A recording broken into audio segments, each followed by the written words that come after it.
At this hour, international news.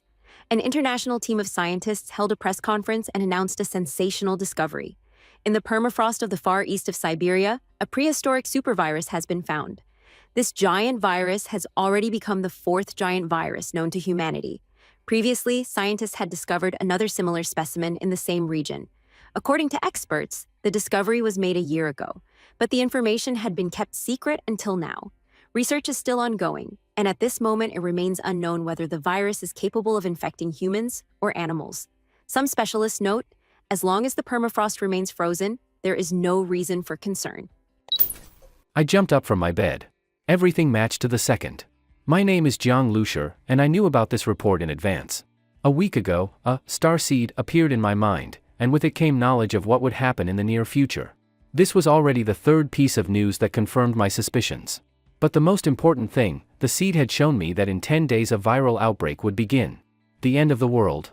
I understood, the authorities were aware, which is why many meetings and conferences were cancelled, heads of state disappeared from public events. But ordinary people were told nothing.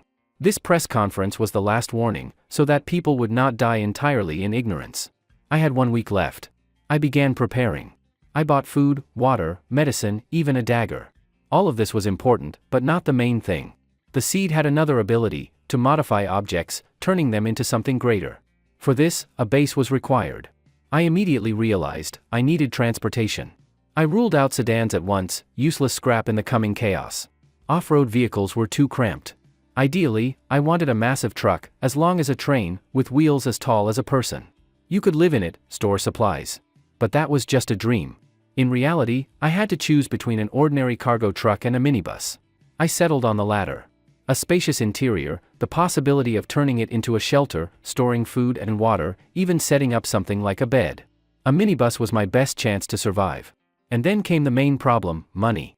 After all my purchases, I had less than 1,000 yuan left. But renting a minibus cost more than 1,000 per day. 10 days would require 15,000. For me, a student, that was impossible. I tried to find money. First, I wrote to my friend Li Jun. He had just gotten a brand new iPhone, bought for 10,000 yuan. I asked him to return at least 2,000 he owed me. He just brushed me off, I'll pay you back later.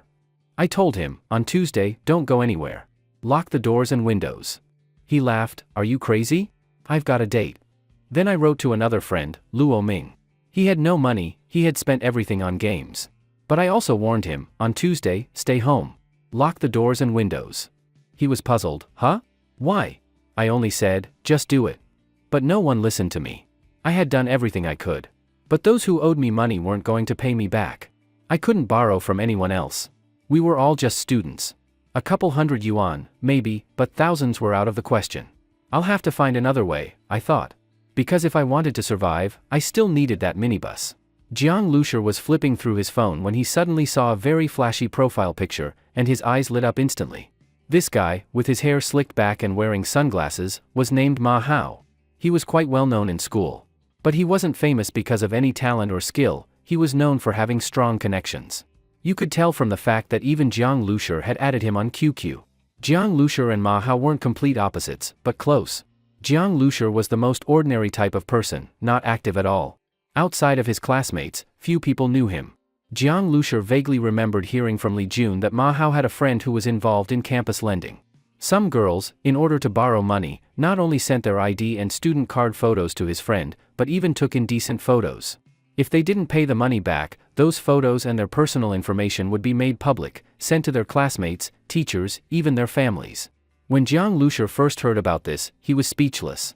Most of these girls just wanted to buy things to satisfy their vanity, and they ended up doing things like that. Ma Hao often took indecent photos of girls from his friend and shared them in class groups. Many people would comment and judge. Of course, Jiang Lucier didn't sympathize with those girls either. Originally, Jiang Lucier thought he would never get involved in such things. But now, he felt it was a good opportunity. Ma Hao, can I borrow money from your friend? Jiang Lucier asked directly. Ma Hao replied quickly, sure. What department and class are you from?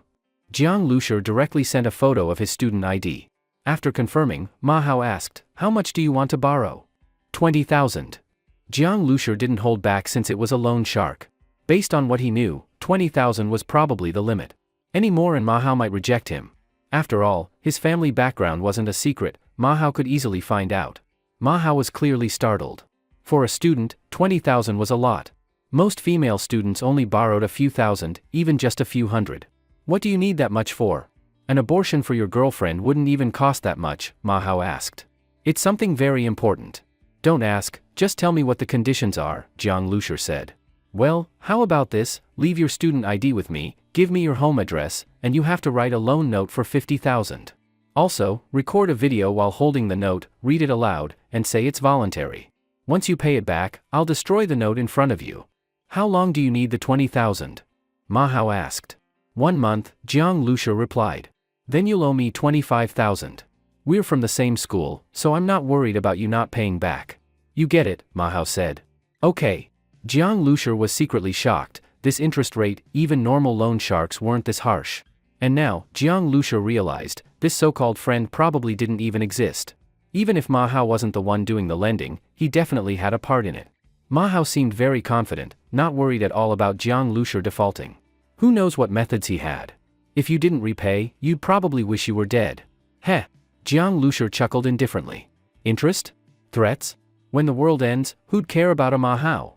That afternoon, Jiang Lushur found a car rental company online and then went to the agreed location with Ma Hao. He completed the procedure and got the money. While transferring the money to Jiang Lushur, Ma Hao was curiously looking him up and down. What exactly do you need the money for?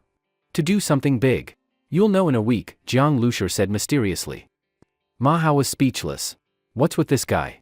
He suddenly felt a bit of regret. But since the money was already transferred, he didn't care anymore. Whether the guy was crazy or not, no student had ever dared to not pay him back. Jiang Lushur got the 20,000 and immediately headed to the rental company. There weren't many minivans, unlike sedans, they weren't easy to rent. Jiang Lushur had contacted almost every rental company online before he found one with available vehicles. The staff urged him to hurry, and said they could only hold it for about 2 hours. Rushing over, Jiang Lushur arrived an hour early. When he saw the store sign from afar, he finally felt relieved. The rental company was small, but cleanly and tastefully arranged. Behind a reception desk stood a sweet-looking girl with a ponytail. She wore the company's uniform, simple, but made her look fresh and neat. She looked around 18 or 19, innocent and youthful. She was speaking with a customer in a suit. When she saw Jiang Lushur, she smiled sweetly, nodded at him, and gestured for him to wait. Seeing this youthful girl, Jiang Lushur was slightly stunned, such a young receptionist. He sat on the sofa nearby, and by chance, noticed a vocabulary book for CET 6 under some flyers by the desk.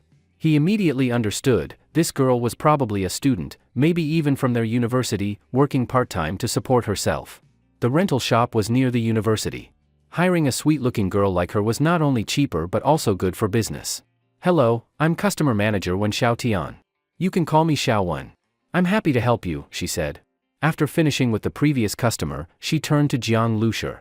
Her immature appearance and formal greeting created a strange but cute contrast. Hi, I'm the one who reserved the minivan online, Jiang Lushur stood up and said. Ah, about that. The girl looked troubled. Embarrassed, she said, I'm really sorry. The last minivan was just rented by this gentleman. She had accepted Jiang Lushur's order over the phone, but the boss had rented the van out anyway. She felt bad about it. But she was just a part-time worker, she couldn't go against the boss's decisions. Really sorry. If you can wait, maybe you can rebook now. There might be vehicles available in a few days. Once this gentleman returns it, it'll be available again, Wen Xiaotian said apologetically. Jiang Lushur paused. There was no way he could wait that long. This was the only company with available vehicles. He thought for a moment, then suddenly asked, has he paid yet? Huh? Not yet, but he's about to sign the contract, she replied, a bit confused. She didn't know why Jiang Lushur was asking. The man in the suit glanced at Jiang Lushur, a hint of amusement in his eyes. He could tell Jiang Lushur was in a hurry. But without paying, the boss could cancel the deal at any time. Oh, no payment, no problem. Tell your boss I'll pay 200 extra per day, for a week, and I'll renew again next week. Just driving it in the city, no wear and tear, Jiang Lushur said. When Xiaotian froze, looked at the man in the suit, unsure what to do. She'd never faced this kind of situation before. 300 extra. Jiang Lushur added. When Xiaotian hesitated. This was a large amount. Jiang Lushur really looked anxious. Sir, according to regulations, I have to call to check, she said, apologizing to the man in the suit. The suited man was speechless. Just now, he had been a little smug. Now, it looked like he'd run into a rich kid. Forget it, forget it. No need to call. Let him rent it, the man said. He could already guess what would happen if she called, no need to drag it out. Really sorry again. You can use the car this weekend. Maybe I can reschedule for you in a couple of days? This customer really needs it urgently. When Xiao Tian apologized again. The man in the suit looked at Jiang Lushur. He didn't look even 20, just a student. He couldn't help but ask, "Kid, why rent a car for so long?" "To park it," Jiang Lushur replied. "Park, damn, today's youth really had money to burn." Jiang Lushur didn't care about their surprised looks. He couldn't care less what people thought. He quickly signed the contract with the rental company. Glancing at the terms, he saw that the rental contract was very strict, with all kinds of penalties. Even a scratch could cost a fortune. But Jiang Lushur only glanced briefly, then signed without hesitation. "This car wouldn't just end up with a few scratches? We need to keep your ID," the receptionist smiled. "Pa!" Jiang Lushur slapped down his prepared ID on the table and took the car key. After walking out a few steps, he turned back. "Can you help find me a driver to take it back?" He didn't have a license. Sitting in the minibus, Jiang Lushur made a phone call to his younger sister, although he knew, most likely, this call would be like a stone sinking into the ocean. Before the star seed and the information appeared in his mind, his sister had already gone deep into the mountains for field research, where the signal was unstable. His sister being in the deep mountains, at a time when the apocalypse was about to erupt, was truly terrible news. However, Jiang Lushur knew from the star seed that neither he nor his sister would be infected by the virus. Her research trip should be ending in the next couple of days, and this made Jiang Lushur especially relieved. He and his sister had grown up relying on each other. If the apocalypse arrived and his sister was still missing somewhere in the mountains, Jiang Lushur would go crazy. As expected, the call didn't go through, her phone was off. Jiang Lushur sent her a text message, telling her to contact him immediately once she saw the message. He would keep his phone on 24 hours a day waiting for her call. Based on his understanding of her, if he made such a serious request, she would definitely call back as soon as she had signal. "Boss, stop the car here?" The rental company's driver drove the vehicle to the front of Jiang Lushur's apartment and looked around curiously. This place was clearly one of the old neighborhoods in Jiangbei City that was almost entirely phased out. The buildings were all from the 1990s, each home had the oldest type of rain canopy and security bars. This didn't look like a place where a rich kid would live, maybe he was experiencing the life of the poor? But that wasn't the driver's concern. Once Jiang Lushur signed the paperwork, he handed over the keys and left. Sitting in the vehicle, Jiang Lushur let out a deep breath. He had done all kinds of preparation today, running around busily, but now that everything was ready, instead of feeling calm, he felt panicked. The previous calmness, orderliness, and suppressed fear seemed to erupt all at once. After sitting for 5 or 6 minutes, Jiang Lushur slowly calmed down. After all, it was the end of the world. His reaction was normal.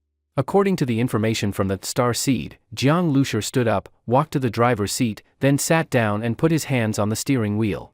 Then, Jiang Lushur closed his eyes. As if he had flipped a switch, the image that should have been seen by his eyes suddenly appeared in his mind. The steering wheel he was holding was looked at left and right, and then the view rapidly rose, showing the entire vehicle from above. Then, the car body turned transparent, and all the components became clearly visible. Jiang Lushur knew this was the star seed scanning him. Though he understood it, actually experiencing this process felt very magical, like VR science fiction. When VR first came out, Jiang Lushur had been very interested but didn't buy it because it was too expensive. Now, he had an experience even more advanced than VR. After the whole minibus was scanned, the vehicle's information appeared in Jiang Lushur's mind. Model, medium passenger bus, 14 seats. Age, 10 years. Power, gasoline engine. Max speed, 110 km per hour. Engine, 5.014L water-cooled inline 4-cylinder turbocharged direct injection. Faults, engine aging, various components aging. In summary, it was a very ordinary minibus, probably retired from tourism use and bought by a rental company. A vehicle like this would have many small issues as soon as it was driven. The rental company was definitely cutting corners.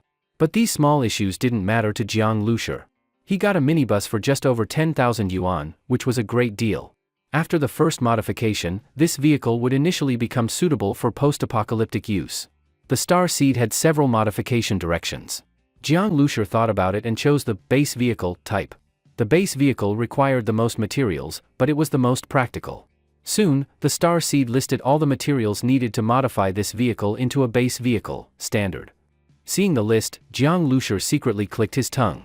100 caddies of steel, 100 caddies of copper, screws of various sizes, 10 kilograms of titanium alloy, 10 square feet of leather, and all sorts of strange materials.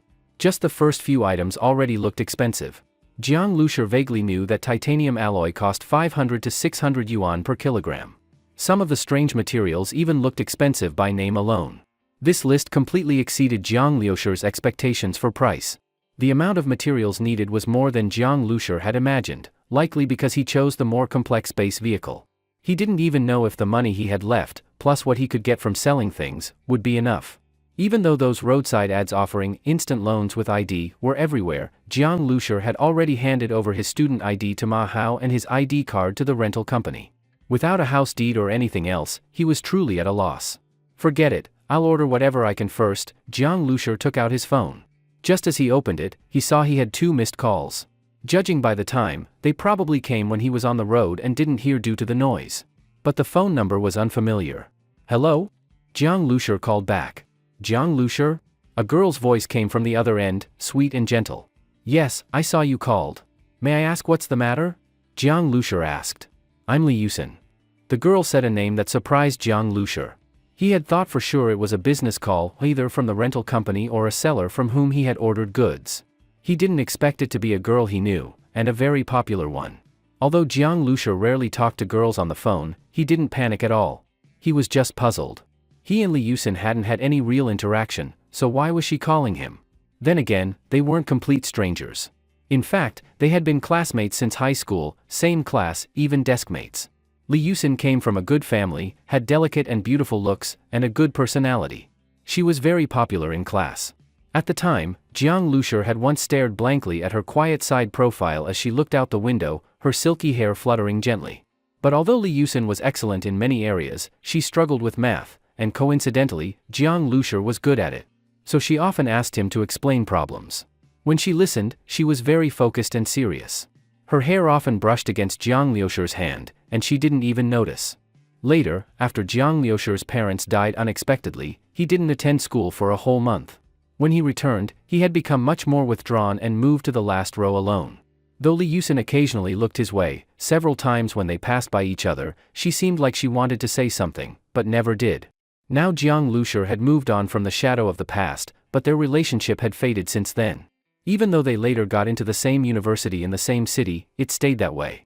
Whatever tiny spark there had been, Jiang Lushur had buried deep in his heart. Now hearing Li Yusin's voice again, Jiang Lushur couldn't help feeling a ripple of emotion. Her voice, light and gentle, was like a breeze. It's been a long time, Jiang Lushur sighed. Yeah, we haven't talked in a while, Li Yusin said. Right, why did you call me? Jiang Lushur asked. I heard from Li Jun that you're short on money? I don't know him well, just happened to hear him talking to a friend of mine, she said. Jiang Lushur frowned. What did he say? He was having dinner with my friend. My friend asked why he kept looking at his phone, who he was chatting with, and he said you were asking him for money. I thought maybe you were in trouble, so I asked for your number, she explained. That Li Jun, Jiang Lushur was speechless. Not only did he not pay him back, but he was also talking about him like that, always showing off. Jiang Lushur explained the situation. Li Yusin was angry after hearing it. I knew you weren't like that. He even said you were shameless. Ugh. I told my friend not to associate with him anymore. So, you really need money? It's fine, I've figured something out, Jiang Lushur replied. Your Alipay is your phone number, right? I'll transfer you some money. Pay me back when you're doing better. We're friends, don't be polite. You used to help me with math every day, explaining everything so clearly. I never even properly thanked you, she said with a smile. Jiang Lushur was stunned. Her laughter was still so pleasant. Wait, you don't have to. That's settled then. Don't be polite, we're friends, right? She said playfully, her laughter like wind chimes. Of course. Jiang Lushur felt a warmth in his heart after hanging up. He hadn't expected someone like her to help him at a moment like this. And from beginning to end, she never even asked why he needed the money. Beep. A notification came in. Jiang Lushur opened it, and was shocked. Li Yusin had sent him 20,000 yuan. She even left a note, a little more so you won't be tight. If you don't use it all, just return the rest later. Seeing this message, Jiang Lushur was genuinely moved. Even though Li Yusin came from a well-off family, she lived simply. This 20,000 was probably money she saved herself, not just handed over casually. She had even tried calling several times when he didn't answer. Jiang Lushur immediately made a decision and called her back. She answered, sounding a bit nervous. What is it? Don't worry, I'm not calling to return the money, Jiang Lushur said, amused and touched. Oh, okay, she sighed with relief. Don't thank me either, or I'll have to thank you for all your help back then. I wouldn't have gotten into Jiangbei University without you. That was nothing, Jiang Lushur said shyly, scratching his head. Then he cleared his throat and spoke seriously. Give me your home address. My address? What, are you coming over to pay me back in person? She laughed. Just tell me. Don't worry, I won't do anything bad, he joked. All right, my address is? You say it, I'll write it down. Jiang Lushur turned on speaker and noted it in his memo. You even wrote it down, now I'm nervous. Are you really coming? But if you do, you're welcome, she said. Clearly, she was a little embarrassed. Jiang Lushur knew his request was sudden, but he had no choice. It had to be done. He said, Yusin, next Tuesday, you must stay home. Not just you, your parents too. No one can leave. Ideally, stay in separate rooms, and lock the doors. If anything happens, lock yourselves inside. I will come find you. Can you do that? It's very, very important. It's about my life. His tone was firm and serious. Jiang Lushur knew if he mentioned the apocalypse, it would be hard to convince her. Even if she half believed him, convincing her parents would take too long. If he said it was life or death, she'd be even less likely to believe, and her parents might think he was crazy or dangerous. Lock ourselves in rooms? Is someone going to attack us? She asked. Jiang Lushur, are you in some kind of trouble? Loan sharks? Gangsters? She asked nervously. No, but it's really important. Please believe me, please. It's very important, I beg you, he said. He had borrowed from loan sharks, but this had nothing to do with them, he wasn't worried about that. Okay, she reluctantly agreed. It sounded so bizarre. Promise me, do exactly what I said, he reminded. This. Promise me, he pleaded sincerely. All right, okay. After hanging up, Jiang Lushur let out a long breath. He had done all he could, but he didn't know how much Li Yusin would follow through. At least, she'd probably stay home. She was a kind girl. As long as she cared about his safety, she'd stay in. As for whether she'd survive, it was up to fate. He just hoped heaven wouldn't let such a kind girl die in this disaster. As long as she lived, Jiang Lushur believed, he would find her. With the money borrowed from Li Yusin, Jiang Lushur immediately started shopping. Some items that couldn't be bought online, he went to the market to buy himself. The most frustrating thing was that one of the materials wasn't even available at the market. In the end, he had to go to an auto parts factory to get it. At first, the owner didn't want to sell. In the end, Jiang Lushur gritted his teeth and added 500 yuan on top of the original price before he finally got it, and it was second-hand. When leaving, he saw the owner rubbing his fingers and carefully counting the money, and Jiang Lushur just silently shook his head. That boss didn't really refuse to sell, he just wanted to sell it at a high price. Now that he had earned the extra 500 yuan, he was happy. But in a week, he would realize that money would be worthless. It took a total of 3 days to gather all the materials, which now filled the aisle and seats of the minibus. When he put the final item inside, Jiang Lushur felt like a heavy weight had been lifted from his heart. He had made it just in time. For these 3 days, he had been running around non-stop, practically covering the entire city of Jiangbei. Probably because it was the first modification, the materials required were extremely diverse and abundant, involving almost every aspect. At the same time, Jiang Lushur kept an eye on the news and local developments in Jiangbei. As he had suspected, fewer and fewer big names were appearing on the news. Although everything on the streets seemed normal, he could sense an undercurrent of tension. Let's begin. Jiang Lushur pulled all the curtains shut, then sat in the driver's seat. After steadying his breathing, he gripped the steering wheel. At once, the structure of the minibus clearly projected into his mind. It felt as if he had gained a special eye that could scan the minibus. Wherever he looked, the data and status of that part of the minibus would immediately appear. The overall status of the minibus was, base vehicle, standard, awaiting modification. All materials detected. Begin modification? Jiang Lushur silently said in his mind, modify. Modification initiated. Completion time, 72 hours. Countdown begins now. The vehicle cannot be driven during modification. Modification includes. Jiang Lushur felt the steering wheel in his hand suddenly surge with a strange energy, as if it was lightly vibrating. The modification process would take a long time, and Jiang Lushur couldn't just sit in the vehicle and watch the whole time. After watching curiously for a while, he noticed that the materials would mysteriously disappear little by little. Besides that, nothing else seemed to be happening, so he got out of the vehicle. Jiang Lushur stood outside and looked at the vehicle. Seeing that nothing unusual was visible from the outside, he felt relieved and went back home. As soon as he opened the door, he was met with piles of supplies almost stacked up to the entrance, everything that had been delivered over the past 3 days. The delivery workers had been giving Jiang Lushur strange looks. But Jiang Lushur didn't care how others saw him.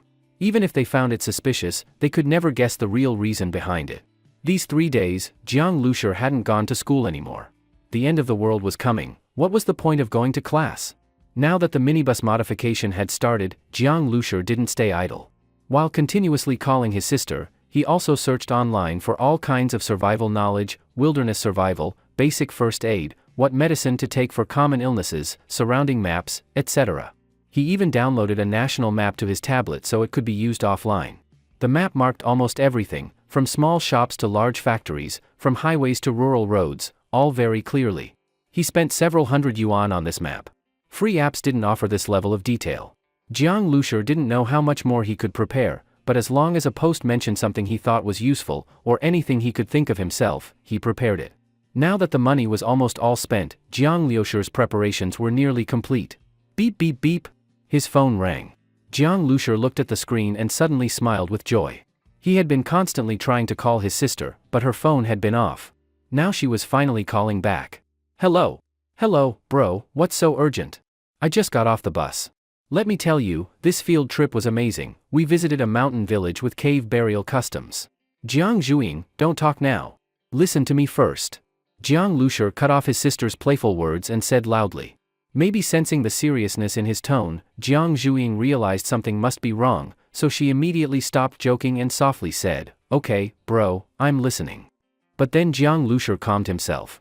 Panic would only spread to her. He asked, Zhuing, where are you now? At school. I just parted ways with the team and teachers. I was heading back to the dorm. My phone died, but I charged it a bit on the bus and turned it on. That's when I saw your messages.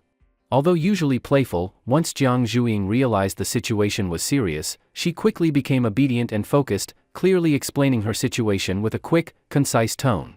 Though she didn't yet know why her brother was acting this way, since the death of their parents, Jiang Lushur had taken care of her. Even though she might argue with him sometimes, when it really mattered, she always listened to him unconditionally.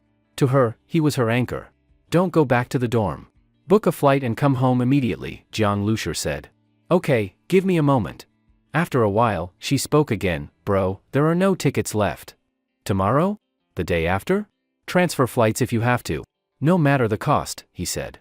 None. There's nothing left, she replied. What do you mean, nothing left? Jiang Lushur was stunned. A bad feeling hit him. He started furiously typing on his keyboard, opening a flight ticket site. He searched one city after another, and his heart sank with each search. All flights over the next 3 days were completely sold out, regardless of origin or destination. The only tickets still available were for after the apocalypse's arrival. This was no coincidence.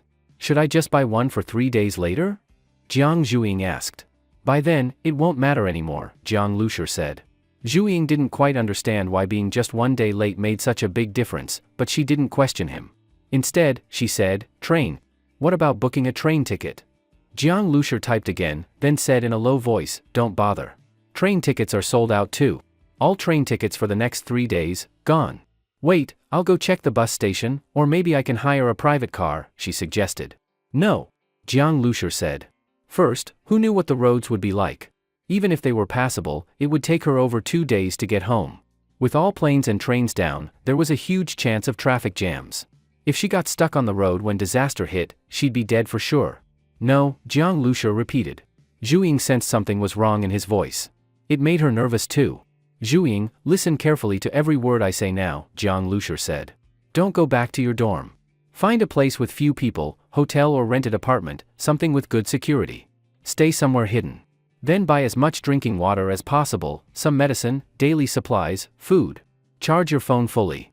Get a dozen power banks. Even if phones don't work by then, still, do it. Lock the doors.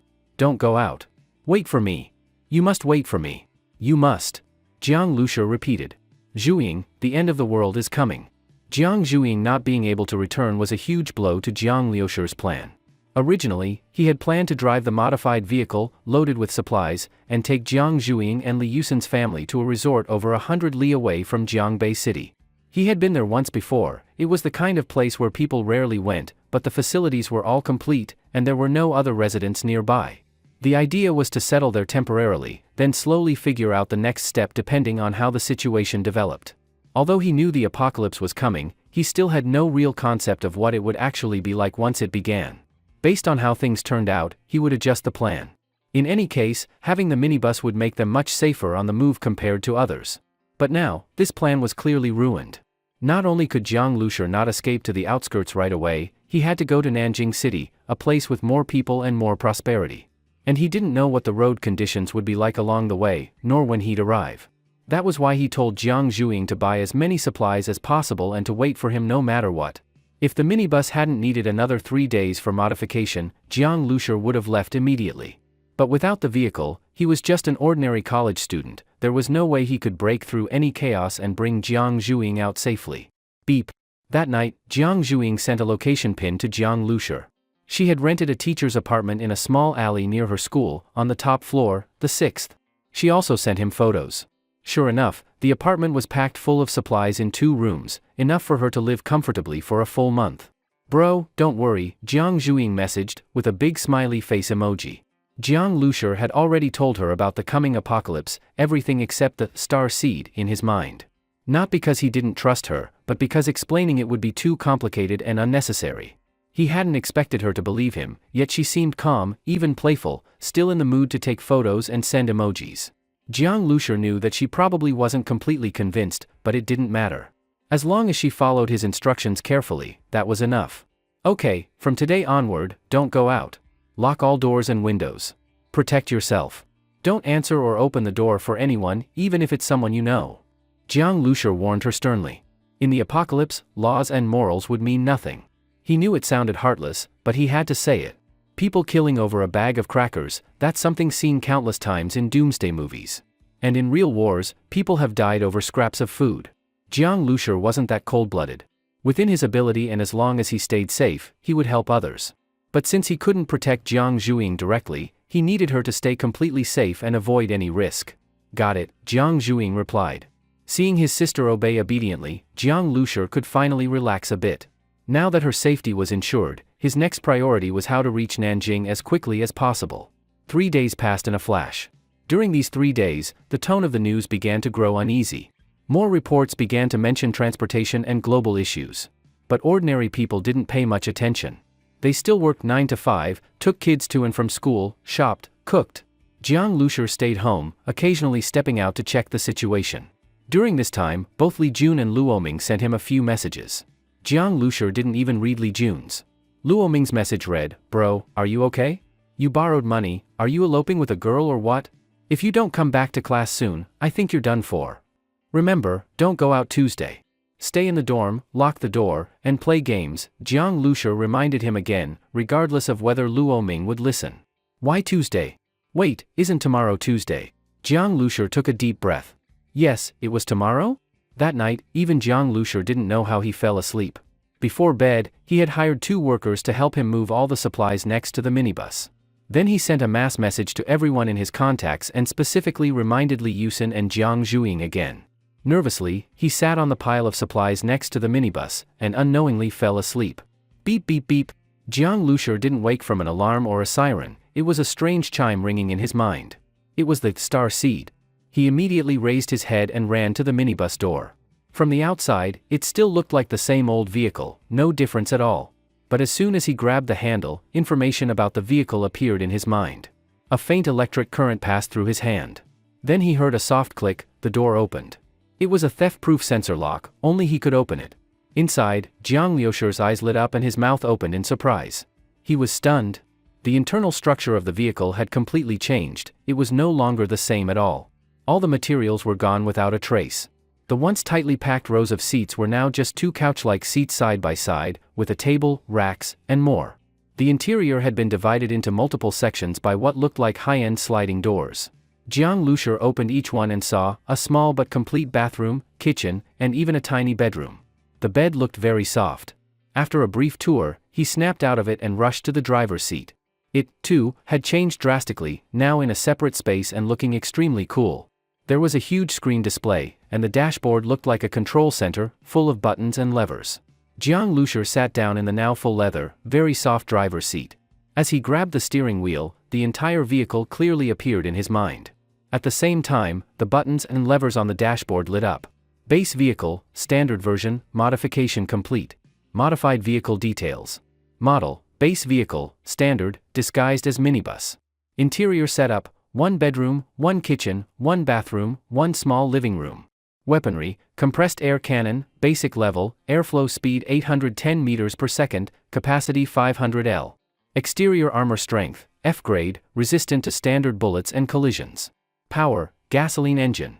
Max speed, 300 kilometers per hour. All malfunctions repaired. Jiang Lushur was thrilled. The result of the modification far exceeded his expectations. Though this was only the standard version with limited features, to truly go anywhere without obstruction, upgrades would be needed. But upgrading required even more materials. Jiang Lushur had neither the time nor the money, nor did he know the exact material list, so there was no way to prepare in advance. Still, this vehicle alone greatly increased his survival chances. He quickly familiarized himself with the controls, then called the 2 workers from the night before to help again. They had already discussed the plan the night before, so as soon as they arrived, they began moving all the supplies onto the vehicle. When they saw the internal space, both were extremely surprised, and their looks toward Jiang Lushur completely changed. They had seen his tiny rented room packed with food and daily goods and thought he was opening a little store or maybe just a street vendor. They never imagined the guy was actually driving an RV. But modifying such an old minibus into an RV? What a waste of money. Must be some rich guy with too much time. As for Jiang Lushur, he had no time to care about their reactions, he just kept checking the time and watching his surroundings. Once all the supplies were loaded, he immediately climbed aboard, closed all doors and windows tightly, and nervously sat in the driver's seat. Jiang Lushur didn't know the exact time the disaster would arrive, or what the virus outbreak would look like. But he knew that the moment the virus was discovered in the permafrost, it had already awakened. This virus wasn't just highly contagious, it had already silently spread across the entire world, and its danger level surpassed all known viruses combined. After a period of dormancy, it would erupt explosively, like a chain of bombs going off. Beep beep beep! A sudden ringtone startled the already tense Jiang Lushur. He quickly realized it wasn't anything else, it was his phone ringing. He hurried to answer the call. He glanced at the caller ID, it was Li Yusin. Hello? I'm heading over now. Make sure you stay at home, don't go anywhere. He was worried she hadn't fully followed his instructions, and that this call was her telling him she couldn't wait for him. That would be bad. Jiang Lushur, I'm sorry. I'm about to leave, Li Yusin's voice came through. The moment she said this, Jiang Lushur's heart sank. Leave? Where to? Li Yusin, listen to me, you must stay at home and lock your room. This concerns, Jiang Lushur quickly said. Jiang Lushur, listen to me carefully, Li Yusin interrupted him, ignoring what he was saying. Her tone was grave, like she was about to say something very serious.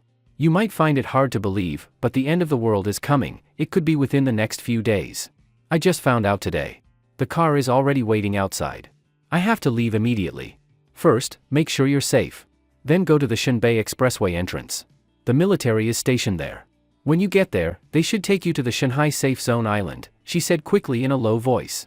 Remember, you must get to the expressway entrance today. The army is there. They'll protect people during the evacuation. Just then, someone on the other end shouted to hurry up, and Li Yusin rushed to say, Jiang Lushur, remember, I'm not joking. Then she hung up. All that remained in the receiver was a fast busy tone, followed by silence. Jiang Lushur held his phone, his arm still raised. As expected, the evacuation had started. The Shanghai Safe Zone, he didn't know what kind of place that was. He felt a bit grateful for what Li Yusin had done. She probably remembered he was supposed to visit her today, so she made sure to call. Just like always, she was so kind. But even if Li Yusin was taken away, she wouldn't truly be safe. Jiang Lushur knew, the virus had already spread. Human scientists probably only discovered it after it had already begun spreading. The incubation period of the supervirus wasn't long. In that short time, scientists had barely managed to produce any research, deduce the existence of the apocalypse, and had already used up too much time. By the time high-level authorities realized doomsday was coming, they had almost no time left to prepare. Under such circumstances, it was impossible to save all of humanity. The only thing they could do was preserve the human elite. All over the world, safe islands were being built to ensure human reproduction. But, before getting on a safe island, there would definitely be cleansing and quarantine. Right now, maybe even the scientists didn't dare believe their own conclusions, so governments weren't ready to carry out cruel and inhumane measures. But once they witnessed the horror of the virus with their own eyes, saw how brutal it really was, their response would turn extremely bloody. While Jiang Lushur was talking to Li Yusen, the two movers who had been hired earlier were squatting nearby smoking, resting, and occasionally glancing at his minibus, chatting with each other. This car, this interior, damn, it's insane. Rich people sure play different games. Imagine bringing a few hot chicks, traveling the world, man, that would be heaven. The two guys smacked their lips, fantasizing about driving this RV, traveling with girls. Beautiful scenery by day, sex at night. Hungry? There's a kitchen. Dirty? There's a bathroom. Even couple baths. What's not to love? But in the middle of the fantasy, one of them suddenly staggered, his face flushed unnaturally, almost collapsing. Yo, dude, what's up? The other rushed to help. I'm fine, the man waved him off and quickly recovered. What could happen to me? You know how tough I am. He pounded his chest twice, solid muscle. Ha ha ha. I think you jerked off too much last night, now you're horny again and got weak all of a sudden. They both laughed and started throwing dirty jokes at each other. But not far away, Jiang Lushur silently watched. He didn't feel like laughing at all, on the contrary, a chill crept up his spine. He knew that dizziness was just the first symptom of the virus activating. The apocalypse was probably less than an hour away. The mover who had nearly fainted was still chatting like nothing happened. Jiang Lushur, watching from inside the vehicle, had a cold gleam in his eyes. There was nothing he could do. He couldn't just start the engine and run the guy over. That would cause panic. Without knowing the exact time of the outbreak, acting now would only put himself in danger. Not even the government could do anything. Within the next hour or two, the world would erupt in chaos. The two movers, with no other jobs, sat smoking in the shade. Jiang Lushur looked at the time. It was 1:20 p.m. He waited in silence. When the apocalypse broke out, everyone would show strong immune reactions, including Jiang Lushur, because they had all already been infected. The difference was, after the immune reaction, some people resisted the virus, while others turned into monsters. Time passed. Jiang Lushur gripped the steering wheel tightly, cold sweat seeping into his palms. He kept checking the clock, 2 o'clock, 2:30, 2:40. Slowly, maybe from focusing too hard, he started seeing double in the gauge needles. The ghosting worsened, and several overlapping dashboards appeared before his eyes. This is... Jiang Lushur's heart sank. Suddenly, a wave of dizziness hit his head. Bang! He felt a sharp pain on his forehead, it had slammed into the steering wheel. At the same time, an intense headache surged like a tidal wave. It's here. It had finally arrived, the virus had erupted. Jiang Lushur knew he would survive the infection, but even so, the pain was unbearable, he nearly passed out. At the same moment, across the world, the exact same scene played out for every single person. Headache. Hallucinations. Convulsions. Nosebleeds. Fainting. The symptoms varied slightly, but everyone suffered. Especially those who couldn't resist the virus and began mutating, it was pain deep to the bone. Many screamed in agony, screams that seemed to erupt straight from the lungs, not human anymore, more like beasts roaring. Bang bang bang. On highways, vehicles collided. Massive chain crashes, hundreds, thousands of cars piled up. Tiny cars were crushed into pancakes by trucks, drivers dying horribly. Some slammed the brakes instinctively in pain, the screech of tires tearing through the sky. Explosions. Black smoke billowed into the sky. In cities, in factories, people convulsed and lost consciousness, accidents happened everywhere. Fires broke out, people died tragically. Fire alarms howled into the air. Disaster everywhere. Corpses everywhere. Jiang Lushur was already semi-conscious. He vaguely heard the chaos, but couldn't distinguish any of it. Hallucinations flashed in his mind. He saw his childhood, his alive parents, laughing with his sister, the birthday cake his mom once made. Then he saw himself with a family, happily living with a wife and children, and that wife looked a bit like Li Yusen. He didn't know how long he was lost in the vision, until at some point, he suddenly snapped awake. His eyes flew open, his hair and clothes were soaked in sweat. He was still gripping the steering wheel, his fingers pale and numb from holding it too tightly. The windows and doors were all locked tight. He felt drained, completely exhausted. He gasped for breath, glanced out the window, and his heart sank. Outside, the sky had changed. A thick haze covered everything. Buildings, roads, all shrouded in fog, barely visible. The sky was dim. Everything was gray, heavy, and oppressive. From the distance came faint, messy sirens, piercing Jiang Lushur's ears, making him restless. He looked at the time, 3:50 p.m. The date was still the same. He'd only passed out for just over an hour, but it felt like years. At that moment, Jiang Lushur knew, this damn, godforsaken apocalypse, had truly begun. Starting today, he would drive this vehicle, running for survival. Taking a deep breath, Jiang Lushur started the engine. Go! The star seed was already bound to the base vehicle. As long as Jiang Lushur focused his thoughts, all the information about the base vehicle would immediately appear in his mind. When he looked at the dashboard, instructions for the buttons and levers beside it would instantly pop up. Start, accelerate, weapon use, collision. Jiang Lushur's driving skills were very basic, mostly theoretical knowledge he had picked up himself. He had only test-driven a vehicle once out of curiosity. He had planned to get a driver's license, but the driving school was too expensive, so he never went. He could manage a regular car, but driving a minibus was completely different. Fortunately, aside from providing operation instructions for the base vehicle, the Star Seed would also constantly give him prompts and warnings while he drove. Relying on the Star Seed, even though Jiang Lushur's head was still a bit dizzy, he slowly drove the vehicle out of the lot. Everything around was shrouded in gray fog. The road ahead and the surroundings on both sides were barely visible. Jiang Lushur squinted to look ahead while enduring his lingering headache and recovering. Just as he was about to drive the base vehicle onto the road, a black shadow suddenly leaped from the side, slamming hard into the driver's side door with a loud thump.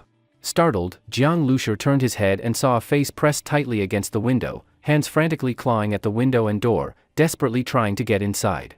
Half of the face was covered in blood, and the mouth and teeth were also stained red. What made Jiang Lushur's heart jolt was that the face looked familiar. It was the same mover who had fainted earlier. Watching a living person transform into such a monster, even though he had mentally prepared himself, Jiang Lushur still felt a chill shoot up from the soles of his feet to the top of his head. His scalp tingled. Moreover, the mutated mover was very different from the slow-moving zombies in movies. He had lunged out very suddenly, moved quickly, and his scratching made a screeching noise. The thump-thump of his banging was loud, and his strength was clearly not small. His bloodshot eyes were wide open, fixed on Jiang Lushur inside the vehicle, and he growled continuously from his throat. Maybe the noise attracted more attention. Several more figures appeared from the gray fog behind the mover. Snapping out of his fear, Jiang Lushur immediately hit the gas. The inertia flung the mover off the door, and the base vehicle sped onto the main road. The moment he saw the road ahead, Jiang Lushur felt a wave of cold sweep over him. Screams, wails, people running in panic, and zombies chasing them were everywhere. Just as he got the vehicle fully onto the road, someone ran toward him in terror. Seeing the minibus and Jiang Lushur inside, he reached out and cried, "Help!" But before he could get close, a figure in a suit suddenly pounced on him from behind a nearby car, knocking him to the ground. The man let out a blood-curdling scream as blood sprayed everywhere. The man in the suit who bit him raised his head, neck arched, face twisted in a monstrous grimace, eyes completely bloodshot. Immediately, over a dozen zombies swarmed over and completely surrounded the man. All that could be seen was his hand still raised in the air, struggling for help, but in just 1 second, his scream vanished. Blood pooled around where he had been. Scenes like this were happening everywhere. It was the first time Jiang Lushur had seen someone torn apart alive right in front of him. And just then, the zombie who had pounced earlier spotted Jiang Lushur in the vehicle and lunged toward the minibus. Seeing this, Jiang Lushur stomped on the gas, sending the zombie flying. He kept driving forward. Many vehicles had crashed along the road, causing congestion, but Jiang Lushur's minibus had a sturdy exterior. Whenever he encountered slanted or blocked cars, he rammed through them, forcibly opening a path.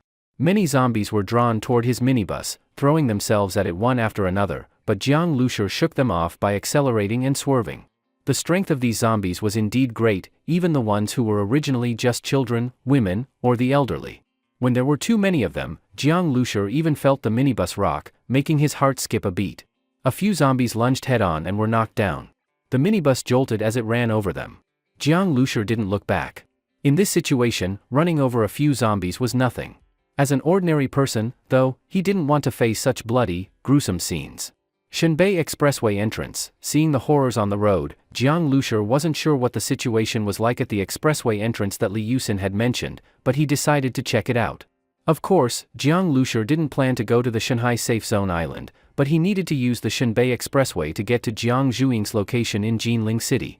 Since the disaster had already started, if he used the highway, he could reach Jinling within a day and find Jiang Zhuing. He knew she hadn't mutated, but the experience of being infected was painful enough. After seeing how dangerous the zombies were, he was even more worried.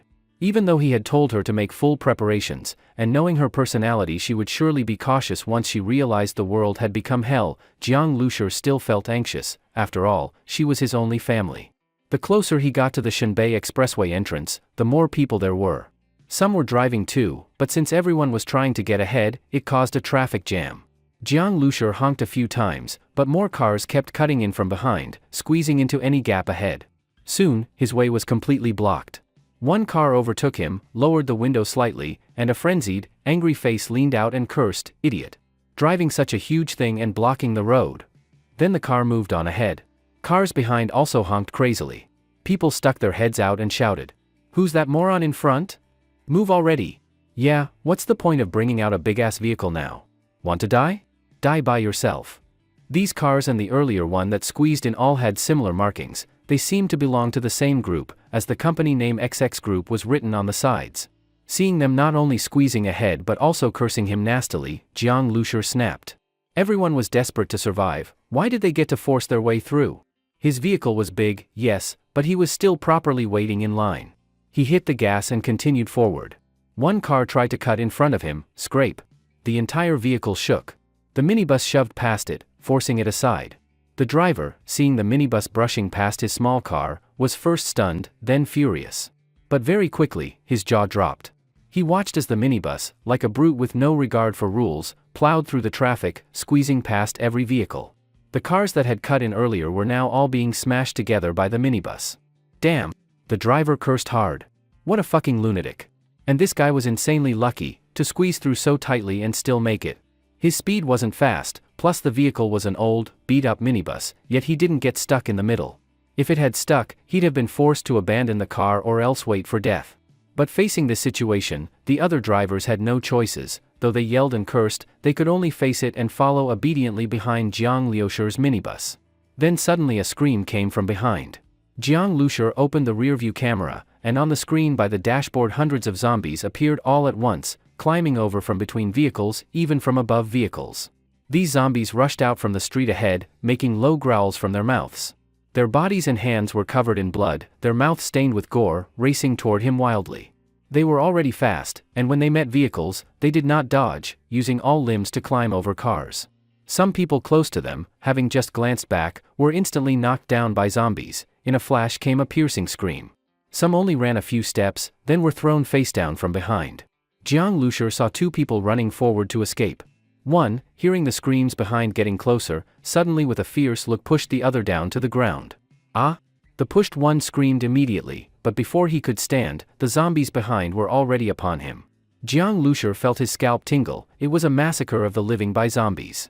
These zombies, whether speed, strength, or agility, they were far stronger than normal people. Hurry, hurry! The cars that had cut in before were now honking furiously, seeing the zombies approaching. Their fear was exploding from inside. Jiang Lushur's minibus also moved forward, but there were just too many vehicles ahead. Traffic was moving, but could never pick up speed. The cars ahead were also freaking out. For a moment, screams and horn honks filled the air. People behind were running crazily, the fast ones pushing those in front aside. At this moment everyone wanted to escape, everyone was crazed.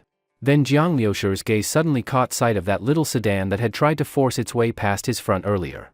Two girls were running alongside his car, desperately pounding on his rear door. "Please, open the door, let us in. Save us. I beg you." The two girls looked terrified. They had probably tried begging other cars, but none stopped. With zombies rapidly closing behind, only this minibus was nearest. They begged bitterly. With their normal girl strength, there was no way they could outrun zombies. If they couldn't get inside the car, in 2 or 3 minutes they'd be torn apart alive. Jiang Lushur looked at this scene, and the zombies' distance from the car. If the car slowed and opened the door, letting the girls in, it would be no problem. But this car not only did not stop, it accelerated. The two girls could only run with all their might. "Driver, please open the door. You don't need to slow down." The door was locked. They could not open it. At that moment the driver turned angrily, face twisted, and cursed, "Fuck! Let go of me now." One of the girls suddenly ran more quickly, somehow reaching outside his driver's window, beating on the glass. "I beg you. Open the door. Fuck! Get lost. If you don't get lost I'll run you over." The driver jerked the steering wheel. The girl outside flew backwards onto the ground.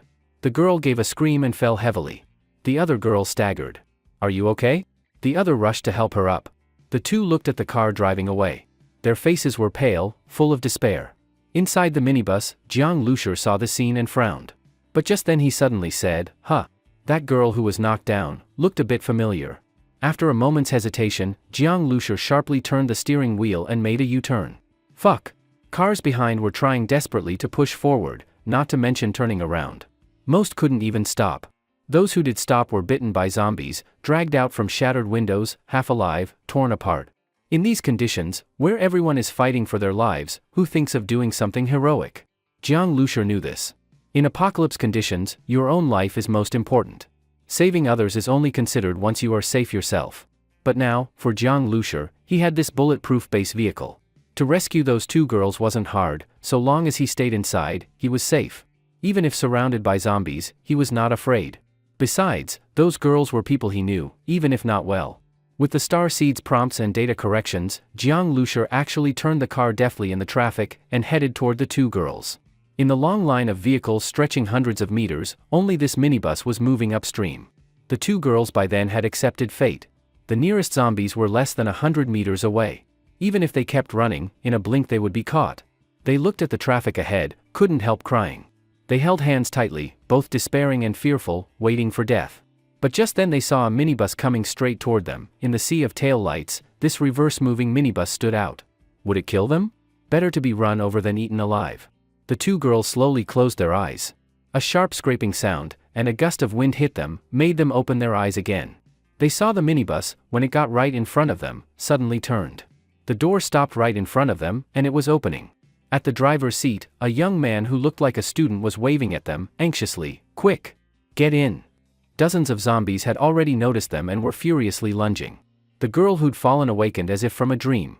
She grabbed her companion's hand. Quick, get in! She climbed in right after her companion. Behind them the zombies were already upon them. Thud! The zombies smashed heavily against the car door. The two girls fell back onto the doorstep, looking back at the car door full of grotesque faces pressed against the glass, snarling and gnashing. Their fingers scratched and pounded the glass. The two girls were shaken, hearts pounding, as if could leap from their throats. Saved. The two girls felt like they were dreaming, as if they had just walked the edge of life and death. Who would have thought that just when they believed they were about to die, a car would suddenly rush in and save them? The girl who had fallen was gasping for air. Holding onto the handrail, she panted, thank you so much. I'm really grateful." "You're welcome," Jiang Lushur replied. "Without you, we would have definitely died," the girl said as her breathing finally steadied. She turned to look at their savior. In the rush to get on the vehicle, she hadn't seen the driver clearly. But now, seeing him, she was stunned. "You? Meeting again, what a coincidence." Jiang Lushur looked at them with a slight smile and said casually. That girl was none other than the receptionist from the car rental company earlier, Wen Xiaotian. "Xiaotian, you know him?" the other girl asked, looking surprised. Wen Xiaotian stared at Jiang Lushur. A face suddenly flashed in her mind, and she remembered. "Ah. You're the customer who rented the minibus. Mr. Jiang." Jiang Lushur had left a deep impression on her because of how bold he was, renting a car without a license, and saying he just wanted to park it. So she recognized him immediately. What surprised her more was that Jiang Lushur actually remembered her name, and that he turned back and risked everything to save her and her friend. "You actually remembered me." "I have a pretty good memory," Jiang Lushur said. While not photographic, he tended to remember people after a short interaction or even just a glance. "Thank you." When Xiaotian was truly moved. Even if it was just because of his memory, the fact that he came back to save them filled her heart with gratitude. "But I thought you didn't know how to drive." When Xiaotian finally stood up from the steps, pulling her friend with her as they entered the vehicle. Upon seeing the interior, both girls were stunned. The other girl even exclaimed, "Oh my god. What kind of luxury RV is this?" she said in shock. The vehicle was incredibly well designed, like a 5-star hotel inside. "It's not any brand. It's the minibus Miss Wen rented to me," Jiang Lushur replied without looking back. The girl turned to Wen Xiaotian, who also looked utterly shocked, clearly unaware of what was going on. "Does your company have such luxurious vehicles?" she asked. She remembered that when Xiaotian worked part-time at a very small car rental agency. How could they have this kind of vehicle? When Xiaotian was dumbfounded too. "No, Mr. Jiang rented a car from us, but it was just an ordinary minibus." But at that moment, she stopped speaking. Her mouth opened wider and wider in disbelief. She suddenly recalled that when the vehicle had rushed toward them earlier, it had indeed looked like an ordinary minibus. And now that she thought about it, it did resemble the one rented to Jiang Lushi. But that minibus and this luxury RV, besides the exterior, had nothing in common. Just as when Xiao Tian was feeling stunned, a dull thud sounded, and the entire vehicle shook. The two girls turned to the door again, immediately chilled by what they saw outside. Zombies were packed against the door, with more swarming over. Even without seeing out the windows, they knew what kind of situation it was. There were too many zombies. Their blood-stained hands and terrifying faces completely blocked the view through the door. With all their pounding and pushing, the door rattled and creaked ominously. "These monsters, they're about to break in," the girl said, her lips trembling. When Xiaotian's face turned pale, she quickly ran to the driver's seat and asked, "Mr. Jiang, please, start the car quickly." Seeing the dashboard, with all the high-tech buttons and levers, when Xiao Tian was again surprised, but now wasn't the time to be distracted. She noticed Jiang Lushi was operating the vehicle with a serious expression, continuously stepping on the gas. But the minibus was moving very slowly, its path was blocked by zombies. In just a few seconds, the vehicle had been surrounded completely. "There are too many zombies," Jiang Lushi said. When Xiaotian's heart sank, she said sadly, "Mr. Jiang, if not for saving us." "Enough. Just grab onto something," Jiang Lushi said. He had already anticipated this outcome when he decided to turn back. When Xiao Tian nodded. She couldn't do anything here, she could only follow Jiang Lushi's instructions. "Xiao Lily, hold on to the handrail," she quickly ran back and repeated the warning. "This glass won't last much longer." Xiao Lily looked utterly hopeless. When Xiao Tian had to force her to grab the rail, the vehicle kept shaking and echoing with terrifying thuds. When Xiao Tian held onto the handrail tightly, watching the zombies with terrified eyes. The entire vehicle was surrounded by banging and growling, it felt like the vehicle could fall apart at any moment. Meanwhile, Jiang Lushi was using the starseed's calculations to analyze several escape methods. The minibus, aside from its defenses, had multiple functions. Relying on those, Jiang Lushi had dared to come back at all. "All right, let's try this function," he made his decision.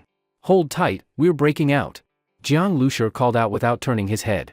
When Xiao Tian and Xiao Lily didn't dare to speak. As the zombies crashed against the windows like a wave of black ants, their hearts filled with despair. The entire vehicle was now covered in zombies. From the outside, one might only faintly make out the minibus's outline through the sea of corpses. And it wasn't just the numbers, their strength too. The pressure from so many zombies made the vehicle feel like it was sealed inside thick concrete walls. Could they really break out? When Xiao Tian was freezing all over, she and Xiao Lily clung to the handrail with all their strength. In that moment between life and death, with overwhelming fear, time seemed to slow. The hideous zombie faces pressing against the windows were reflected in her pupils, clearer than ever. "Are we going to die here? Is he going to be killed by zombies just because he came to save us?" When Xiao Tian was filled with guilt. Meanwhile, Jiang Lushi stayed completely focused, his mind sharp, hearing only the starseed's voice. Power charging, 30%. Tires entering second form, friction increased. Power charging, 50%. Gear shift complete. Power charging, 70%. Fuel supply stable. In this modified base vehicle's beginner form, the max burst output during a charge could reach 1500 horsepower, with a peak torque of 4000 Newton meters, and featured a 4x4 all-wheel drive system. Of course, this mode couldn't be maintained long, fuel consumption would be insane. Usually, trucks over 500 horsepower were considered top class, at 700 horsepower, they were beasts. With that kind of power, breaking through the zombie horde would feel like an ordinary car smashing through traffic cones. While the base vehicle was gathering power, in the traffic ahead, the driver whose car had been rammed aside by Jiang Lushi witnessed the minibus surrounded by zombies, unable to move. That driver instantly felt gloating satisfaction. "Serves you right?" He cursed while also feeling lucky he wasn't as reckless as that young man. He still held a grudge over his car getting hit earlier. Now seeing Jiang Lushi seemingly about to be devoured by zombies brought him a sense of vindictive pleasure. Amid the chaos and fear, the man's mind had become completely twisted. He just wanted to reach the highway entrance and enter the military's protection. It was all so close now, anyone in his way deserved to die. But then suddenly, a loud explosion startled him. Along with it came the roar of an engine and the piercing screech of tires making a hard turn. The driver turned around in shock, and was completely stunned. He saw with his own eyes that the minibus, surrounded and nearly submerged by dozens of zombies, suddenly charged out of the horde like a crazed prehistoric beast. The powerful impact sent zombies flying. The minibus roared like a wild animal, crushing the fallen zombies as blood sprayed everywhere. In just a few seconds, it accelerated to a terrifying speed and charged straight toward the driver's sedan. Ah! The driver screamed in terror and swerved violently to the side of the road. If he hadn't, the minibus would have crushed his car. Even so, the impact scraped the sedan. The tires screeched as it spun 180 degrees and slammed into the guardrail. The driver was completely dazed, his head throbbing. The airbag deployed, covering his face. Inside the minibus, the force of the sudden acceleration and impact was felt too. Even though the two girls were holding onto the handrails tightly, they were still thrown off by the intense force, screaming as they fell hard onto the floor. Luckily, the interior was carpeted with thick, soft material, preventing injuries. The minibus bucked wildly like a raging bull. When Xiao Tian and Xiao Lili rolled uncontrollably across the carpet, unable to get up. In the chaotic blur, they saw zombies being flung off the vehicle, their blood splattering onto the doors, a terrifying sight. The minibus tore through the zombie horde like a steel beast, ripping a bloody path open with brute force and charging through. Zombies hit and crushed beneath the wheels left trails of blood and flesh on the ground. Smack! Smack! Smack! The zombies in front hit the windshield like bugs on a highway, only the noise was far louder. And it wasn't just a few, it was dozens of zombies crashing against the windshield one after another.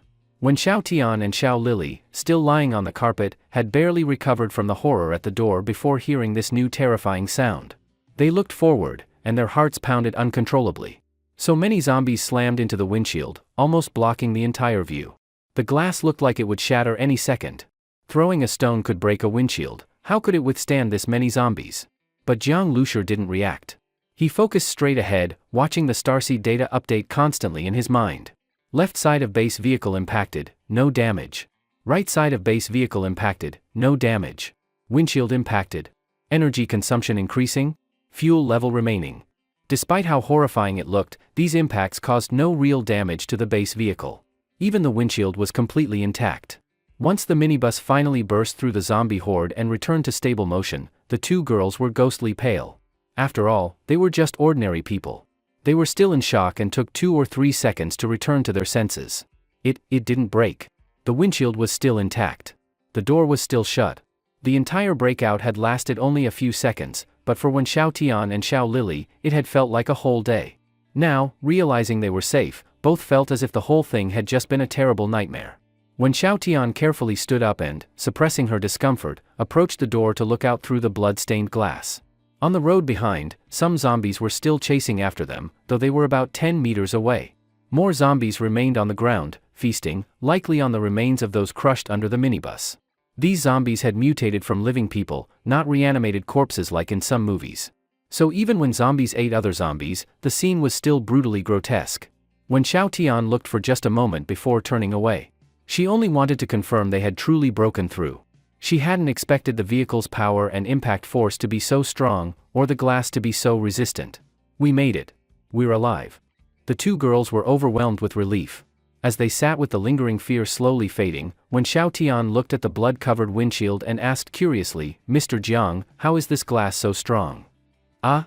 Jiang Lushur hadn't intended to explain the vehicle's secrets, but since she asked, he made up a simple excuse. "It's nothing. I just replaced all the glass with bulletproof ones." Of course, just bulletproof glass wouldn't have been enough to break through the horde. Jiang Lushur had also activated ramming and acceleration features. If that hadn't worked, he had planned to use weapons, but fortunately, it hadn't come to that. Bulletproof? Xiao Lili looked at the door in shock. That was something you only saw in movies. Bulletproof cars weren't common in daily life. She knew that some high-end brands offered bulletproof models, but they were custom-made and ridiculously expensive, easily 10 times the cost of a luxury car. And even if someone were to install bulletproof glass, why on an old, beat-up minibus? She looked to Wen Xiao Tian for answers.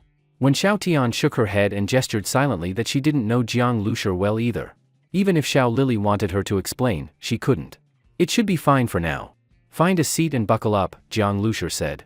"Okay, thank you again," the two girls replied gratefully. "No problem," Jiang Lushur said calmly. For him, it wasn't a big deal. The risk was within control, just a small effort. Xiao Lili didn't want to see zombies anymore. She ran to the sofa in the living room and sat down. The sofa was very soft.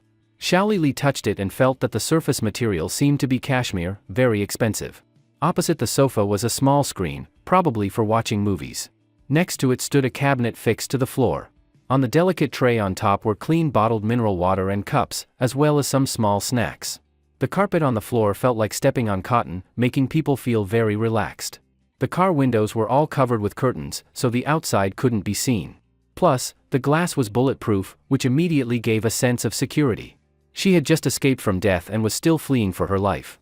Outside were zombies and people running for their lives, but she was sitting in such a safe and comfortable environment.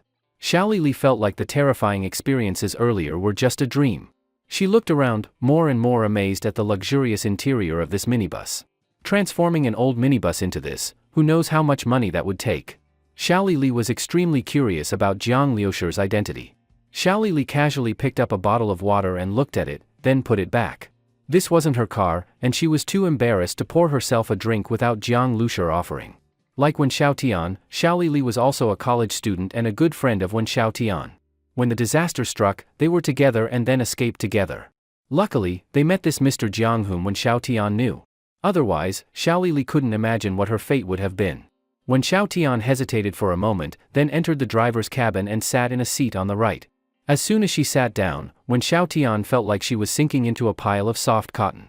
Both the sitting posture and the cushion and backrest felt very comfortable. This surprised Wen Xiaotian again. But the situation in front wasn't so comfortable. When hundreds of zombies surrounded the minibus earlier, some had rushed ahead. Looking out from the moving minibus now, a small car could be seen forced to stop by zombies. The unlucky driver was being dragged out alive through the window by several zombies.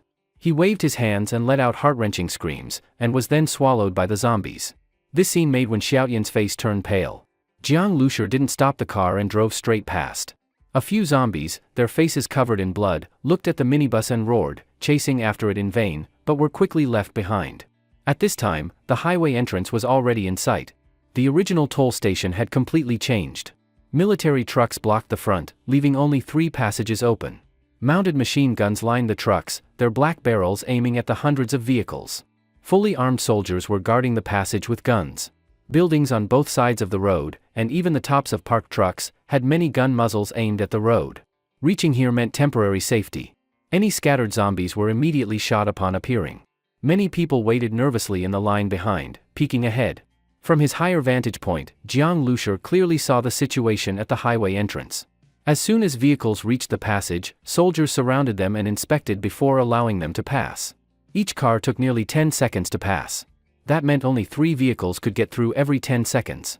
Jiang Liusher quickly counted how many cars were in his lane and ahead, then estimated his waiting time.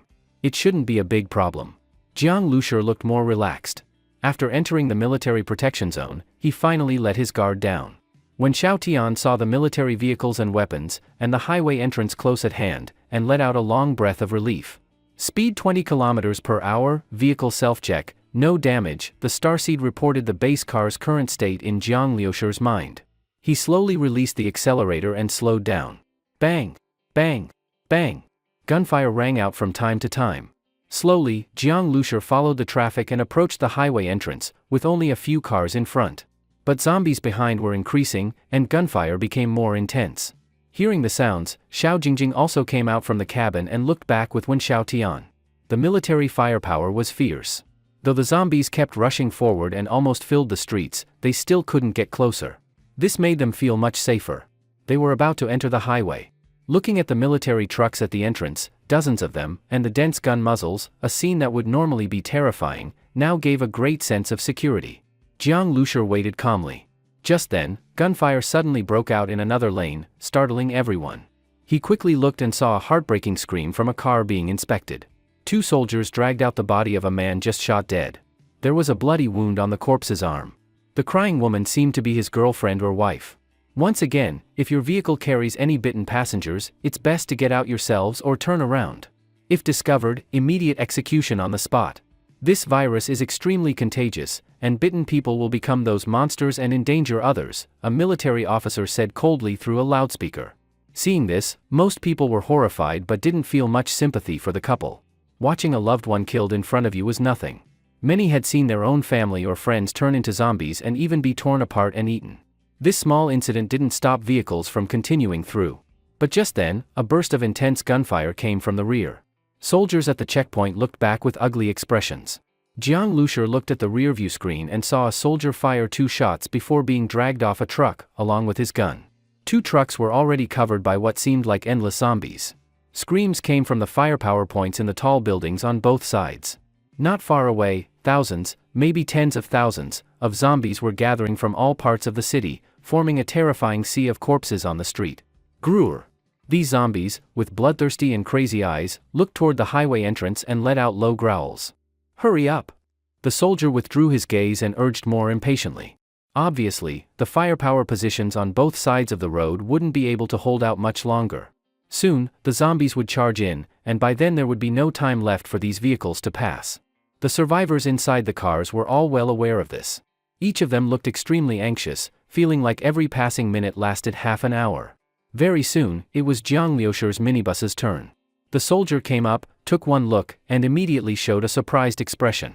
Then he looked at Jiang Lushur strangely and said, "Fleeing in such a big vehicle." The inside was a luxuriously decorated RV, with 2 delicate-looking women sitting in it. The soldier obviously looked down on Jiang Lushur a bit, probably taking him for some rich second generation who cared more about comfort than his life. "Hurry up and pass," the soldier said impatiently. Jiang Lushur touched his nose, didn't say anything, just felt it was a bit novel. It was the first time in his life he had been treated like a rich kid. When passing the toll booth window, Jiang Lushur saw that the original glass was already shattered, stained with blood, with torn fabric strips hanging on it, but the body was gone. All along the way, he had seen such tragic scenes. The virus had erupted crazily around the world, turning the once normal world into a living hell in the blink of an eye. On the highway, there were soldiers with guns everywhere, standing guard on both sides. Gunshots could be heard from time to time, followed by zombies being shot and killed in the grass below the road.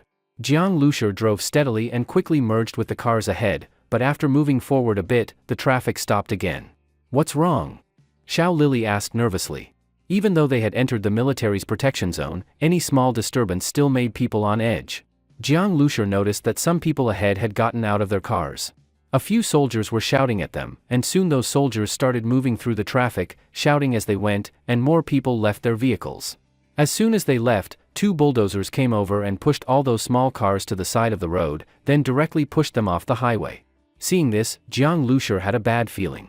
Very soon, a soldier came near Jiang Lushur's minibus and shouted loudly, "There's an overturned bus ahead on the highway, and many zombies are gathering there. Our people are clearing the way, but the zombies behind are also quickly catching up. If there are too many vehicles, the highway will get blocked, and our people won't be able to keep up. So everyone must abandon their vehicles. Go forward. Women, children, and the elderly can ride military trucks ahead. Young and strong men walk. No complaints, we're walking too. From here to the Shanghai Safe Island, we will escort you the whole way.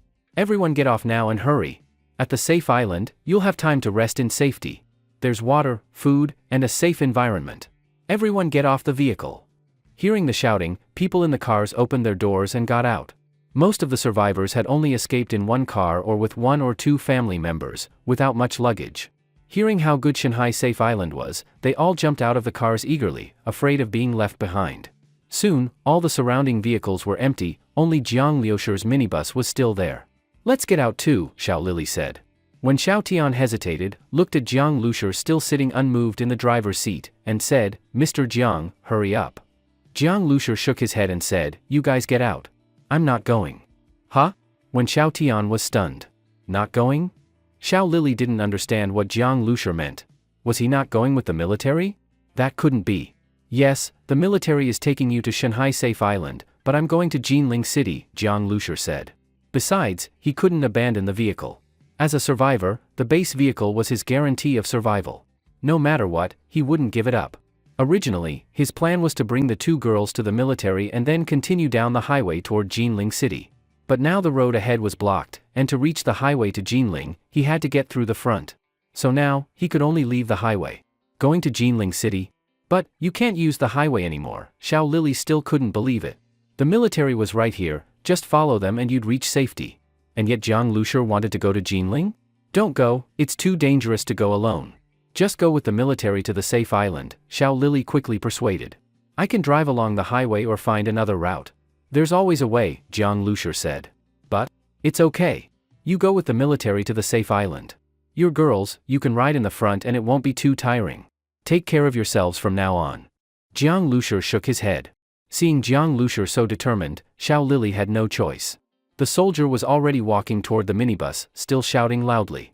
Xiao Lili looked at Jiang Lushur with hesitation again, then apologized and said, "Then I'll get off. Thank you, Mr. Jiang, for saving my life. Be careful on your way, Mr. Jiang. We'll meet again someday." I hope so," Jiang Lushur said. "Let's go, Xiao Tian," Xiao Lili said softly.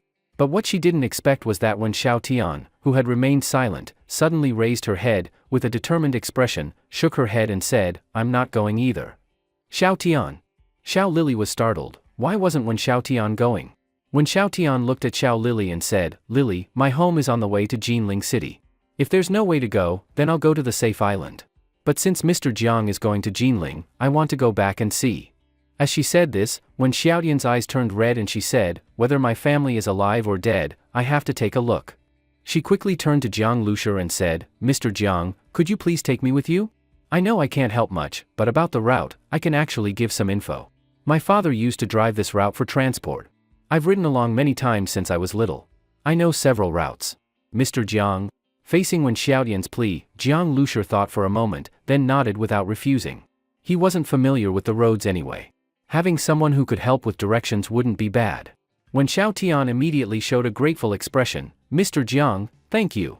Then she said to Xiao Lili, "Lili, you go alone. Take good care of yourself." Hearing Xiaotian's words, Xiao Lili also started crying. She also didn't know whether her parents were alive or dead. But her hometown was even farther, there was no way to go back. And now her good friend, who had fled with her, would also part ways. Hurry and get off. At this moment, the soldier had already come to the front of the minibus, knocking hard on the window and shouting loudly. Xiao Lili reluctantly got out of the car. The soldier saw that Jiang Lushur and Xiao Tian were still inside the vehicle, especially Jiang Lushur, who was still sitting steadily in the driver's seat, and immediately roared, "Why are you still in the car? Your vehicle definitely can't be left on the road, it's blocking everything." Jiang Lushur apologized, "Sorry, I'll move the car right away." Seeing Jiang Lushur's good attitude, the soldier's expression softened slightly, but he still added, "Okay, drive it to the roadside so the bulldozer can push it down." Then the soldier walked off to the side, muttering as he stared at Jiang Lushur's vehicle, "Such a big vehicle, not sure if it can even be pushed down. Maybe they'd have to dismantle the guardrail?" The armored vehicles and trucks stationed at the highway entrance, along with the many soldiers, would all need to retreat from the highway when they couldn't hold the line any longer. So the road had to be cleared. The army was only there to take the survivors, not to fight to the death against the endless monsters. At that moment, a sharp air raid siren suddenly blared from the highway entrance. The soldier immediately looked over. Those people who had gotten off and were walking ahead also turned around. Some immediately started running forward at full speed, while others stood nervously in place, and the crowd began to grow chaotic. "Don't panic," a soldier shouted, "this is the final alert, to remind survivors in the city to come here." Bang bang bang. The sound of gunfire was already very close and very dense. Looking into the distance, one could vaguely see heads moving. Those were zombies. In this situation, even if any survivors heard the alarm, there was no way they could get through the sea of zombies to reach the highway. These survivors here were lucky, the fortunate few. At this point, the soldier looked again at Jiang Lushur's vehicle and casually urged, "The alarm's going off, there's not much time left, hurry. Vroom." Suddenly, the soldier heard a low, thunder-like engine sound. Immediately after, he saw the minibus shoot out like a sports car, then sharply turned in an arc toward the edge of the highway. This scene was seen by many survivors. They had been looking at the highway entrance, but now their attention was caught by the sudden movement of the minibus. Seeing this minibus driving like a sports car, those people and the soldier were all stunned. "That's some driving skill, holy," the soldier had just muttered in surprise when he suddenly shouted. The minibus drove all the way to the edge of the highway, but still showed no sign of stopping. There was a guardrail ahead. Boom! In the stunned gazes of everyone, the minibus slammed into the guardrail and burst off the highway. It charged down the 2 to 3 meter steep slope beside the highway and finally came to a stop on the grass below. What the hell? The soldier rushed over to check the situation, and many survivors craned their necks to look. This guy's driving was terrible, wasn't it? He actually drove straight off the highway, no idea if he got hurt. But actually, this solved the problem. If he wasn't hurt, he could just get out and run back up the road, and they wouldn't have to bother pushing the vehicle off. However, just then, the minibus suddenly shook a little, like a stumbling drunk. Stalled? Many people had that thought in their minds. But right after, the minibus started moving again, rumbling as it drove off the grass, crashed through a green barrier net, and entered a narrow countryside road nearby. What's going on? What is that guy doing? Under the stunned gazes of the survivors on the road, the minibus drove slowly along the country road. The soldier also widened his eyes. The car actually drove off. Not far behind him, Xiao Lili was desperately waving toward the direction of the minibus. She hadn't expected Jiang Lushi to leave the highway in such a simple and direct way. When the minibus had just rushed down, it scared her too, but luckily, it looked like the minibus was fine, and the people inside must be okay too. Xiao Tian, Mr. Jiang, take care. Xiao Lili waved hard while her eyes blurred, and she could barely see the back of the minibus as it left. No damage from the collision. Base vehicle is in normal condition, the starseed reported in Jiang Liusher's mind. While listening to the report, Jiang Lushi looked back toward the highway. This country road ran alongside the highway. As Jiang Lushi drove along it, he saw small cars that had been pushed off and crowds of people slowly walking forward. Though these survivors were temporarily safe, once they relaxed a bit from the tension, they began to realize what had really happened in just this short time. Many were crying. Even those who weren't had dark expressions. They had lost loved ones, felt uncertain about the future, so many emotions. As Jiang Lushi watched them, Wen Xiaotian was also looking through the window with a sad expression. And on the highway above, both the survivors and the soldiers turned their heads, all watching this unusual minibus, temporarily stopping what they were doing to see it off. Soon, the country road reached a bend that moved away from the highway. Jiang Lushi still hadn't seen the front of the military convoy, nor Li Yusin, or anyone else he knew. He took one last glance at the fleeing survivors on the highway, then turned the steering wheel and drove around the bend. The minibus moved at a steady pace, soon leaving the highway behind. This also meant that they were getting farther away from Shanghai Safe Island and from the military's protection. Miss Wen, Jiang Lushi called out. When Xiaotian snapped out of her daze and quickly responded, yes? Then she added, don't call me Miss Wen anymore, just call me Wen Xiaotian. Or if you don't mind, you can call me Xiaotian. That's what my friends call me. Alright. Then don't call me Mr. Jiang either. I'm Jiang Lushi. Jiang? Brother Jiang. When Xiaotian still felt too shy to call him by name, so she called him that instead. You said you know several routes. Can you explain in detail? Jiang Lushi asked. Although he had already downloaded route maps, he couldn't use navigation, so they were currently not helpful. Leaving the highway meant plunging into unknown danger, which Jiang Lushi had to avoid. If Wen Xiaotian was truly familiar with the roads, then maybe they could find a relatively safer route. Okay. Wen Xiaotian quickly nodded. Wen Xiaotian's home was over 100 kilometers away from Jinling City, a small, little-known county. Later, she got into college in Jiangbei. Her family was very ordinary. Her father was a long-distance transport driver, mainly running the route from that small county to Jiangbei. When she was little, during summer and winter vacations, her father would take her along on long-distance trips. Sometimes they would also play in Jiangbei for a while. Back then, I don't know why, but everything on the road, the scenery and such, felt really interesting and fun. Wen Xiaotian said with some emotion. Then she came back to her senses and said a bit embarrassedly, sorry, I've talked so much and haven't gotten to the point. It's okay, Jiang Lushi said. A young girl like her had just narrowly escaped death and was now worrying about her family. Being this calm and restrained was already remarkable. When Xiaotian's eyes had been red the whole time, Jiang Lushi had caught glimpses of her looking upward hard, trying not to cry. You can keep talking. We still have road ahead of us, Jiang Lushi said. This country road kept winding forward, and so far, no intersections had appeared. When Xiaotian couldn't help but smile a little, got it. I'll say it now. I was just seriously trying to recall the road details. At first, I was worried that it was all from when I was little, and I wouldn't remember clearly.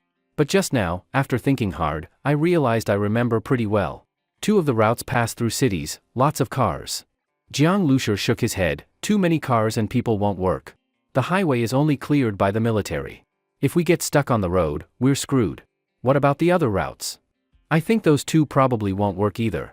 There's another one that goes around through a bunch of small towns because the route is for delivering goods to factory areas. That road actually has quite a lot of people too, Wen Xiaotian said. More people meant more zombies, so Jiang Lushi had already ruled that out. There's one more that goes through the mountains. The road is more complex, and, for a long stretch, there's nothing at all along the way, Wen Xiaotian said.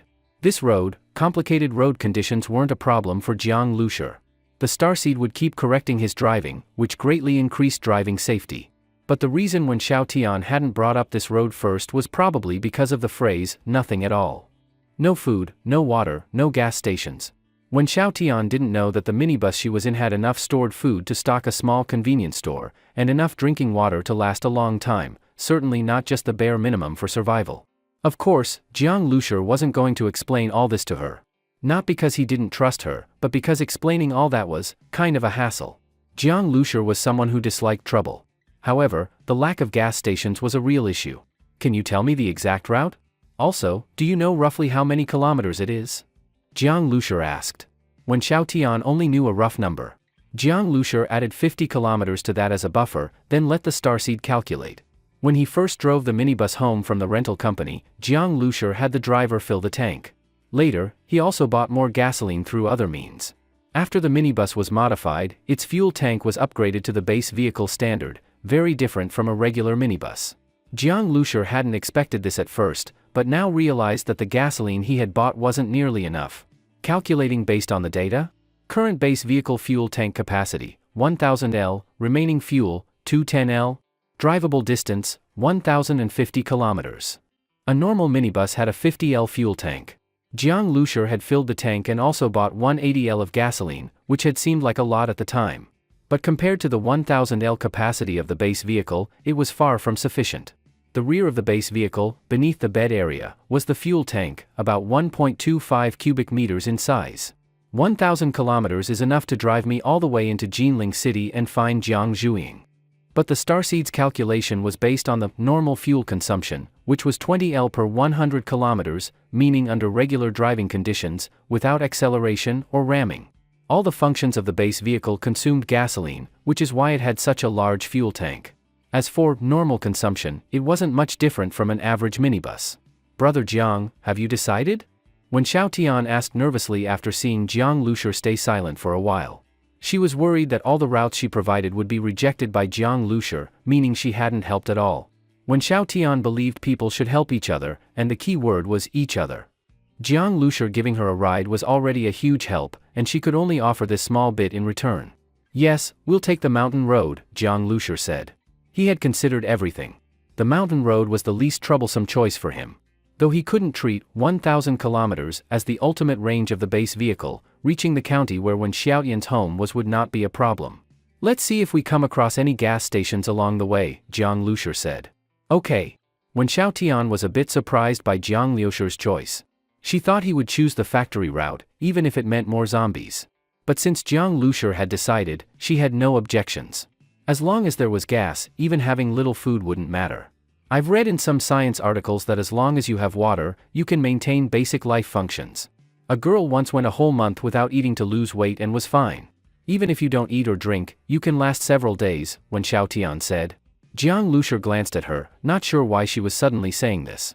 Wen Xiaotian then smiled and said, I think I just need to lose a little weight anyway. Ah? Jiang Lushi didn't know what to say. Did Wen Xiaotian really think they were going to go hungry the whole way? The base vehicle drove steadily on the country road. Occasionally, a few zombies could be seen standing dazedly in the fields or by the roadside. As soon as they saw the base vehicle, they immediately ran toward it like crazed beasts, but usually, before they could even pounce, they could only watch helplessly as the base vehicle sped past them. Roar! These zombies waved their arms in vain, their eyes a blood-red color, with no consciousness, only madness and brutality. At first, Wen Xiaotian stared out the window without blinking. Gradually, since it remained very safe, her tense nerves relaxed, and she tilted her head and fell into intermittent sleep. Adjusting left, continuing forward. Jiang Lushi drove while glancing at Wen Xiaotian. He saw her body suddenly twitch in her sleep, looking very uneasy. She was probably exhausted from all the fleeing. Her nerves had been highly tense the entire time, leaving her both physically and mentally drained. Looking at her, Jiang Lushi couldn't help but think of Jiang Zhuiying. He wondered whether she was hiding in a house somewhere, feeling scared. When Wen Xiaotian woke up, she found that the minibus had stopped. It was almost dark outside. One side of the road was a cliff, and the other was a dim forest. Brother Jiang?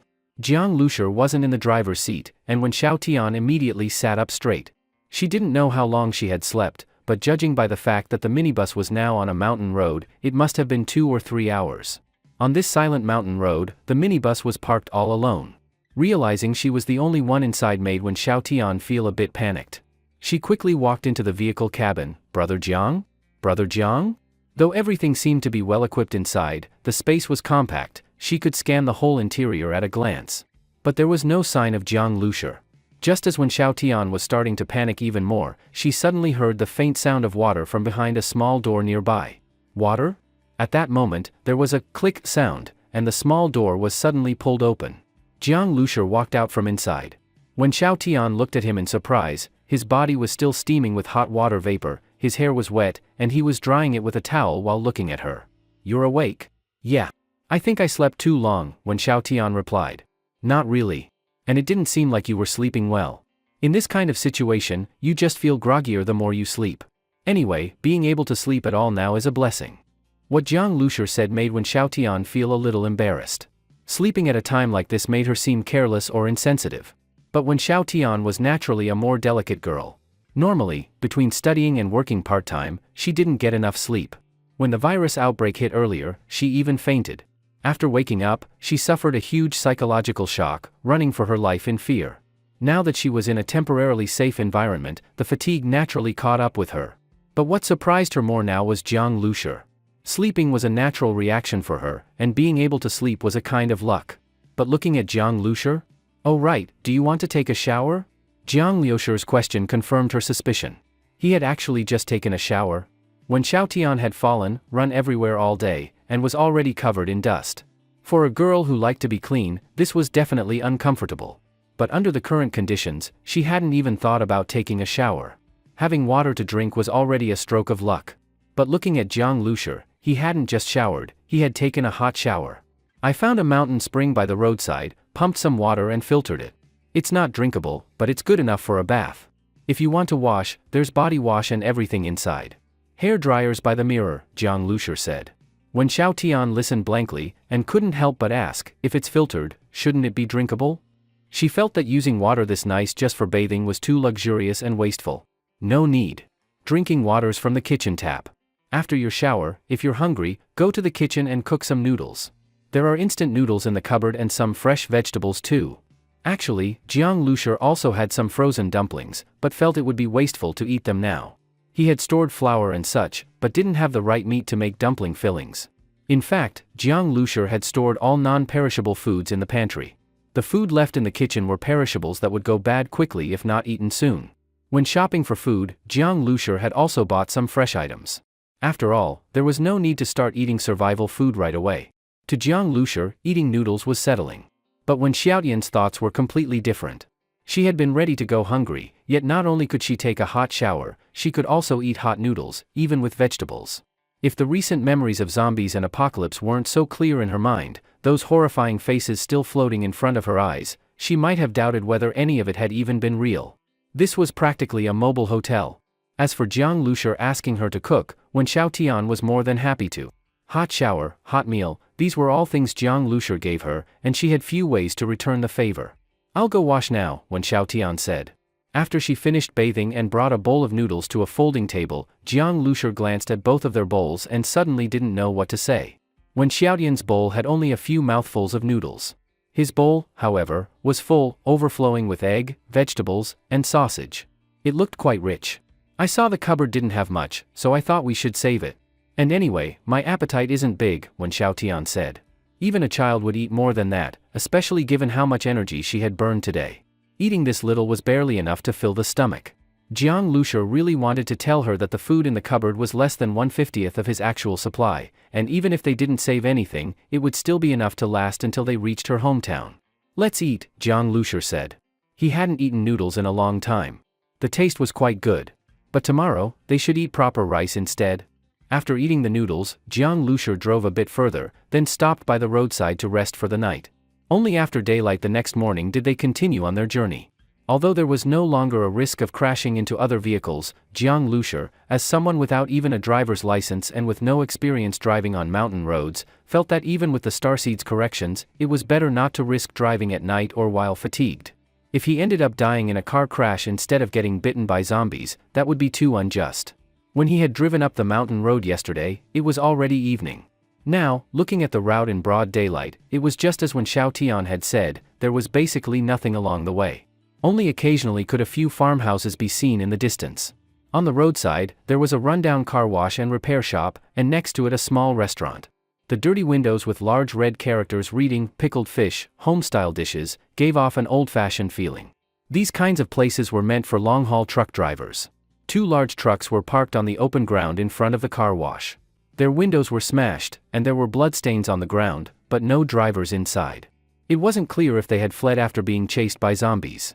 Jiang Lushur parked the vehicle in front of the pickled fish restaurant and looked at the front door. The old door was tightly shut and stained with blood, giving off an eerie feeling. "Brother Jiang, are you planning to?" When Xiao Tian was stunned when she saw him stop the vehicle. "It's fine. I'm looking for food." At the beginning of the apocalypse, many fresh foods hadn't yet spoiled. It was still relatively easy to find ingredients. A few days later, when everything rotted, only vacuum-sealed and preserved foods would be edible. Although Jiang Lushur had also stocked up, since it was just the 2 of them eating, any fresh ingredients they found shouldn't be wasted. "Looking for food? Can anything in that restaurant still be edible?" when Xiao Tian asked with concern. Jiang Lushur smiled slightly. He knew she was worried about viral contamination. Jiang Lushur already knew from the starseed that before the outbreak, the world's food and water sources had already been infected, and everyone in the world carried the virus. However, people like Jiang Lushur, who had already survived the virus mutation, wouldn't have their viruses activate. So finding food now didn't pose any threat. Of course, being bitten by a zombie was still dangerous. Zombies carried an enhanced virus that could still infect survivors. Jiang Lushur wouldn't explain all this to Wen Xiaotian, it was too complicated, and explaining how he knew it would be even harder. He simply said, "Don't worry. The food is fine." "Then, are we getting out to grab it?" Wen Xiaotian asked timidly. Getting out now was obviously dangerous, but in the apocalypse, what wasn't dangerous? Especially scavenging food, it was always done at the risk of your life. Her face turned a bit pale. She was scared, but if Jiang Lushur needed her, she would still summon her courage and get out. "Hold on tight." Jiang Lushur's voice suddenly sounded in her ear. "Huh?" When Xiao Tian was stunned, and before she could say anything, the roar of the engine erupted. V-room. The minibus charged forward like a furious bull and rammed directly into the restaurant's front door. The wooden door, along with part of the wall, collapsed with a crash. Jiang Lushur had already seen that this small rural restaurant's walls weren't made of bricks, but of construction site prefab materials, thin iron sheets on the outside, foam on the inside, fastened with screws. One hit, and it would fall. When the wall collapsed, the whole roof looked ready to cave in. At that moment, Jiang Lushur saw the inside of the small restaurant. It was a very bloody scene. For zombies were crouched on the ground, frantically fighting over something. Blood and torn intestines were everywhere. About 5 people were lying on the ground, disemboweled, their flesh being grabbed and eaten by the zombies. He said about 5 because it was hard to tell exactly how many corpses there were. The bodies had been so thoroughly ripped apart, most of the flesh had already been eaten. "Ah?" When Xiao Tian couldn't help but scream, then immediately covered her mouth with her hand. The scene in front of her was nauseating, but in the apocalypse, she had to learn to adapt to this kind of thing. The 4 zombies stopped eating and turned their heads toward the minibus that had suddenly crashed in. Their eyes were blood red, veins bulging, mouths and faces covered in blood and flesh. They roared madly and charged at the minibus. Without hesitation, Jiang Lushur slammed down the accelerator. Vroom! The engine roared again. The minibus plowed through the 4 zombies and crashed into the wall on the other side of the restaurant. Boom! The entire wall collapsed. The minibus, along with the zombies and part of the building, smashed into the mud wall of the backyard. Flesh flew everywhere, red and white splattered across the windshield. The 4 zombies were all killed in one go by Jiang Lushur. Jiang Lushur exhaled deeply. Looking at the bloody windshield, he hesitated for a moment, then pressed the wiper button. The wipers silently swiped back and forth, dragging along bits of flesh, smearing the blood red, but soon, the washer fluid sprayed out, diluting the blood, which was gradually wiped away. Jiang Lushur silently watched it all. Not even 24 hours had passed since the apocalypse began, but slowly, he seemed to be getting used to the blood and killing. When Xiao Tian bit her lip and stood behind Jiang Lushur, watching the blood slide down with the wipers. She didn't know what to say. Jiang Lushur's reaction had been very calm. But when Xiao Tian understood, that's the only way to survive in the apocalypse. If you cry all the time, you'll die sooner or later. I'll go get the food. When Xiao Tian suddenly came to her senses and volunteered to go outside and search for food. Getting out was dangerous, and she'd have to face the corpses up close. It was disgusting, but she couldn't let Jiang Lushur do everything. She had to be useful, not a burden. "I'm opening the door," she called out.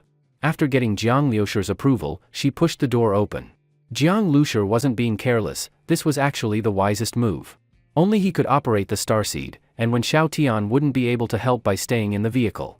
If she encountered danger, Jiang Liusher could still drive the vehicle to support her. The small restaurant was a complete wreck. When Xiao Tian pushed aside the broken debris and found the kitchen's freezer. It was taller than a person and packed with food, chicken, duck, fish, eggs, all kinds of vegetables, enough to feed a dozen people for 2 or 3 days. The freezer was too big to move into the minibus, so when Xiao Tian found clean plastic bags and started packing the food bit by bit into the vehicle. There was a small freezer on the minibus, but it was too small to hold everything. If they didn't eat the food soon, it would spoil. "Brother Jiang, I'll cook dinner tonight and let you taste my cooking." When Xiao Tian was confident in her cooking skills. She had started cooking from a young age and had a talent for it. To be useful, she even brought oil, salt, sauces, a small gas stove, and a wok.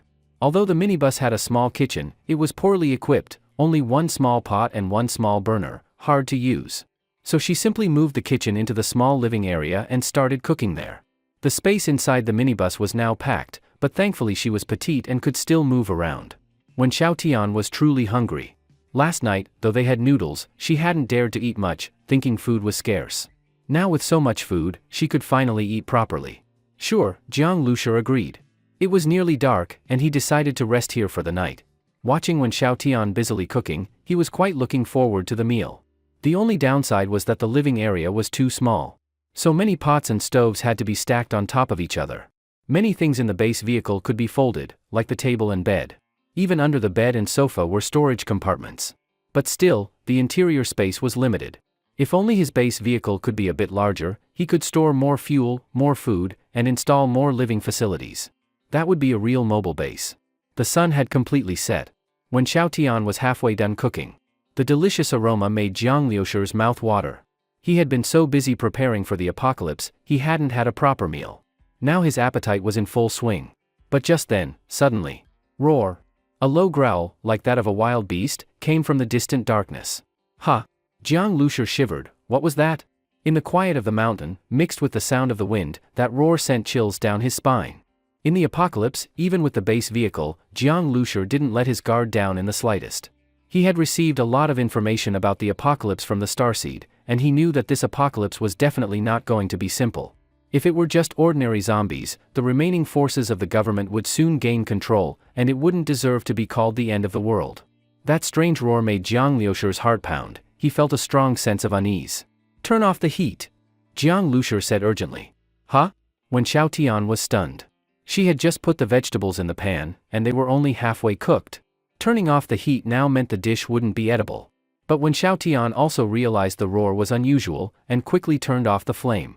Jiang Liusher, meanwhile, shut off the main power switch of the base vehicle. Click! The lights went out. Darkness fell.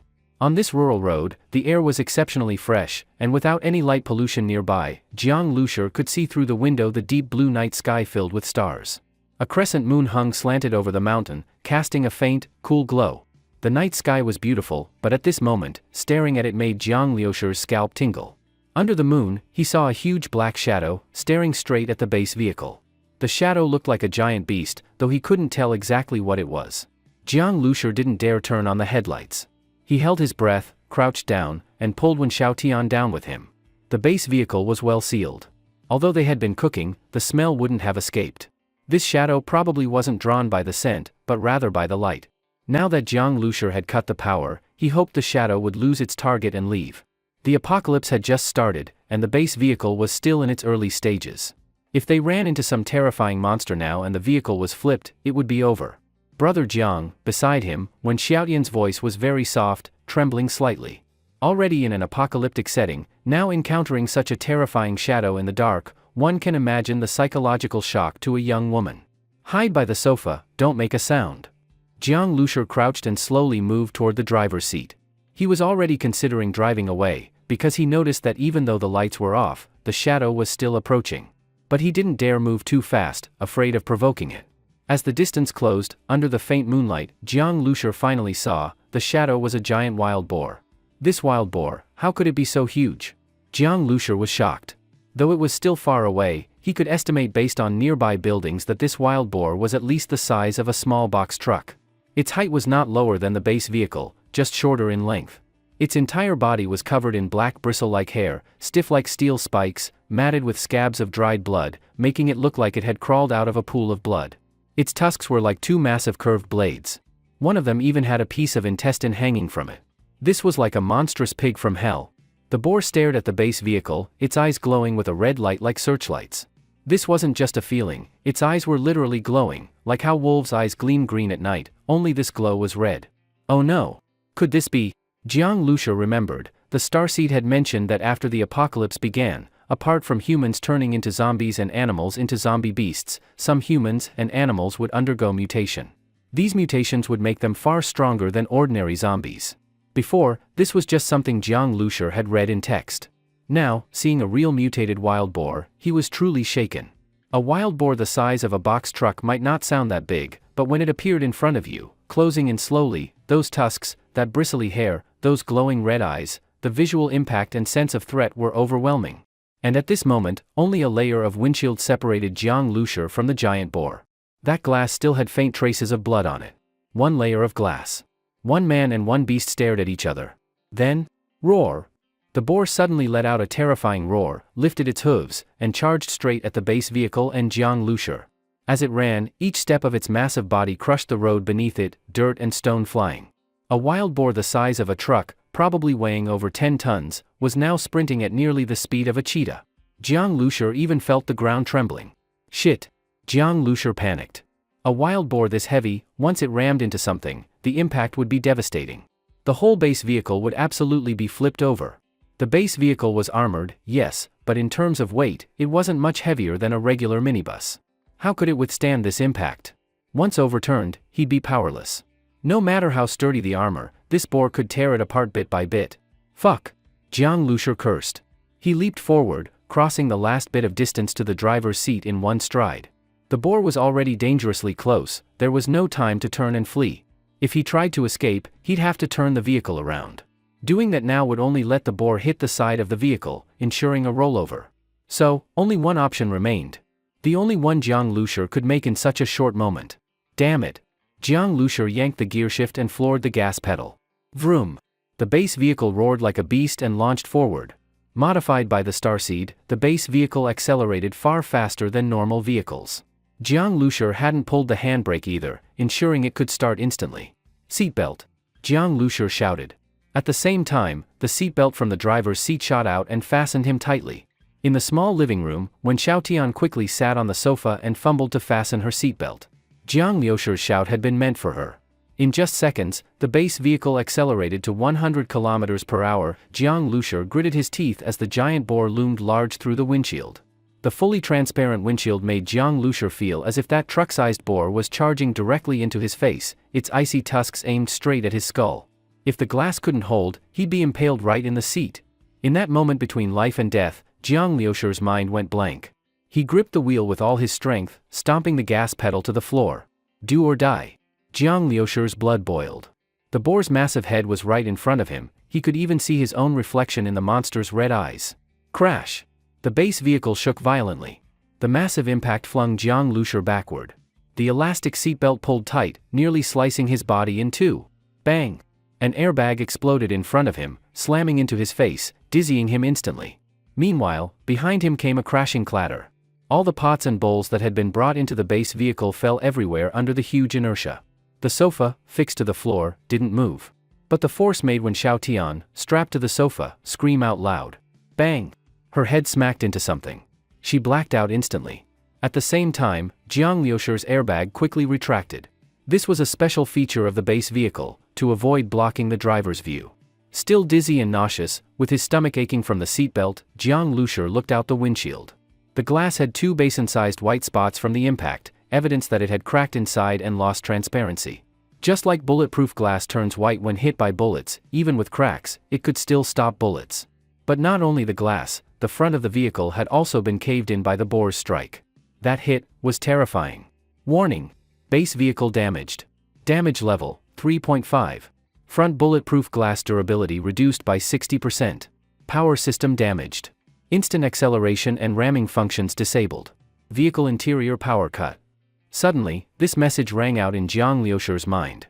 The base vehicle was damaged? Jiang Liusher froze. It had survived a siege by hundreds of zombies without a scratch. Yet now, one hit from a mutated wild boar, and it was already compromised. In the Starseed's alert, what made Jiang Liusher feel completely cold was, the power system was damaged.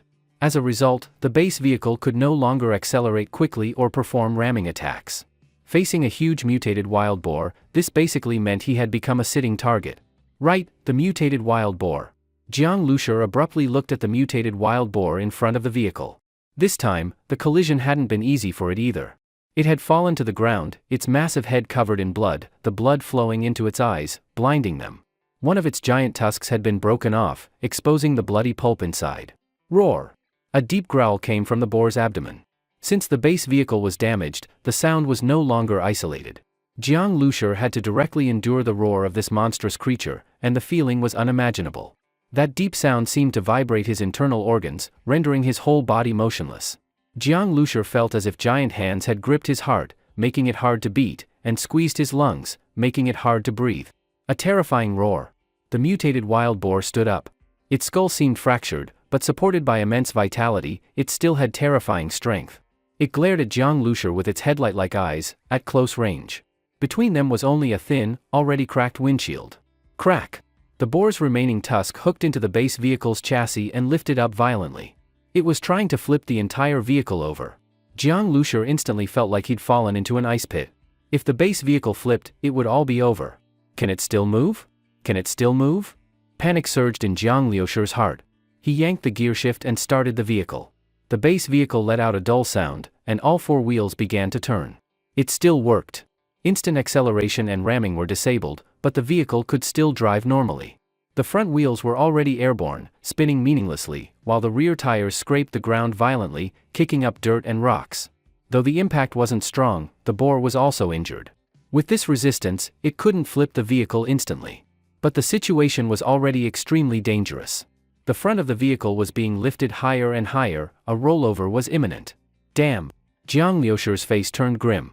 He gripped the steering wheel tightly, stepping on the gas. Cold sweat dripped down his face. Stay calm. I must stay calm. In moments of crisis, seek a way out. A chance at survival. Suddenly, a flash of insight came to Jiang Liusher. His fingers moved like playing the piano, rapidly pressing a few buttons on the base vehicle's control panel. Beep! With a soft sound, the control panel lit up. Jiang Liusher pressed down hard on it. Everything depended on this. Air cannon pressurizing. Pressurization time, 9.5 seconds. The Starseed's voice sounded in his mind. Jiang Liusher let out a breath of relief. Thank goodness, acceleration and ramming were damaged, but the weapons still worked. Besides ramming, the base vehicle also had onboard weapons. When Jiang Liusher completed the vehicle's modification, he had received information from the Starseed about these weapons. But because the apocalypse hadn't started yet, Jiang Liusher had avoided testing them, fearing trouble. After the outbreak, he had been too busy fleeing to test them. Now there was no time for testing, it was a real, life-or-death battle. One mistake and he'd die. The base vehicle's air cannon used 500 liters of compressed gas, with an initial velocity of 810 meters per second, more than twice the speed of sound. During World War II, Nazi Germany had developed air cannons capable of shooting down low-flying aircraft, though they were ultimately abandoned due to accuracy issues. Jiang Liusher didn't know what effect a shot from the air cannon would have on the boar. Its power was undeniable, but air still had less impact than live ammunition. Sometimes, blast shockwaves could send a person flying tens of meters, yet they might survive afterward. Jiang Liusher couldn't guarantee this one shot would kill the boar. And he had only one chance, no second shot. With 9.5 seconds of charging time, if he missed, the vehicle would be flipped. Let's do this! Jiang Liusher gritted his teeth and pressed another button. The air cannon's barrel extended from the front of the vehicle, aiming directly at the boar's abdomen. This cannon was hidden within the vehicle's front, invisible from the outside until activated. Jiang Liusher stared at the 60mm barrel, his heart pounding. Countdown, 9, 8, 7. The Starseed began counting down. For Jiang Liusher, it felt like a sentence from fate. The barrel's angle and direction could be adjusted, but where should he aim? The abdomen? The head? The throat? This mutated wild boar had thick skin and flesh. Jiang Liusher didn't doubt it could withstand bullets. Every part of it seemed well armored. 6, 5. The countdown neared its end. The vehicle tilted more and more. Clatter. Because the vehicle was being lifted, all the pots and bowls slid backward. Jiang Lushur gritted his teeth, pressed the automatic cruise control button, unfastened his seatbelt, grabbed a wrench, and leapt from the driver's seat. Stupid pig, die. Jiang Lushur went mad, swinging the wrench furiously against the cracked windshield at the bore. Bang bang bang. The wrench slammed into the glass, already fractured, and fine glass shards shook loose and fell. The attack seemed meaningless. But the boar, being an animal, was provoked by Jiang Lushur's aggression. It glared at him with blood-red eyes. 4, 3. The countdown continued, fate approaching. Suddenly, Jiang Lushur pressed a button and kicked the car door open, leaning halfway out. It looked suicidal, but Jiang Lushur was extremely calm. He knew most of the vehicle's weight was resting on the boar's tusk. The front wheels were in the air, but the boar was also being pressed down, unable to move freely. If it turned to attack Jiang Lushur from the side, it would have to withdraw its tusk, then the base vehicle would drop, all wheels hitting the ground, crushing into the boar. Even if it didn't fall, it would be forced back. So this looked suicidal, but in just a few seconds, the boar wouldn't be able to touch him. Stupid pig, die. Jiang Lushur locked eyes with the boar and threw the wrench with all his strength. Whoosh! The boar couldn't dodge. The wrench hit it. Because the vehicle was shaking and Jiang Lushur wasn't a tribal spear thrower, his aim was off. The wrench struck the corner of the boar's eye, not the eye itself. But even the corner of the eye had many nerves. The boar cried out in pain. Roar! Its roar shook the heavens. The shockwave nearly tore Jiang Lushur from the door. Infrasound and resonance with his organs made his heart nearly stop, mind going blank. But at that moment, one sound remained sharp in Jiang Lushur's mind. The starseed's countdown. 2, 1, 0. Ah! Fuck! Jiang Lushur's eyes turned red. Fighting dizziness and nausea, he used the starseed to slightly adjust the cannon's aim, directly at the boar's open mouth.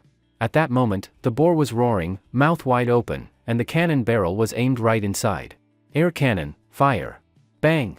A fierce explosion sounded, like thunder striking the ground, deafening. The airflow at 810 meters per second far exceeded the speed of sound, triggering a sonic boom. A huge eruption of energy burst out. The base vehicle was suddenly thrown backwards, the windows violently shaking, large chunks of bulletproof glass shards falling, blown away like bullets in all directions. The surging air formed a vacuum around, the pressure rising sharply then dropping almost to nothing. Water vapor in the air immediately liquefied, forming a house-sized conical mist. That conical mist was then pushed by the airflow, moving forward with incredible speed.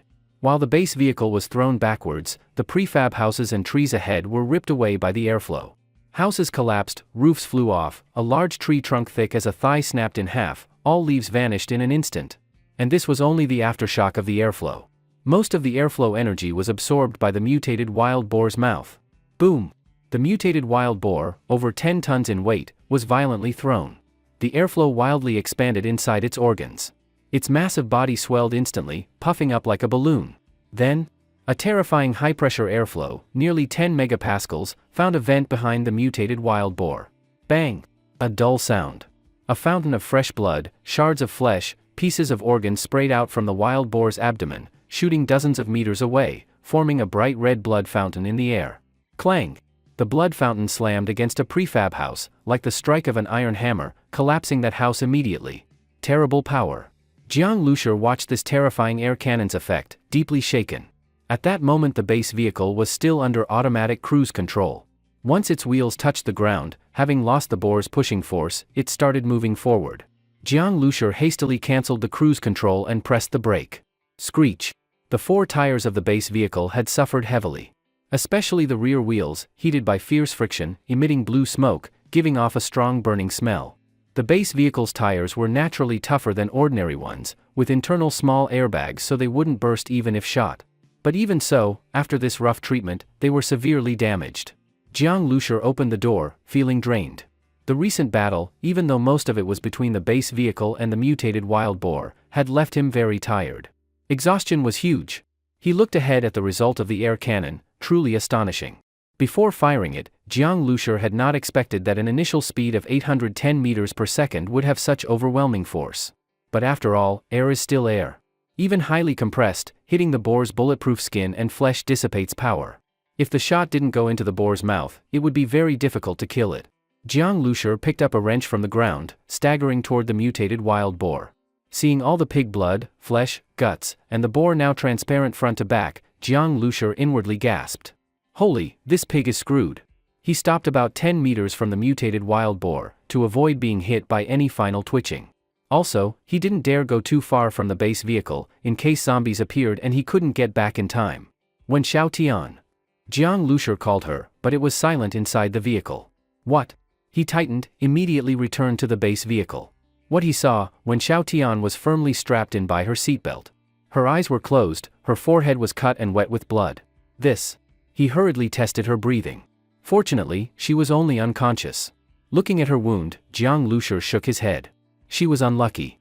That injury was probably from pots or bowls hitting her. Earlier when the base vehicle had collided with the mutated wild boar, when Xiao Tian was strapped on the sofa, so she was safe. But those pots and bowls were not secured. When they were flung, she was knocked out cold. If there had been several collisions, those utensils could have killed her. That was dangerous. Jiang Lushur exhaled. If the fight with the mutated wild boar had harmed Wen Xiaotian fatally, he would have felt terrible. He fetched gauze from the storage box, about to bandage Wen Xiaotian's wound, when suddenly a voice sounded in his mind. Base vehicle damaged, damage level 3.5. Repair requires 200 kilograms steel, 100 kilograms copper, 30 kilograms high molecular organic plastic, 1,200 liters gasoline, 200 kilowatt-hour electricity. Repair time required, 24 hours. Hearing this, Jiang Lushur froze, then bitterly smiled. The base vehicle was damaged. Thankfully it can self-repair. But those repair materials are really hard to find. Steel, copper, organic plastic, especially gasoline and electricity.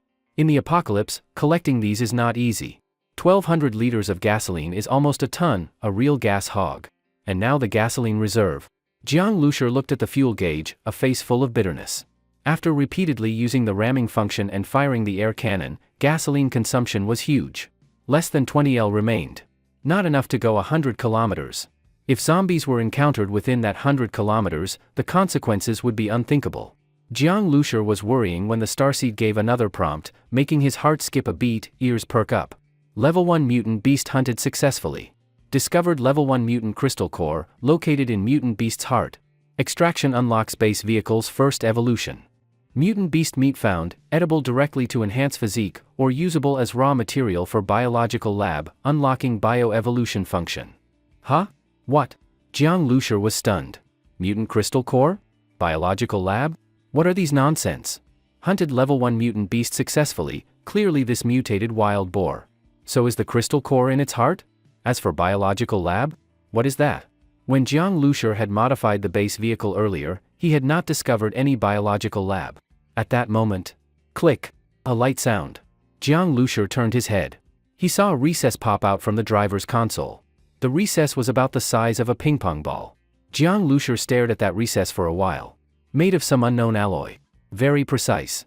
He had never seen it before. In Jiang Lushur's mind a guess formed. The mutant crystal core located in the heart.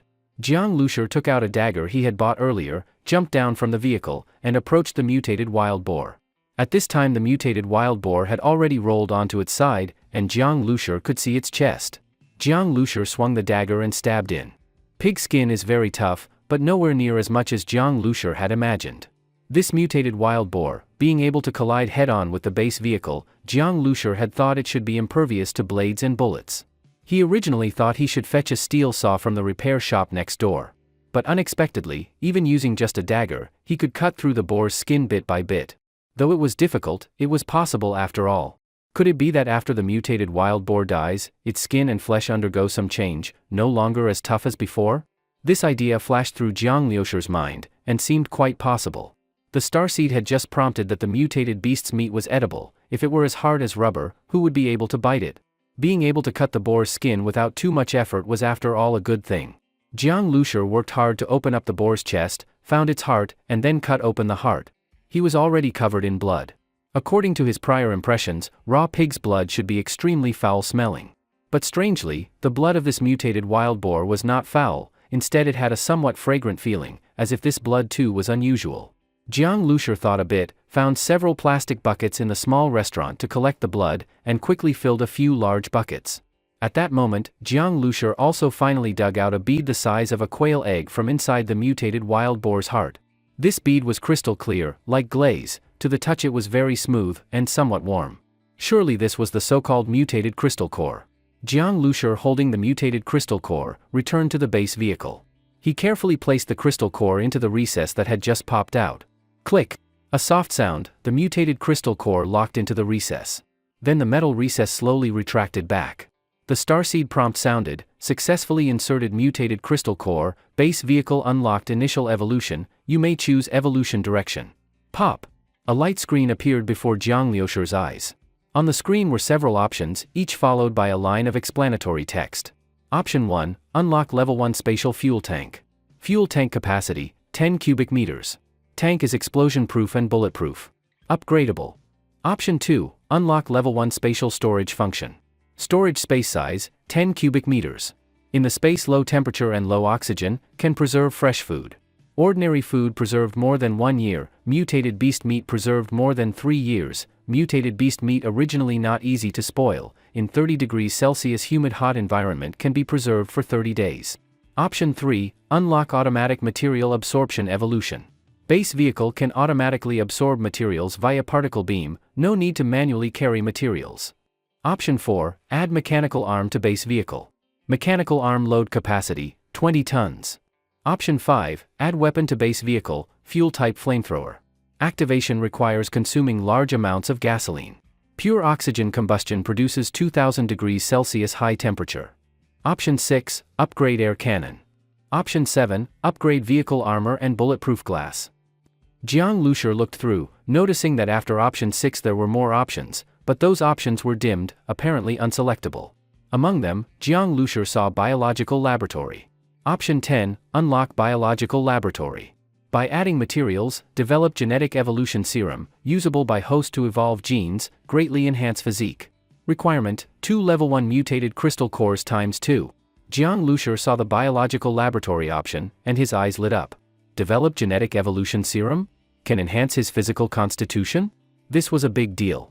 Jiang Lushur knew that after the apocalypse, not only animals mutated, humans also may mutate. And though he had the base vehicle, his own body was the greatest weakness. If his body died, everything would be over. So if he could get gene evolution serum, he himself could become stronger. That would naturally greatly improve his combat power. He must unlock the biological laboratory. But, he needed 2 level 1 mutated crystal cores, and he only had 1.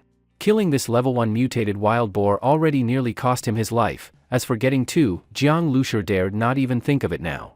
He needed to become strong, first evolve the base vehicle, then himself. In this tormenting apocalypse, Jiang Lushur had too much to do. Biological laboratory cannot be considered now. He must first unlock earlier functions. The first upgrade, the fuel tank. It was desperately needed. Now the base vehicle's fuel reserve was too small. A 10 cubic meter fuel tank, filled with 8 or 9 tons of gasoline, whether for ramming or using weapons, that would give real support. Otherwise, if in the middle of fighting a mutated beast and fuel runs out, that would be unjust death. Second, storage space. Jiang Lushur also coveted that. Now the base vehicle space was insufficient, many things could not be carried, like the mutated wild boar meat, such a pity if you can't store it.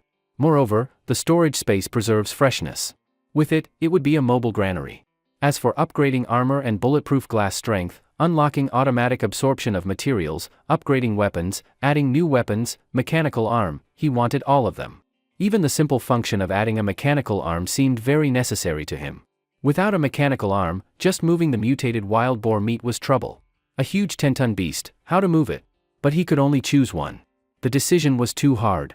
Jiang Lushur deliberated, still restrained his desires. He chose the first option, increase the fuel tank capacity. With a spatial fuel tank, he could store large amounts of gasoline. Many other upgrades convenience or combat power improving. But the first, the fuel tank, related directly to Jiang Lushur's life right now. The base vehicle needed repair in shortest time.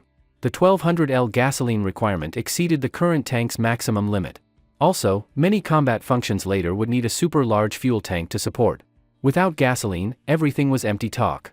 Jiang Lushur gritted his teeth and pressed the first option. Beep. A soft sound, the starseed prompt sounded, selected, upgrade fuel tank. Upgrade requires 100 kilograms of steel.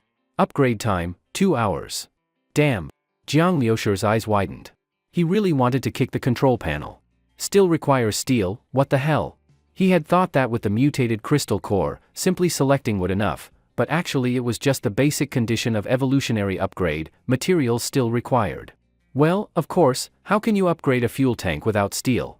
But where to find steel now? Near Jiang Lusher were several box trucks, and some big trucks. These vehicles certainly had steel. But how to disassemble the steel and carry it into the base vehicle? That was a big problem. If the base vehicle had already unlocked option 3's function of automatic absorption of materials, then he wouldn't have to carry, he could just extend the absorber and absorb steel from those trucks directly. But now, Jiang Lusher of course could not waste this precious first evolution chance on unlocking automatic absorption function. He must find steel, to upgrade the fuel tank. But that mutated wild boar meat. Jiang Lusher glanced at the huge mutated wild boar on the ground and was really reluctant to leave it behind. This mutated wild boar meat could stay fresh for a month even in a hot and humid environment of 30 degrees. If he didn't take it with him, it would all go to waste. Besides, the starseed had said that mutated beast meat could be used as a material for developing gene evolution fluid in a biological lab. Even just eating it could slowly improve one's physical condition. Without a lab, Jiang Lusher could still make a stir-fry and feast on it. It would be a great treat. Improving physical fitness a bit would at least make moving those few hundred kilograms of steel easier. Jiang Lusher had grown up in a modest family. His parents had died, and he and his sister had sold their house to survive together. He was used to a frugal life. Asking him to waste so much mutated beast meat was like cutting his heart with a knife. No way. Even if I don't have storage space, I still have to take this wild boar with me. Jiang Lusher made up his mind. This mutated wild boar was a huge treasure. After the apocalypse began, gold and silver became scrap metal, and paper money wasn't even worth toilet paper. The only things people could trade with were food. The value of this mutated beast meat would soon be recognized by humans. Eating it could enhance physical fitness, that was a big deal. Compared to zombies, ordinary people were too weak. Once targeted, they couldn't even run away. In such a situation, those with better physiques would have a much higher survival rate. Plus, this kind of mutated beast meat was easy to store, it could last for months even in autumn and winter. It was likely to become a hard currency more valuable than food. Waste was the greatest crime. Even if he couldn't carry it away, he had to force it. Jiang Lusher was determined to take the wild boar. But the space in the base vehicle was limited. How could it possibly hold a 10-ton beast? So Jiang Lusher set his eyes on a small cargo truck not far away. The cargo truck looked very worn out. Running on such country dirt roads, it probably was close to being scrapped. Jiang Lusher walked around the cargo truck and pulled at the door. Unsurprisingly, it was locked. Thinking quickly, Jiang Lusher turned and crawled into the ruins of the Spicy Fish restaurant. He figured the driver had gotten hungry while driving, stopped to eat at Spicy Fish, and then the apocalypse struck, taking his life. The key was probably still on the driver. But judging by the ruins, it was all a mess of blood and flesh. The zombies had already chewed the body up badly, and with the damage from the base vehicle and the mutated wild boar, it was a complete wreck. Flesh, blood, and mud were everywhere. Finding a key here would be a serious challenge. Jiang Lusher thought about it and gave up. He went to the still intact auto repair shop nearby and found a wrench. Then he smashed it against the cargo truck's windshield. Crash! A series of shattering sounds, the windshield turned into fragments. Jiang Lusher then climbed in through the front window. Once broken, these windshields turned into small particles and weren't sharp. Climbing into a small cargo truck was nothing to him. Jiang Lusher sat in the driver's seat, released the handbrake, and rummaged through the cabin until he found a 9-meter-long tow rope. Haha, I knew it. Such tow ropes usually came with vehicles, especially junky cargo trucks that could break down anytime. How could it not have a tow rope? Jiang Lusher immediately hitched this broken truck to his base vehicle. Then he went to the back of the cargo truck. Luckily, the rear door wasn't locked, just latched shut. Since it was empty inside, that saved him a lot of trouble. Alright, time to get to work. Jiang Lusher looked at the huge wild boar. It was going to be a major task. There was no way he could move such a massive boar. He had to cut the meat into pieces. He tucked his knife into his belt, went to the repair shop, and brought back a fire axe and a steel saw. Time to begin. Jiang Lusher used to exercise regularly in college and had decent physical strength. He aimed at the wild boar's neck and brought the axe down. A wild boar weighing about 10 tons, he would take as much meat as he could. To his surprise, after he retrieved the mutated wild boar's crystal core, the meat became much easier to cut. The previously tough boar meat turned tender. Not only the steel saw, even a knife could slice through. It was no harder than cutting regular pork. Brother Jiang. Brother Jiang. At that moment, Jiang Lusher suddenly heard Wen Xiaotian calling from inside the base vehicle. Her voice was panicked. No wonder, after fainting and waking up to find the prefab houses in ruins and the base vehicle's bulletproof glass shattered, with Jiang Lushur missing, she had no idea what had happened. "I'm here!" Jiang Lushur shouted. Wen Xiaotian let out a long breath of relief. Jiang Lushur was okay. What about the mutated wild boar? Did the base vehicle knock it away? Wen Xiaotian unbuckled her seatbelt and stumbled out of the base vehicle, only to be completely stunned by what she saw outside. She saw Jiang Lushur wielding a fire axe, chopping at the mutated wild boar bit by bit. The boar didn't even twitch anymore, it was clearly dead. When Xiaotian had witnessed the terrifying boar earlier, it smashed through everything. Those prefab houses were like cardboard boxes before it. Its roar had almost made her heart stop. And now this boar was actually dead. Of course, Wen Xiaotian didn't naively think Jiang Lushur killed it with an axe. Was it run over by the vehicle? She turned to look at the badly damaged base vehicle. That vehicle was truly something else. "Brother Jiang, what are you doing?" Wen Xiaotian asked. "Getting meat. This wild boar meat is edible." Jiang Lushur didn't explain the effects of mutated beast meat, and Wen Xiaotian didn't ask further. She just said, "I'll help." Butchering such a large wild boar was no easy task. With Wen Xiaotian's help, it would go much faster. At this time, her forehead had a big gash, covered in blood. She looked pitiful. Jiang Lushur hesitated but eventually agreed. The boar meat had to be processed quickly. Though the area was deserted, you could never be sure when zombies might appear. Jiang Lushur took some bandages from storage and helped Wen Xiaotian wrap her wound. Then the two of them began cutting large chunks of meat, bright red, lean wild boar meat, darker than even top-grade beef. Each piece weighed dozens of pounds, premium meat for sure. Piece by piece, they loaded over 100 chunks of meat onto the cargo truck. Jiang Lushur even hauled in a bunch of bones at the end. After this exhausting task, both of them were completely worn out. Fortunately, no zombies showed up during the entire process of butchering the mutated wild boar. Otherwise, dodging zombies would have been a major headache. Jiang Lushur returned to the base vehicle and collapsed onto the sofa, gasping for breath. Though he had just survived a life-and-death battle and was utterly drained, his heart was full of joy. This apocalypse might be a mess, but with the Starseed base vehicle, he might still carve out a future. After the fierce battle with the mutated wild boar and the butchering of its meat, both Jiang Lushur and Wen Xiaotian were extremely hungry. At this moment, Jiang Lushur was lying on the sofa, not wanting to move a finger. But Wen Xiaotian was still diligent. Although she was also very tired, she carefully prepared a meal. She used chili peppers from the spicy fish restaurant to make a dish of spicy boiled pork slices and stir-fried meat, both made from the mutated wild boar meat. Before the stir-fried meat was even served, Jiang Lushur already smelled the rich aroma of meat. It truly made his mouth water. Just based on the smell, Jiang Lushur guessed that this mutated wild boar meat must taste good. In fact, when he was cutting the wild boar meat earlier, he didn't smell even the slightest stink. Instead, the raw meat had a fragrant scent. He had already suspected something about the mutated wild boar meat. Now, his guess was mostly confirmed, and Jiang Lushur's mouth was practically watering. From the moment he realized the apocalypse was coming, until now, he hadn't eaten a proper meal for over a week. Now he was so hungry that his stomach felt glued to his back. Of course he was craving food. However, Jiang Lushur forced himself to be patient and waited until Wen Xiaotian finished the last dish. The bright red braised pork was simmered for 40 minutes. When she opened the lid and poured the red sauce over it, then picked up a trembling piece to pair with freshly cooked fragrant rice, it was something even a god wouldn't trade for. Jiang Lushur took a bite and was delighted. He felt like this was the best thing he had ever eaten in his life. Great. He had thought that after the apocalypse, even if he wouldn't starve, he'd be eating only biscuits and instant noodles every day. He didn't expect there could still be such delicious food.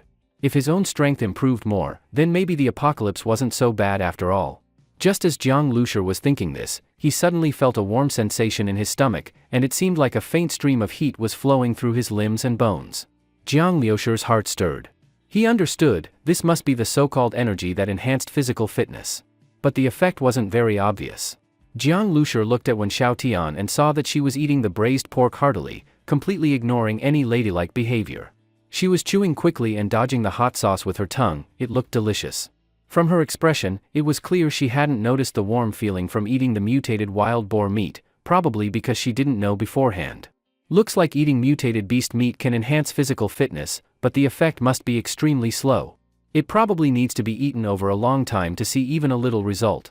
But in this apocalypse, mutated beasts are so strong, it's not easy to hunt one. Ordinary people can't even afford food, let alone have the chance to eat mutated beast meat. Something that requires long-term consumption to improve the body is probably useless to them, just a fantasy. Jiang Lushi quickly realized this. Just then, when Xiaotian noticed Jiang Lushi was looking at her.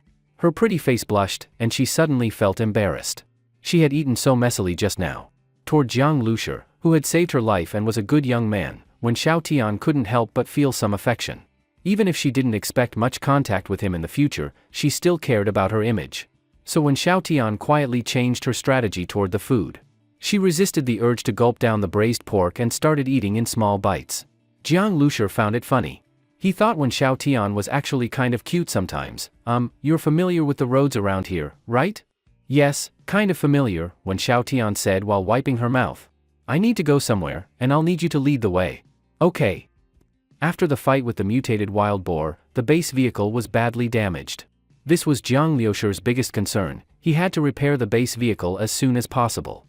To fix it, he needed 1,200 liters of gasoline, 200 kilograms of steel, 100 kilograms of copper, 30 kilograms of high-polymer organic plastic, and 200 kilowatt-hours of electricity, that is, 200 degrees of power.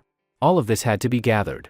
As for upgrading the base vehicle, that was simple, just 100 kilograms of steel. Damn it.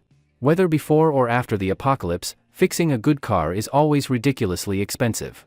Jiang Lushi was driving the base vehicle, towing the small cargo truck, traveling along a country road. Towing a vehicle takes skill. Normally, the towed vehicle needs a driver to keep a safe distance. Going downhill, the rear vehicle moves faster than the front one, so the brakes have to be used, otherwise, it'll crash into the front. But you can't brake too hard either. If the distance becomes too big and exceeds the length of the tow rope, you're screwed. Tow ropes have a max load, they'll break after a few pulls. Jiang Lushi clearly didn't have those conditions. When Xiaotian didn't know how to brake, and even Jiang Lushi himself wasn't capable. You needed to be a professional driver for this kind of thing. So Jiang Lushi just didn't bother. He dragged it along by brute force. Nobody was braking, so there was no risk of snapping the rope. As for rear-end collisions. So what? Just crash. So on these terrible country roads, from time to time. Bang! A loud crash from the rear, the base vehicle jolted violently. The wild boar meat alone weighed at least 5 or 6 tons after skinning and deboning, and with the cargo truck's weight, of course the impact was heavy. But it was fine. Keep driving. Jiang Lushi couldn't care less. If the base vehicle could survive a hit from a mutated wild boar, would a rear end by a junky cargo truck matter? So the base vehicle's damage level remained at 3.5, basically unchanged. But the cargo truck was in bad shape, its front end was totally smashed in, maybe even the engine was damaged. Jiang Lushi didn't care. As long as the 6 wheels could roll and the steel frame didn't fall apart, it was good enough. But dragging such a big thing used up a lot more fuel. Originally, Jiang Lushi only had 20 liters of gasoline left. Along the way, Jiang Lushi kept collecting gasoline. This remote countryside hadn't been scavenged by the army or survivors, so many abandoned cars on the road still had quite a bit of fuel. Earlier, at the Spicy Fish restaurant, including the small cargo truck, several trucks provided about 200 liters of gasoline. All the way, whenever Jiang Lushi saw a car, he would stop. He felt like he had become a gasoline thief, someone everyone would hate. Jiang Lushi used a crowbar from an auto repair shop to pry open the gas caps, then used a rubber hose to suck fuel from the tank into a big gasoline drum he also found there, using the siphon principle to empty every tank. This took skill. If you sucked too hard, you'd end up with a mouthful of gasoline, real nasty. But hey, it's the apocalypse, what can you expect? Jiang Lushi just hoped he could upgrade the fuel tank soon, get to an abandoned gas station, and fill up with 8 or 9 tons of gas once and for all. Then he wouldn't have to worry about it anymore. After doing this again and again, Jiang Lushi felt like his mouth muscles were cramping. Truck tanks were better, if lucky, he could get 70 or 80 liters from one. Cars were worse. It took a lot of effort to pry open the tank, and because the tank was low and had little height difference, siphoning didn't work well. He had to use an empty bucket just to collect a bit. After all that trouble, he'd only get 20 or 30 liters. In the end, Jiang Lushi had drained the tanks of who knows how many cars.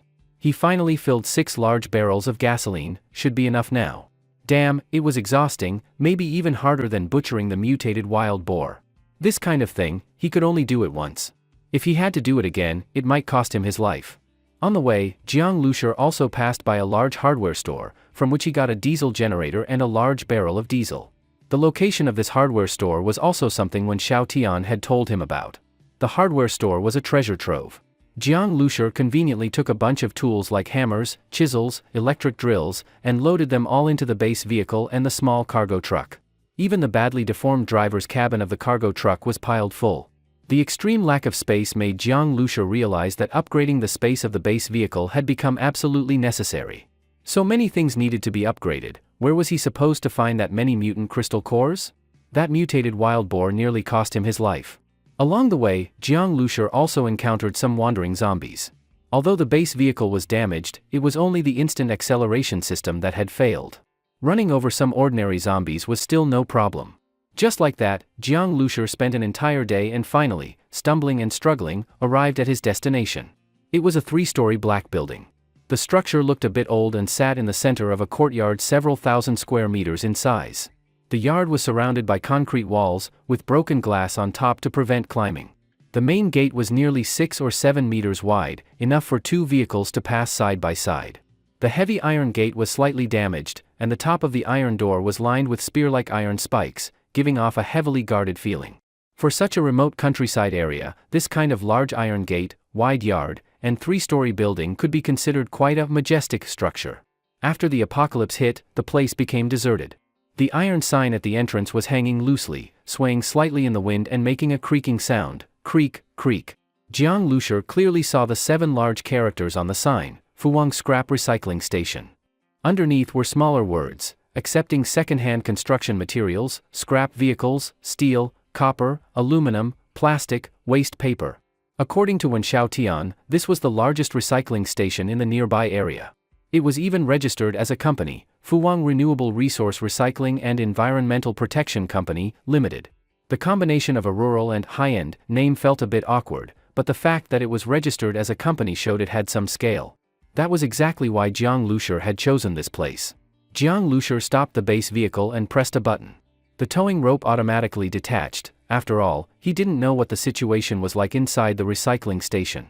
If there was a fight, he couldn't be dragging a cargo truck as dead weight. The gate was slightly ajar. Jiang Lushur stepped on the gas and rammed it open. Inside the several thousand square meter courtyard, it was packed full of renewable resources. Beside the piles, there was even a front-loader vehicle. Jiang Lushur directly pressed the horn. Zombies are attracted to sound. There weren't many people around within 7 or 8 miles, so it wouldn't attract more zombies, only the ones inside the recycling station, which was both convenient and safe.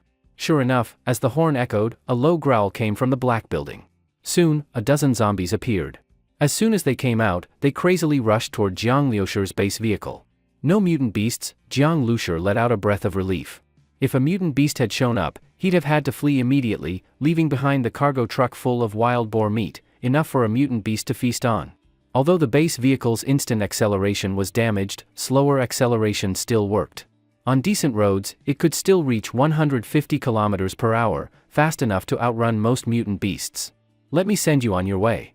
Seeing the zombies rush over, Jiang Lushur stepped on the gas. Boom boom boom.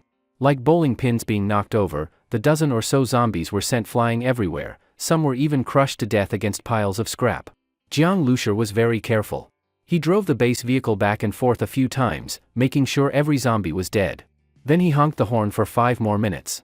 After confirming that no new zombies were coming, he finally got out of the vehicle. Wen Xiaotian, go stand guard at the gate. If you get tired, go rest inside the small building. There shouldn't be any zombies in there now. Huh?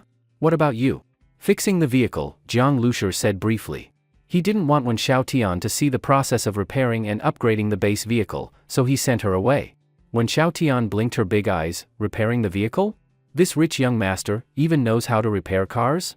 But on second thought, Jiang Lushur had turned an old minibus into something so powerful. He was probably a car enthusiast. Maybe the modifications were done by a team he had hired. A young second-generation rich kid with such skills, able to handle machinery, this guy was impressive. When Xiaotian knew that Jiang Lushur had grabbed a large number of tools from both the auto repair shop and the hardware store, he might really be able to fix the car on his own. When Xiaotian, I need quiet while working on the car and also need to think about modifications. Don't disturb me. It might take over a day. Take some food with you, don't go hungry. If anything happens, just call my name. Jiang Lushur gave some instructions, then drove the base vehicle into a garage about 100 square meters in size, while Wen Xiaotian obediently went to the gate to keep watch. This recycling station had everything. Whenever Jiang Lushur saw something useful, he carried it into the garage.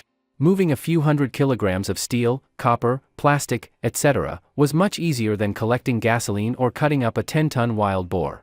Jiang Lushur planned to first upgrade the fuel tank, then repair the base vehicle.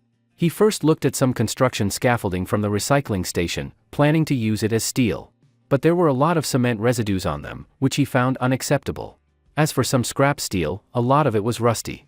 However, there were also some dismantled machine tools made of high-quality steel. Though covered in oil, they could be used after cleaning. Copper was even harder to find. Jiang Lushur only found some copper hotpots, not nearly enough. But when he explored the warehouse and pried open its door, he was stunned to find that it was full of brand new building materials. Big bundles of black and blue rebar, aluminum alloy materials, coils of copper wire, cast copper pipes, brand new PPR pipes, and PVC drainage pipes. All of it was high-quality steel, copper, and piping. This stuff was supposed to be scrap? Jiang Lushur stood in shock for a moment before realizing, sometimes, contractors embezzled construction materials and secretly sold them off. This recycling station acted as the middleman, helping sell the hot materials and making a fortune. Lucky for Jiang Lushur, he could now use the best materials and didn't have to make do with the bad ones. Jiang Lushur was thrilled. He looked like a hardworking squirrel, busily carrying materials to his little nest. This base vehicle was not only his battle station, but also his safest home. Soon, all materials were gathered, and the starseed began scanning and modification. First, the fuel tank was upgraded. Not long after, the roar of the diesel generator sounded. Jiang Lushur connected the power and started the base vehicle repairs. Sun rose and set, an entire day passed. When Jiang Lushur woke up, the base vehicle's upgrade was complete. The brand new base vehicle was fully restored. Though the outside of the fuel tank looked unchanged, the inside now had an extra 10 cubic meters of space. Once filled, he would never have to worry about gasoline again. Fuel tank upgrade complete. Fuel capacity, 10 cubic meters. Equipped with automatic fuel extraction device. Host can transmit refueling commands to the starseed. Beep. With a light sound, the internal structural diagram of the new fuel tank appeared before Jiang Lushur's eyes. Jiang Lushur found that not only had the fuel capacity been upgraded, but the engine's fuel injector, fuel intake pipe, and air intake pipe had also been upgraded. The original small-capacity fuel tank couldn't handle heavy fuel consumption at all, but now that problem no longer existed. With the upgraded fuel tank, the high-powered engine equipped in the base vehicle could now be properly supported. Especially this automatic fuel extraction device, it surprised Jiang Lushur. With it, he no longer had to struggle using a hose to siphon fuel. The fuel tank was now complete, and Jiang Lushur couldn't wait to test it. He picked up a nearly empty fuel barrel and placed it at the fuel tank inlet. There was no need to press any buttons. Jiang Lushur simply sent the refueling command to the starseed with his mind. Click, a soft sound. The fuel tank cap opened automatically, and a metal tube extended from inside. Jiang Lushur couldn't tell what material the tube was made of, but it could freely extend, retract, and change direction. Looking at the tip of the tube, he saw not only a claw-like opener but also a flashing device that appeared to be a sensor. The sensor rotated once, then aligned with the fuel barrel. The metal tube extended toward the barrel, and in an instant, the remaining fuel was sucked up. This fuel pipe could extract fuel from barrels and also connect directly to a gas station nozzle. All operations could be controlled from within Jiang Lushur's mind. Jiang Lushur willed the metal tube to extend farther. Through testing, he confirmed that the maximum extension range of the tube was 10 meters. If there were obstacles in between, the range would be reduced. Still, this result made Jiang Lushur very satisfied. It meant that in the future, he wouldn't even need to get out of the car to refuel. This was much more convenient and safe. After all, in a post-apocalyptic environment, refueling outside often meant taking huge risks. If he was in a gas station within a city, the danger was even greater. He could easily be surrounded by zombies. The base vehicle was now brand new. It was time to set out and look for Jiang Zhuiying. Before the apocalypse, Jiang Lushur had been working on modifying the base vehicle. He had just finished the modifications when the apocalypse hit. Now, the trip to Jinling City had been delayed by various events along the rural roads for a long time. Jiang Lushur was extremely anxious and didn't know how Jiang Zhuiying was doing. First find fuel and fill the new tank completely. Then go look for Xiaoying. Jiang Lushur opened the door and jumped into the base vehicle. Boom! The garage door was directly smashed open by Jiang Lushur. The acceleration system seems to work better now. Just now, Jiang Lushur hadn't even used the instant impact function, but when he stepped on the gas, the acceleration was much faster. Jiang Lushur felt like he wasn't driving a minibus anymore, but a sports car. Gear shifting and steering were very smooth. With the large capacity fuel tank, all the previously suppressed performance of the base vehicle had been unlocked. Of course, correspondingly, the fuel consumption had gone up another level.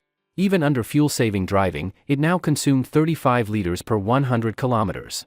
That sounded high, but considering the base vehicle's performance, it was actually very fuel efficient. Of course, that was assuming he didn't activate the impact function, air cannon, and so on. In any case, Jiang Lushur was now truly driving a gas guzzler. So what if it was a gas guzzler? Combat ability was the most important thing. If he could find an unlooted gas station and fill up once, he could drive nearly 30,000 kilometers. That's 3/4 of Earth's equator. A big tank meant freedom. Beep beep beep. Jiang Lushur honked the horn in front of the black building. Soon, when Xiao Tian came running out from inside. Her hair was a bit messy, and her eyes were still sleepy. Clearly, she hadn't fully woken up. She rushed out in a hurry, stuck out her tongue when she saw Jiang Lushur, feeling a little embarrassed. But soon, her eyes landed on the base vehicle. Previously, the front of the base vehicle had been smashed so badly that you could almost see the shape of the wild boar's head. Now, the dented front and bumper were all repaired. It looked no different from before. This repair skill was too impressive. Auto bodywork was not an easy task. When Xiao Tian didn't know the details, but she knew this kind of work usually required professional technicians. Jiang Lushur, a rich kid, had done it himself? The most unbelievable part was even the shattered windshield was restored. Bodywork might still be believable, but how could a mostly broken windshield be perfectly repaired? It's not like this scrapyard had spare minibus windshields lying around. Get in, Jiang Lushur said. When Xiao Tian got in the car in a daze. Earlier, when Jiang Lushur said he was going to repair the vehicle, she thought it would just be patching a few holes with iron plates. She didn't expect such a complete restoration. It was unreal. So once in the car, when Xiao Tian stared at the windshield, she couldn't hold back her curiosity and softly asked, "This glass? Glass?" "Oh," Jiang Lushur coughed and shamelessly said, "there was a spare one in the storage compartment under the vehicle." Spare? When Xiao Tian widened her eyes. She had heard of spare tires, but never spare windshields. That was way too far-fetched. Of course, no matter how imaginative she was, when Xiao Tian couldn't possibly guess that Jiang Lushur's base vehicle was high-tech through and through, equipped with self-repair functions. Although she felt something wasn't right, she had no choice but to accept Jiang Lushur's explanation. "The town ahead is my home. If you're looking for a gas station, there's one in the town too." Along the way, Jiang Lushur had only passed through poor rural areas, and gas stations couldn't possibly be set up in small villages. Now, he would finally encounter his first gas station. Finally, someplace to refuel. The gas stations on highways had long been taken over by the military. After the apocalypse, gasoline, like food, became a highly valuable resource. But this small rural town had poor traffic connections and was surrounded by zombies along the way. Jiang Lushur believed that the military forces wouldn't have extended their control here in such a short time. This gas station was very promising. After the fuel tank upgrade, all of the base vehicle's high fuel-consuming functions had been unlocked. Refueling had become an urgent priority. The straight rural road had only 2 narrow lanes. On both sides of the road grew old locust trees. These old trees had been growing for decades, tall and thick. Every summer, the trees would bloom with white locust flowers, attracting many beekeepers to bring their hives here. They would sell honey by the roadside. Unfortunately, now, with the apocalypse approaching, such scenes would never happen again. On both sides of the road, Jiang Lushur even saw a few abandoned and broken beehives. Several abandoned vehicles were parked along the road, and the people who had been in them were long gone. This was the small town where when Xiaoyan's family lived, the center of the entire town had only 2 intersections. It was a tiny place. All the commercial shops, small eateries, and the rural credit cooperative were gathered along these few intersecting roads. Screech. A light braking sound rang out. A minibus stopped at an intersection. Then, bang! With a loud crash, the small cargo truck being towed slammed hard into the back of the minibus, causing it to shake violently. When Xiao Tian swayed in her seat and looked uneasily at the rear of the vehicle. They had rear-ended so many times along the way, was this kind of collision really okay? Jiang Lushur sat in the driver's seat, looking around. Next to the intersection was a noodle shop. Several cars were parked randomly on the road. One of them had crashed into a streetlight pole. Its front end was completely caved in, and its shattered windshield was covered in dried, dark brown blood. It was unclear whether the person inside had died from the crash or had been pulled out and eaten by zombies. My home is in a small alley about 200 meters ahead. Wen Xiaotian spoke nervously. Approaching her home, her heart was filled with anxiety. She had barely slept the night before, waking again and again from nightmares, always dreaming of her family being torn apart by zombies or turned into zombies themselves. Especially now, seeing the tragic state of her hometown, she was even more worried. She even felt afraid to go home. The sight before her made her heart pound wildly. But her home was right ahead. No matter how scared she was, she had to go back. However, Jiang Lushur didn't start the car right away, nor did he get out. He just gripped the steering wheel, seemingly deep in thought. What's wrong? Wen Xiaotian asked uneasily. She had thought Jiang Lushur had stopped beside the noodle shop to search for food, but that didn't seem to be the case. Strange. Something's off about this town. Jiang Lushur seemed to be talking to himself. Huh? Wen Xiaotian froze. She didn't understand what Jiang Lushur meant by off. It's too quiet. For a small town like this, there should be at least 30 or 40,000 people. The town center is usually the most densely populated, so there should be thousands of people gathered here. But now, there are very few zombies on the road. Looking ahead, Jiang Lushur could barely make out a few wandering zombies in the distance. Logically, the commercial area of the town should be filled with zombies, maybe not packed wall to wall, but still at least thousands. Driving through would have been bloody and challenging. If a mutant beast showed up among so many zombies, the danger level would shoot through the roof. But now that problem didn't exist, and yet Jiang Lushur felt something was off. Yeah, you're right. Wen Xiaotian had been too worried about her family to notice anything strange about the town. Not only are there few zombies, but the roads also aren't blocked like you'd expect. Your town probably doesn't have many cars, but with the apocalypse suddenly arriving and all the traffic accidents, the roads should be jammed. But look, these roads are still usable. Although many abandoned vehicles lined the road, most were parked to the side. A few were overturned in the middle, but there was plenty of space to drive around them. So that means, Wen Xiaotian also noticed what Jiang Lushur meant. Someone must have cleared the roads. Could it be the military? Her eyes lit up with hope. If that were the case, then maybe her family was safe. Probably not, Jiang Lushur shook his head. The military isn't like cabbage, you don't just find them anywhere. Normally they're stationed in fixed locations. After the apocalypse started, it's already a stretch for them to maintain order in major cities. How could they spare forces to manage a tiny remote town like this? Yeah, the light in Wen Xiaotian's eyes faded in disappointment. But she also realized that what Jiang Lushur said was more logical, she just hadn't been thinking clearly. We'll find out once we go in. Jiang Lushur started the engine and slowly drove forward, staying alert. The zombies were still some distance from the vehicle. The minibus's engine and movement didn't make much noise and didn't attract any attention. The slowly moving minibus was like a disguised object silently infiltrating the town. However, Jiang Lushur didn't know that his vehicle had just entered the field of view of a pair of binoculars. Brother Zhang, someone's coming, said a skinny, dark young man who looked a bit like a monkey. He grinned and said, might be something we can scavenge. Oh? Brother Zhang was a muscular man wearing a tight vest, his whole body covered in bulging muscles. He looked like a gym trainer. He took the binoculars and looked. It was a broken-down minibus, and what made Brother Zhang laugh was that it was towing an even more broken cargo truck. The front of the truck looked like it had been smashed countless times. The paint was gone. That piece of junk? Even a scrapyard would only take it as junk metal, and this guy was still towing it? You call that something valuable? Your brain must be full of water. This hillbilly probably crawled out of some backwater mountain. He's probably still dreaming about finding the military. That broken piece of crap wouldn't take it even if it were free. Brother Zhang scolded. The monkey-faced young man grinned and said, didn't brother you tell us to find fuel and food? Sure, the car looks crappy, but it came from outside the town. There's gotta be something inside. Maybe some rural specialties or something. We've already looted most of the stuff in the town. Brother you still wants us to find more. Even a grasshopper's leg is still meat. And maybe there's a country girl inside too? As he spoke, the skinny man showed a sinister smile. Brother Zhang thought for a moment, then straddled a motorcycle. He waved behind him. The skinny man quickly climbed onto the back seat, carrying a steel pipe on his shoulder. Brother Zhang raised his hand and shouted with authority, brothers, follow me. Vroom. The motorcycles roared. 7 or 8 bikes, each carrying 2 or 3 people, a gang of thugs like locusts, charged toward the minibus. The base vehicle was driving slowly. Turn left here, then keep going a bit after entering this road, Wen Xiaotian pointed at the road and said.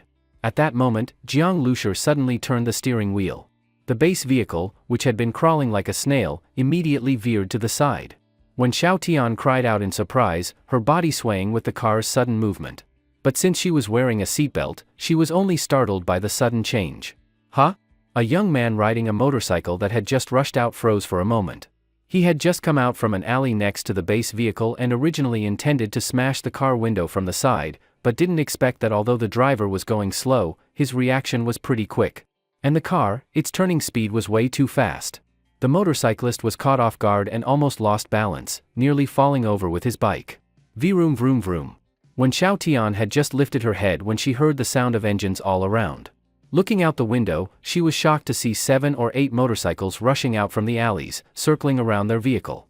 The young men on the motorcycles were holding iron rods or axes, clearly not friendly. The motorcycle that almost crashed earlier came around to the front. The rider shouted angrily, "Fuck you. Stop the car." Brother Jiang, when Xiaotian looked nervously at Jiang Lushi. These people looked vicious, not like good people. Normally, seeing survivors instead of zombies would be a good thing, but now when Xiaotian felt scared. Jiang Lushi silently watched the motorcycles. These people clearly had bad intentions, how could he possibly stop the car? So when the young man shouted, Jiang Lushi didn't even show the slightest intention of stopping. Seeing the driver ignore him, the young man cursed, "Fuck," and sped to the back, saying to Brother Zhang, "He won't stop." The monkey-faced young man behind Brother Zhang quickly asked, "Is there a girl?" "Looks like there is." Hee hee. The monkey-faced guy rubbed his hands eagerly, force him to stop. Dragging a busted cargo truck, where does he think he's going? What do you say, Brother Zhang? He didn't forget to ask for instructions. Brother Zhang nodded. Force him and smash his windows. Be careful. No problem, the young man responded. The 7 or 8 motorcycles all revved up and started closing in on the minibus. When Xiaotian watched as one motorcycle came right up next to the window. Through the glass, she saw 3 young men grinning at her wickedly, shouting something, and then, bang! 2 of them, seated in the back, slammed steel pipes hard against the window. Ah? When Xiaotian instinctively dodged. Don't be afraid, Jiang Lushi said without even looking. There's no way bulletproof glass could be broken by steel pipes. Compared to the strength of the mutated wild boar, these guys weren't even worth mentioning. The 2 young men didn't have a good time either. The impact bounced their steel pipes back. One of them even lost his grip, and both had their arms numbed from the shock. At that moment, Jiang Lushi slowly stepped on the gas and began accelerating. What are these people doing? When Xiaotian turned to look at them, still shaken. Robbing, Jiang Lushi said. Robbing? When Xiaotian's eyes widened. Robbing, at a time like this? Maybe also stealing girls, Jiang Lushi added. When Xiaotian froze, then subconsciously pulled her collar tighter. From the way those men looked at her, it was very likely. Jiang Lushi was preparing to shake off these biker thugs. Fuck. Stop the damn car already. After repeated failures, the bikers weren't giving up, instead, they were getting angry. Vroom vroom. More bikes came closer, this time toward Jiang Lushi's side. On one of them, a young man stood up from the back seat, raised an axe, and grinned menacingly at Jiang Lushi inside the driver's seat. Jiang Lushi immediately frowned. As that bike got closer, he listened to the starseed's continuous alerts, then suddenly swerved. Bang! Just as the guy raised his axe to swing, the minibus swerved sharply and slammed right into him and his bike, knocking them over completely and sending them sliding far away. The youth hit the ground, wailing in pain. This driver's got some skills, Brother Zhang was stunned. He didn't expect that trying to rob a small fry would turn into dealing with someone tough. But so what if his driving skills were good? It's just a broken down minibus. All of you, get in there. Blow out his tires. Brother Zhang shouted. The monkey-faced guy behind him immediately pulled out a bag full of things that could puncture tires. All they needed was to get ahead of the minibus and scatter them on the road. The other bikes also started closing in after hearing Brother Zhang. But before they could act, the minibus suddenly made a turn, then turned around completely. Jiang Lushi stared coldly at the locust-like bikers. At first, he had only wanted to shake them off. But they stuck to him like glue. And that axe swing just now clearly aimed to kill him. Since these people were so ruthless, he didn't need to hold back. When the minibus suddenly turned around, Brother Zhang was stunned, not knowing what the young driver was up to. What's he doing? Leaving town? But then, Brother Zhang's pupils shrank sharply. The minibus suddenly accelerated, heading straight toward him. The motorcycle in front, its rider still waving an iron rod and yelling, didn't even realize what was happening before the minibus slammed into him and sent him flying. Then, without stopping, the minibus kept going forward. Shit! Another biker realized something was wrong and tried to swerve to the side, but the minibus, despite its size, was more agile than the motorcycle. It chased right after and bang, smashed that bike and its rider straight into a nearby shop. The loud crash and the biker's screams made the rest of the gang terrified and dumbfounded. Crashing 2 bikes in a row, this driver was ruthless. Next, the minibus backed up quickly, then charged again, this time heading straight for Brother Zhang's bike. Damn! Brother Zhang's heart skipped a beat. This beat-up minibus actually gave him the feeling of being stared at by a wild beast. Its old, common front end looked like a pair of cold eyes, making him feel chills all over. Damn, that car's gone crazy. Brother Zhang had still been thinking about how to handle the situation, but when the minibus suddenly accelerated and charged at him, he didn't care about anything else and rushed into a nearby alley in panic. Hearing the sharp screech of brakes behind him at the alley entrance, Brother Zhang turned around and looked. Staring at the front of that minibus, he still couldn't believe what he saw. Brother Zhang, what now? The monkey-faced man still felt like he had narrowly escaped death. His mouth was dry as he asked. How the hell would I know? Brother Zhang cursed. His heart hadn't even calmed down yet. That minibus might be big, and clearly worn out, dragging a burden behind it. Who would have thought it could perform so well? And the windshield, hit twice and still didn't break. 3 motorcycles were overturned. The people on them were likely done for. Even if they weren't dead, serious injuries couldn't be treated now. And how were they supposed to explain this to Brother Yu? Seeing the rest of the bikers flee into the alley, Jiang Lushur finally stepped on the brakes and came to a stop. When Xiao Tian still had a stunned look on her face. After Jiang Lushur hit the first motorcycle, she had shut her eyes tightly. But judging by the sounds afterward, she could more or less guess what happened. Those who were hit were most likely either dead or badly injured.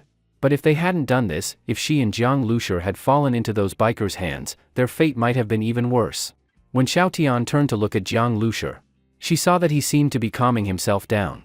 After exhaling twice slowly, he looked at her calmly. They probably won't show up again anytime soon. You just said your home was where? Jiang Lushur had a good memory, but not much of a sense of direction. Especially on unfamiliar roads like these. With Wen Xiaotian guiding him, Jiang Lushur drove the base vehicle to a courtyard and stopped at the gate. The courtyard wall wasn't high, and the space inside wasn't large. There were some flowers and plants growing inside, and in one corner, a vegetable garden. There was a row of gray porous bricks with scallions planted in them, growing quite well. The ground was cement, and by the wall, there was moss and small weeds growing in the damp spots. The low 2-story house looked like something from the 1990s, but the old windows were very clean. This is my home, Wen Xiaotian said anxiously. She fidgeted with her fingers, then bit her lip and quickly stood up from the passenger seat, walking to the car door. Wait a moment, Jiang Lushur called to her, then pressed the horn twice. Beep beep. The horn of the base vehicle was very clear and bright, but not harsh. Jiang Lushur looked through the windshield at the little building and then glanced around. There were no zombies coming out of the other buildings either. As the horn sounded, Wen Xiaotian's heart jumped into her throat. She stared nervously at the security door of the small building, afraid it might suddenly rattle and something might come from behind it. Jiang Lushur honked a few more times, but there was no unusual movement. He looked at Wen Xiaotian and signaled that it was safe to get out. Wen Xiaotian nodded with anxiety, took a deep breath, and finally gathered the courage to open the door and step into the courtyard. Jiang Lushur watched as she walked to her front door. She pulled out the key to open it, but her hands were shaking nonstop. It took a long time before she finally opened the door. Jiang Lushur could fully understand how she felt. If it weren't for safety reasons that required him to stay in the car, he would have gone with her. But given how strange the town was, it was better for both their safety if he stayed in the vehicle. All around were residential buildings, but there were no zombies. Even in the entire area, there were very few zombies. While observing the surrounding buildings, Jiang Lushur noticed bloodstains on some doorways and windows. By now, when Xiaotian had come out of the house and returned to the vehicle, her face blank. How was it? Jiang Lushur asked immediately. He had been listening carefully when she went inside, but only heard her calling out to her family, nothing else. From her expression, it didn't look good. No one's home, Wen Xiaotian said. The house was a mess. Trash was everywhere. The furniture had been moved, and the refrigerator doors were open, everything inside was gone. Maybe they escaped? When Xiaotian told Jiang Lushur what she had seen, holding on to a bit of hopeful thinking. Jiang Lushur looked at the door. He didn't say anything, but in his heart, he felt that was unlikely. If they had escaped in a rush, how could the door still be locked so neatly? Even the windows were all shut and the curtains drawn. Also, people escaping wouldn't have left the house in such a mess. Taking food was one thing, but why move the furniture? As he analyzed what she said, Wen Xiaotian seemed completely lost. Coming home and not finding her family left her disoriented. She didn't know what to do. Actually, when she decided to come back, she had considered this possibility. But now that it had really happened, she didn't know how to handle it. Her family was gone. They hadn't left her a note, not even a trace. When Xiaotian, Jiang Lushur suddenly said, "You just mentioned something was left on the sofa?" When Xiaotian was stunned, then said, "Blankets and stuff? What else? What was in the trash on the floor?" Jiang Lushur asked. When Xiaotian didn't understand why he was asking that. She said, "I checked, my family didn't leave anything for me. Not for you. Look around, there are very few zombies in this area. The doors and windows of this house are all closed. It's very possible someone is still living here. Blankets on the sofa might mean someone was sleeping there.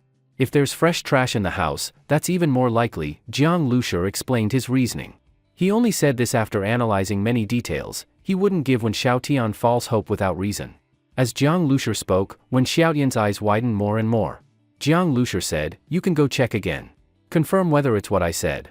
Before he could finish, Wen Xiaotian had already jumped out of the vehicle, this time, much faster than before. After Wen Xiaotian checked thoroughly, Jiang Lushur's guess turned out to be correct. With Jiang Lushur's hint, Wen Xiaotian quickly found many signs of someone living inside the house, including a water bucket in the bathroom, food scraps in the trash bag, and even many footprints on the floor. Wen Xiaotian was very impressed by Jiang Lushur's insight.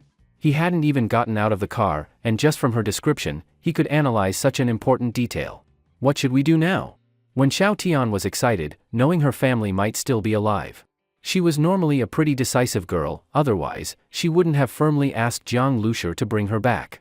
But now her mind was in chaos, and on the whole journey, it was Jiang Lushur's right decisions that kept them safe. So even if her family might be nearby, she still felt she needed to ask Jiang Lushur what to do next. "Let's just wait here," Jiang Lushur said, looking around. This place was relatively safe.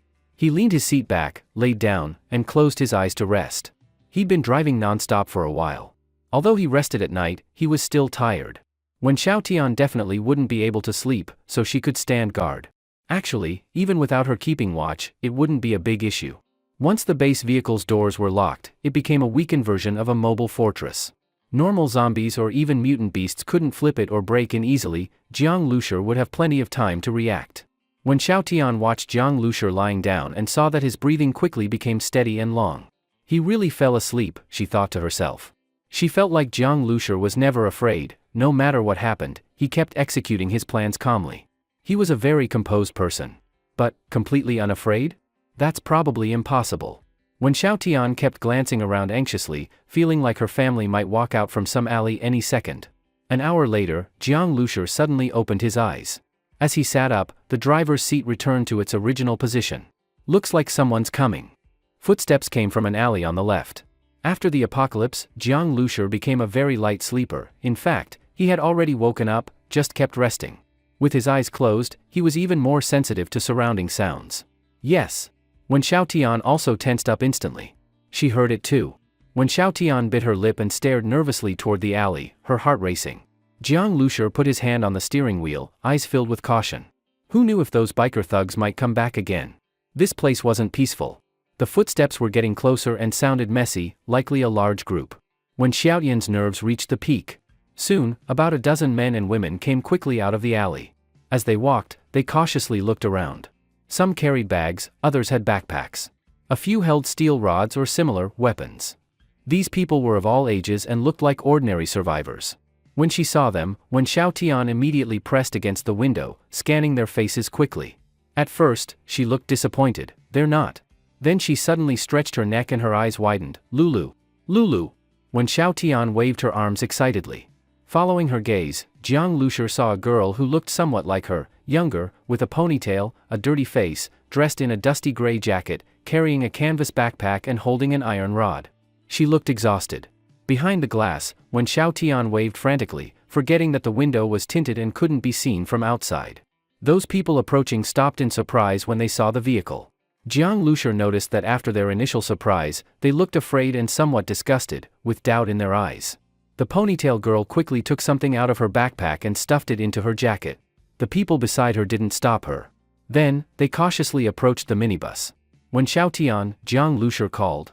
She snapped out of it, turned and ran to the door, still excited. "Brother Jiang, I saw my little sister." "That's good," Jiang Lushur said. He stayed in the driver's seat, watching as when Xiaotian ran outside, walked around the front of the vehicle, and headed behind the minibus. The people were getting closer, watching the vehicle suspiciously. Then they saw a young woman suddenly come out from behind the front of the minibus. They were startled. Before they could react, when Lulu also froze for a second, then ran over. The two sisters immediately hugged tightly. "Lulu!" When Xiaotian's eyes welled up. When Lulu also cried, "Sis! I didn't think I'd ever see you again." The other survivors looked at each other, clearly confused. After crying for a while, when Lulu wiped her tears and said to the survivors, "This is my sister." A survivor looked at Wen Xiaotian, puzzled, and asked, "Your sister? I remember you said your sister was at Jiangbei University. Jiangbei was far from here. In this apocalypse, such a distance was like an unbridgeable chasm. Never seeing someone again was completely normal." When Lulu looked at Wen Xiaotian again, stared for a few seconds, then smiled through tears. She asked, "Sis, how did you come back? I thought I'd never see you again." Wen Xiaotian was overjoyed. She pointed at the minibus behind her. "Brother Jiang drove and brought me back from Jiangbei." "Drove? In that vehicle?"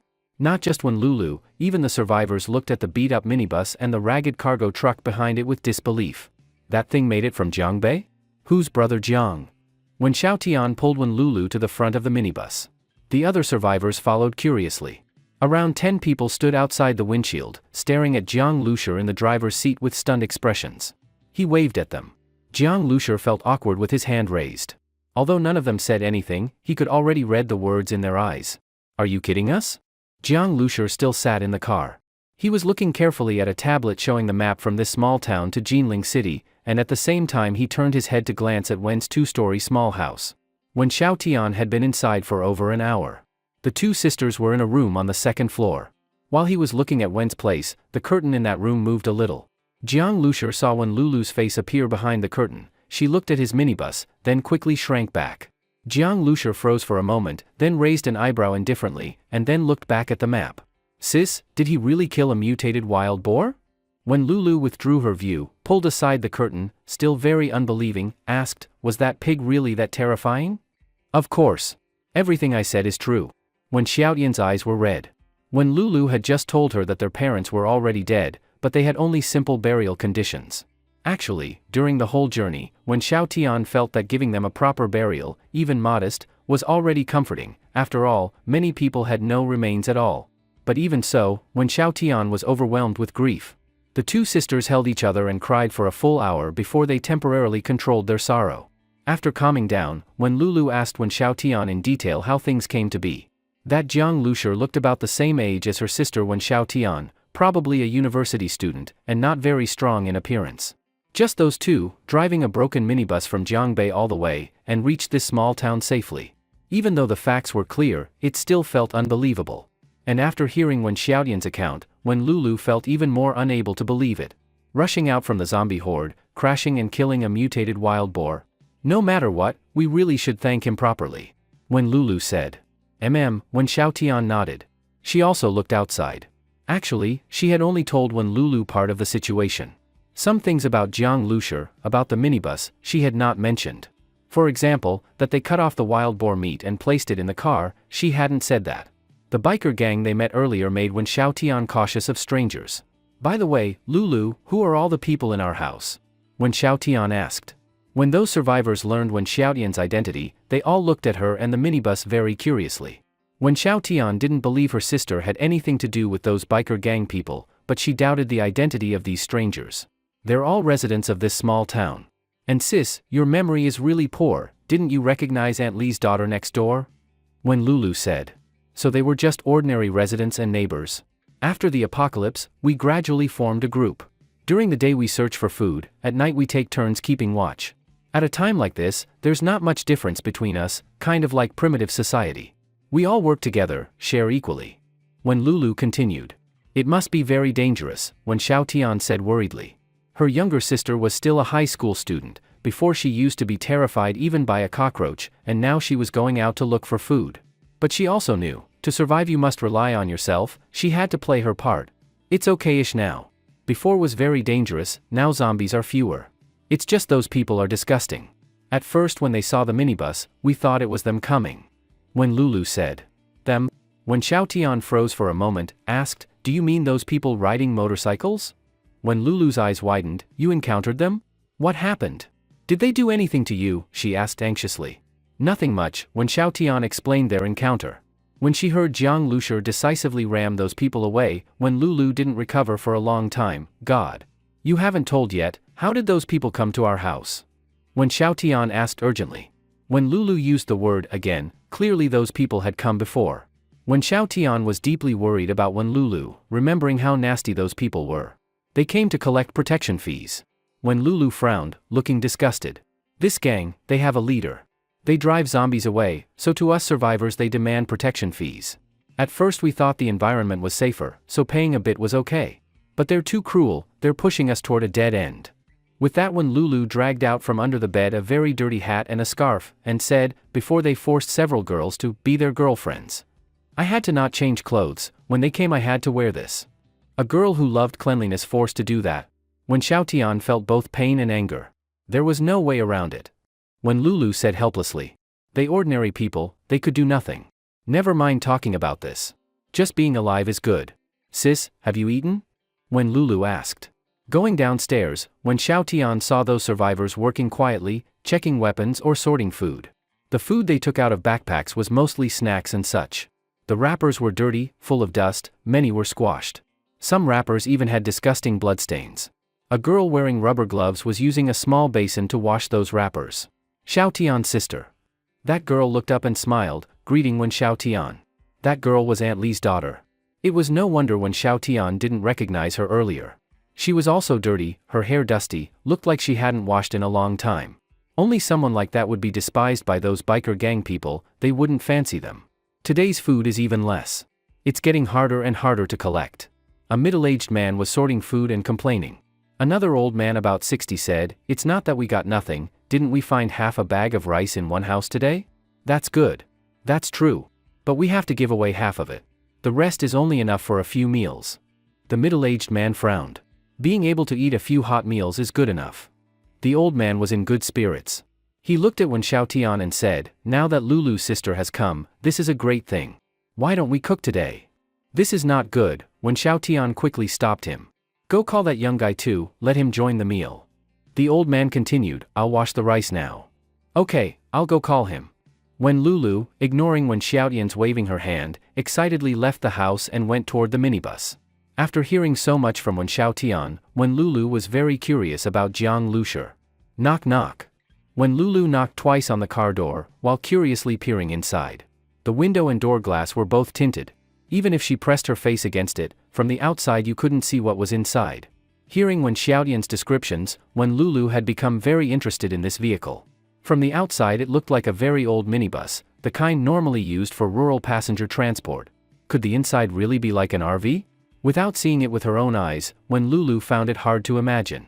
Hearing the knock, Jiang Lushur turned and looked, then pressed the button to open the door. When Lulu eagerly stepped onto the vehicle, her gaze impatiently scanning the interior. She said, hello, I came to ask you to go, wow. What she saw inside made her stop speaking and let out a gasp. The inside was luxuriously decorated. Although space was not large, everything was complete. And the furniture was tightly packed into the limited space, yet it did not feel cramped at all.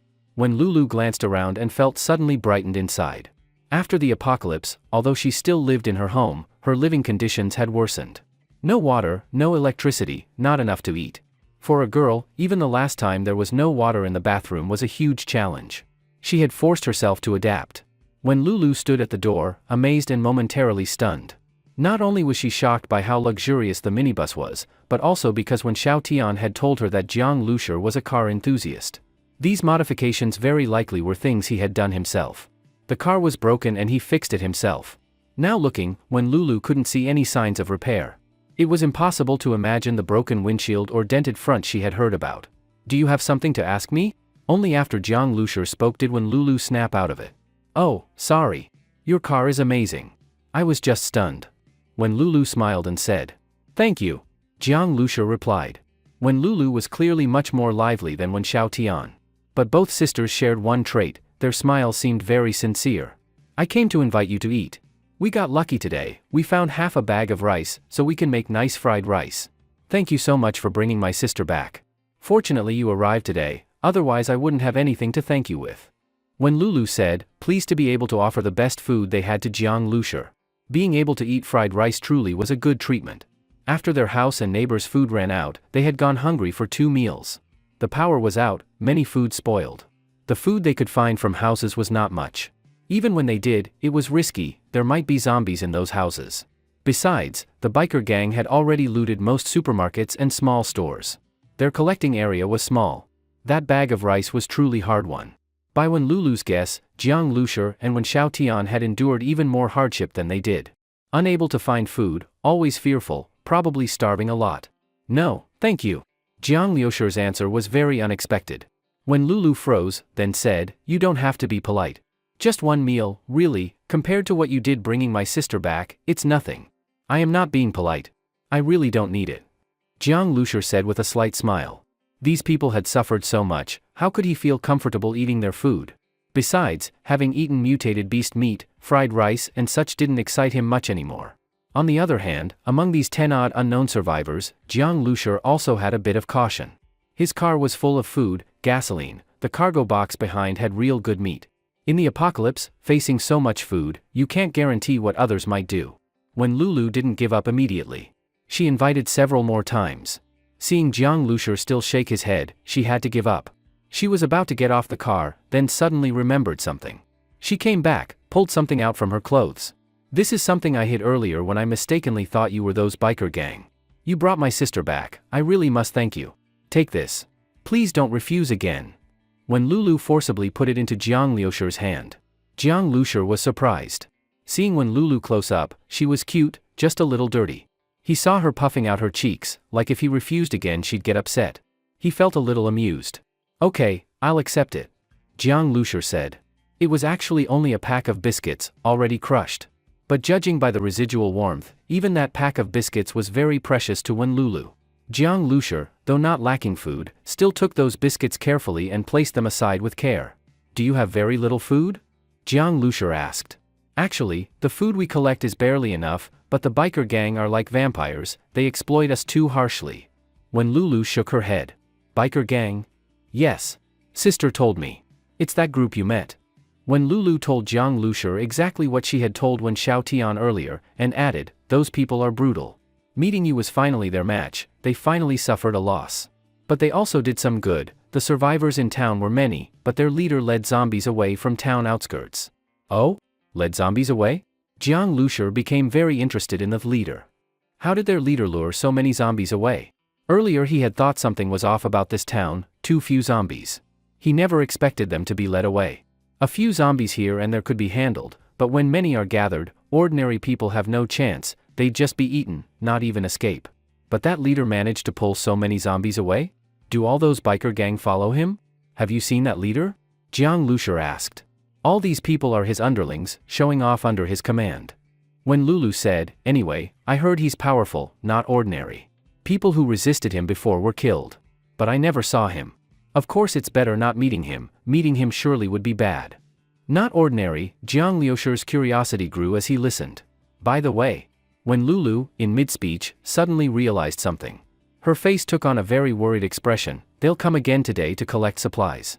If they see your car, they'll definitely trouble you. I see. Jiang Lushi felt sympathy for Wen Lulu and the others, but actually he didn't feel too emotionally tied. The biker gang were hateful, yes. But because of their leader, this area now had fewer zombies, that was also true. So when Lulu complained and hated them, but didn't resist. More importantly, their strength was so great they couldn't resist, and the survivors clearly couldn't either. Now they were starving, but if zombies were everywhere, they might already be eaten by zombies. If Jiang Lushi took Wen Lulu and Wen Xiaotian away, he could bring them to a safer, more stable place. He didn't mind doing that. But he didn't know how the upcoming journey would be. He knew nothing about the situation in Jinling. Taking the 2 sisters away, how would he care for them later? So after hearing Wen Lulu's words, Jiang Lushi didn't know what he could help them with. Staying could put them at risk because he had run over some of the biker gang earlier. For now finding her sister was the first priority. Where is the gas station in your town? Jiang Lushi asked. He hadn't come to this town only to bring Wen Xiaotian back, he had business. Gasoline in the big cities had likely been gathered by the military. This town might be his last hope before reaching Jinling. Otherwise he'd have to keep scavenging from abandoned cars, but compared to the base vehicle's current fuel storage, that was too much work. A gas station? You want to refuel? When Lulu looked at the base vehicle. A car that Wen Xiaotian said could kill a wild boar surely used a lot of fuel, and also the power might be from gasoline or diesel. Yes. Jiang Lushur nodded. I need a lot of fuel. This, when Lulu showed a conflicted expression. You might not be able to go to a gas station. But there are many abandoned cars on the road. If you're lucky, you can find a few that haven't had their fuel drained. That should be enough. Huh? Jiang Lushur was stunned. They couldn't go to the gas station? After listening to Wen Lulu's explanation, Jiang Lushur finally understood the reason. The leader of that biker gang had almost taken over all the resources in the town, including gasoline. They all traveled by motorcycle, so gasoline was a very important resource for them. He even set up his base of operations directly near the gas station. When Lulu advised Jiang Lushur not to go near. All the survivors in the town were plundered by these people. Those who were unlucky or tried to resist were directly killed. The enemy was too strong, not someone they could contend with. Survivor teams like theirs could barely survive under their control, but they would never actively approach the area near the gas station. But Jiang Lushur had not only resisted, he had even run over a member of the biker gang. He was definitely being targeted. Jiang Lushur thought for a moment and asked, "What's the name of their leader?" "Just know he's called Brother Yu," Wen Lulu said. She saw that Jiang Lushur didn't react much after hearing it and had no idea what he was thinking. If you need fuel, you might still find some in small cars' fuel tanks. But our town is small, not many cars. The fuel tanks of those big trucks have long been drained. They've been too lazy to siphon from small cars for now, so there might still be some left, Wen Lulu said. Although this would waste a lot of time, there was no other way. In the apocalypse, there were too many helpless things. You'll probably only get around 100 liters at most. I'll help you look for it. Maybe in 3 or 4 days, we can collect that much, Wen Lulu said. Jiang Lushur listened and shook his head inwardly. 100 liters was just a drop in the bucket compared to his fuel tank's capacity, far from enough. At this moment, the sound of engines suddenly came, and when Lulu's expression changed, "They're coming." Jiang Lushur turned his head following her gaze and saw several motorcycles entering their field of view. He quietly placed his finger on a button next to the dashboard, and in his mind, the performance data of the base vehicle surfaced from the star seed. The base vehicle was in ready-to-start status. The motorcycles quickly approached. Jiang Lushur looked at these people and found they were unfamiliar faces. Judging by their expressions, they didn't recognize his vehicle. These people belonged to the same gang as those who had tried to rob him earlier, just another batch. Jiang Lushur released his finger, but the base vehicle remained on standby. Seeing that these people didn't seem to react to the vehicle, the nervous Wen Lulu also breathed a sigh of relief. "Brother Jiang, you stay in the car. I'll go out first," Wen Lulu said quietly. Then she sneaked out of the car and walked back into the yard. At this point, the other survivors in the house had also heard the noise, and they all came out, standing at the door peeking out, all with fearful expressions. The motorcycles passed by the minibus and glanced up at it curiously, but didn't pay much attention. The leader of this group was a young man with yellow hair wearing a leather jacket. His whole outfit screamed thug, like he was wearing a sign that said, "I'm a gangster." Jiang Lushur guessed that the Brother Yu, now ruling the town, might have been a biker gang member before the apocalypse. After the apocalypse hit, he gathered his old gang and formed his own faction. So his subordinates all looked like classic street punks. "All you get out here," the leather-jacketed youth shouted at the door, banging an iron rod against the gate of the yard. The banging was loud and the metallic sound was harsh. A group of survivors came out in a panic. When Lulu reacted quickly. She grabbed 2 handfuls of ashes left from cooking, mixed them with water, and smeared them all over Wen Xiaotian's face without saying a word. "Ah!" Caught off guard, Wen Xiaotian screamed as her sister suddenly smeared her face. But when Lulu looked anxious and whispered, "Don't scream. If they notice you, it'll be over." Wen Xiaotian also reacted quickly. She instantly understood, these bikers might kidnap and abuse pretty girls. Since the apocalypse, law and order had collapsed. Those who might have committed rape or molestation even in a lawful society were now doing much worse. "All of you hand over the food. Don't even think about hiding anything. If I find even 1 grain of rice later, I'll break your legs." The yellow-haired thug shouted, clearly enjoying his show of power. As a thug, his life before the apocalypse was miserable, show a little arrogance, and he'd be taken into the station for a good lesson. But now, he was the boss. Whatever he said went. Even those high-end mighty women from before the apocalypse, weren't they now at his mercy? He relished this lawless world brought by the apocalypse. The survivors couldn't resist the biker gang, not because they were cowards, but because they knew they couldn't win. Once, a group tried to resist, refused to hand over food, and even fought back against the bikers. In the end, Brother Yu personally came and slaughtered them all. It was said to be a gruesome scene. Many victims were dismembered. It was as terrifying as being torn apart by zombies. Faced with such a powerful Brother Yu, what could they do? They handed over the food trembling with fear. An old man shakily brought out half a bag of rice he had found earlier. His cloudy eyes were full of reluctance, as if handing over his own life. "You old fart, hurry up. Are you trying to die?" Seeing the old man hesitate, the yellow-haired thug shouted impatiently. He snatched the rice bag forcefully, making the old man stumble and nearly fall. "You, go in and search." With a wave of his hand, his underlings rushed into the yard. Clanging noises erupted, pots and pans crashed to the floor. These people were like locusts, leaving nothing behind. "Damn, these bitches were actually cooking," one of the underlings shouted from inside. The yellow-haired thug's eyebrows shot up, and he turned to glare at the survivors. The old man's heart sank. Feeling the youth's fierce gaze, he tried to explain, "Young man, we agreed earlier to split the collected food half and half." "Pa! That was for dry food. And you dare keep rice?" The yellow-haired thug spat in the old man's face. "Take everything. You people still think you deserve to eat," he sneered. "Sir, young man, could you at least leave us a little? My grandson has a fever at home," the old man begged. His grandson was only 5 years old. In the apocalypse, life was fragile. Without proper nutrition, people got sick easily. Adults could hold on, but kids suffered greatly. "You fucking done yet or what?" The yellow-haired man in the leather jacket raised his hand to slap, but someone nearby quickly pulled the old man away and hurriedly apologized to the yellow-haired man. Seeing these people acting like scared grandchildren, the yellow-haired man finally gave a satisfied snort and looked at them with contempt. Many of these people probably wouldn't have even glanced at someone like him before the apocalypse, but now? They all had to bow and scrape. At that moment, the yellow-haired man casually turned his head and suddenly saw Jiang Lushur sitting in the minibus. Originally, he had only seen this beat-up minibus. Since the side windows were not transparent, he didn't know there was someone inside. But the front windshield made it clear someone was there. Immediately, the yellow-haired man flew into a rage. "You fucking didn't hear me? Are you deaf or dead? I'm here collecting stuff, and you dare sit in the car? Tired of living? Get the fuck down." He cursed loudly at Jiang Lushur. Before the apocalypse, he had lived a miserable life. After the apocalypse, he finally rose to power. The thing he hated most was someone showing him disrespect. The more petty the man, the more intolerant he became after gaining power. Jiang Lushur looked indifferently at the yellow-haired punk. With his temper, he'd already wanted to teach this dumbfuck a lesson. But earlier, since he was planning to leave the town soon, he didn't want to provoke Brother Yu. He himself would be fine, but these survivors might suffer for it, so he held back. But now, he had been targeted by them. Jiang Lushur gripped the steering wheel with both hands and didn't move. The yellow-haired man exploded with rage. "Open up! Open it! Fuck you!"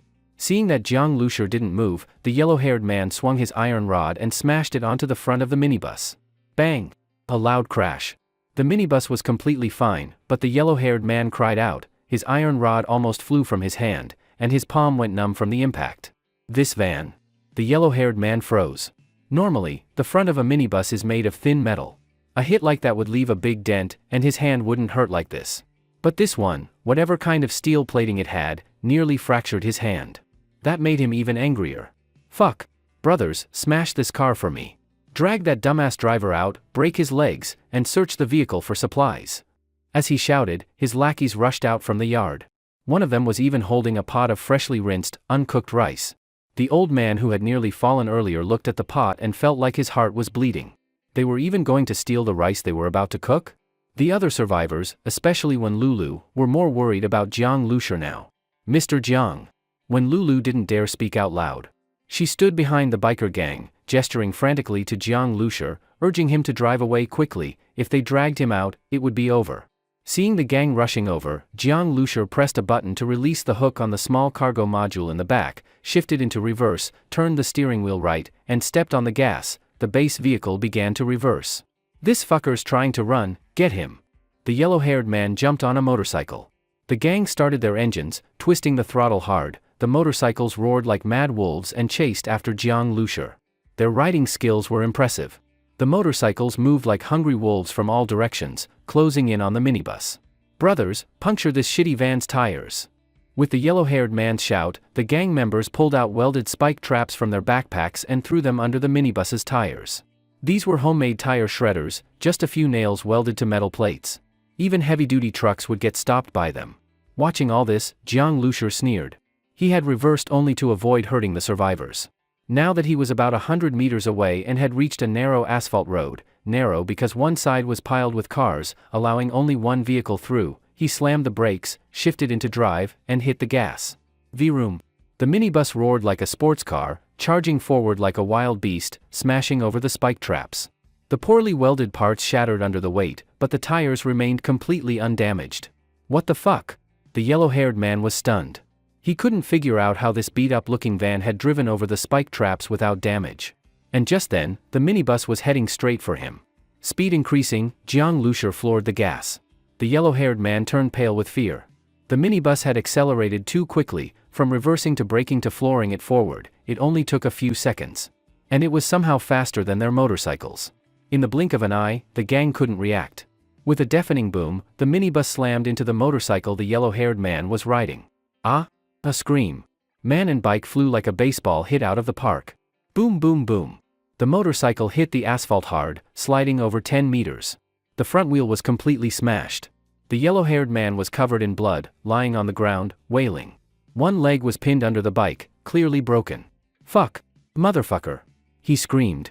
Jiang Lushur's expression was cold. Flung more than 10 meters, leg crushed, multiple fractures, bleeding heavily, in this apocalypse, that was a death sentence. For scum like this, people who committed crimes even in peacetime and went on killing sprees after the apocalypse, Jiang Lushur had no sympathy.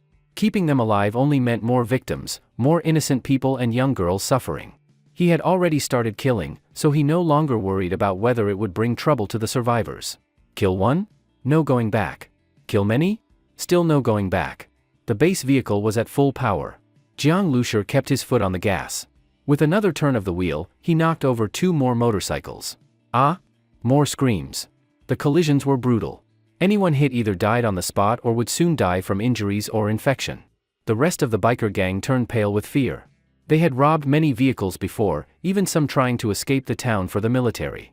Their spike traps had always worked. But now? They were all crushed, the tires fine. What the fuck kind of armored truck is this? Run! The gang panicked. They didn't care about the yellow-haired man or their comrades on the ground anymore.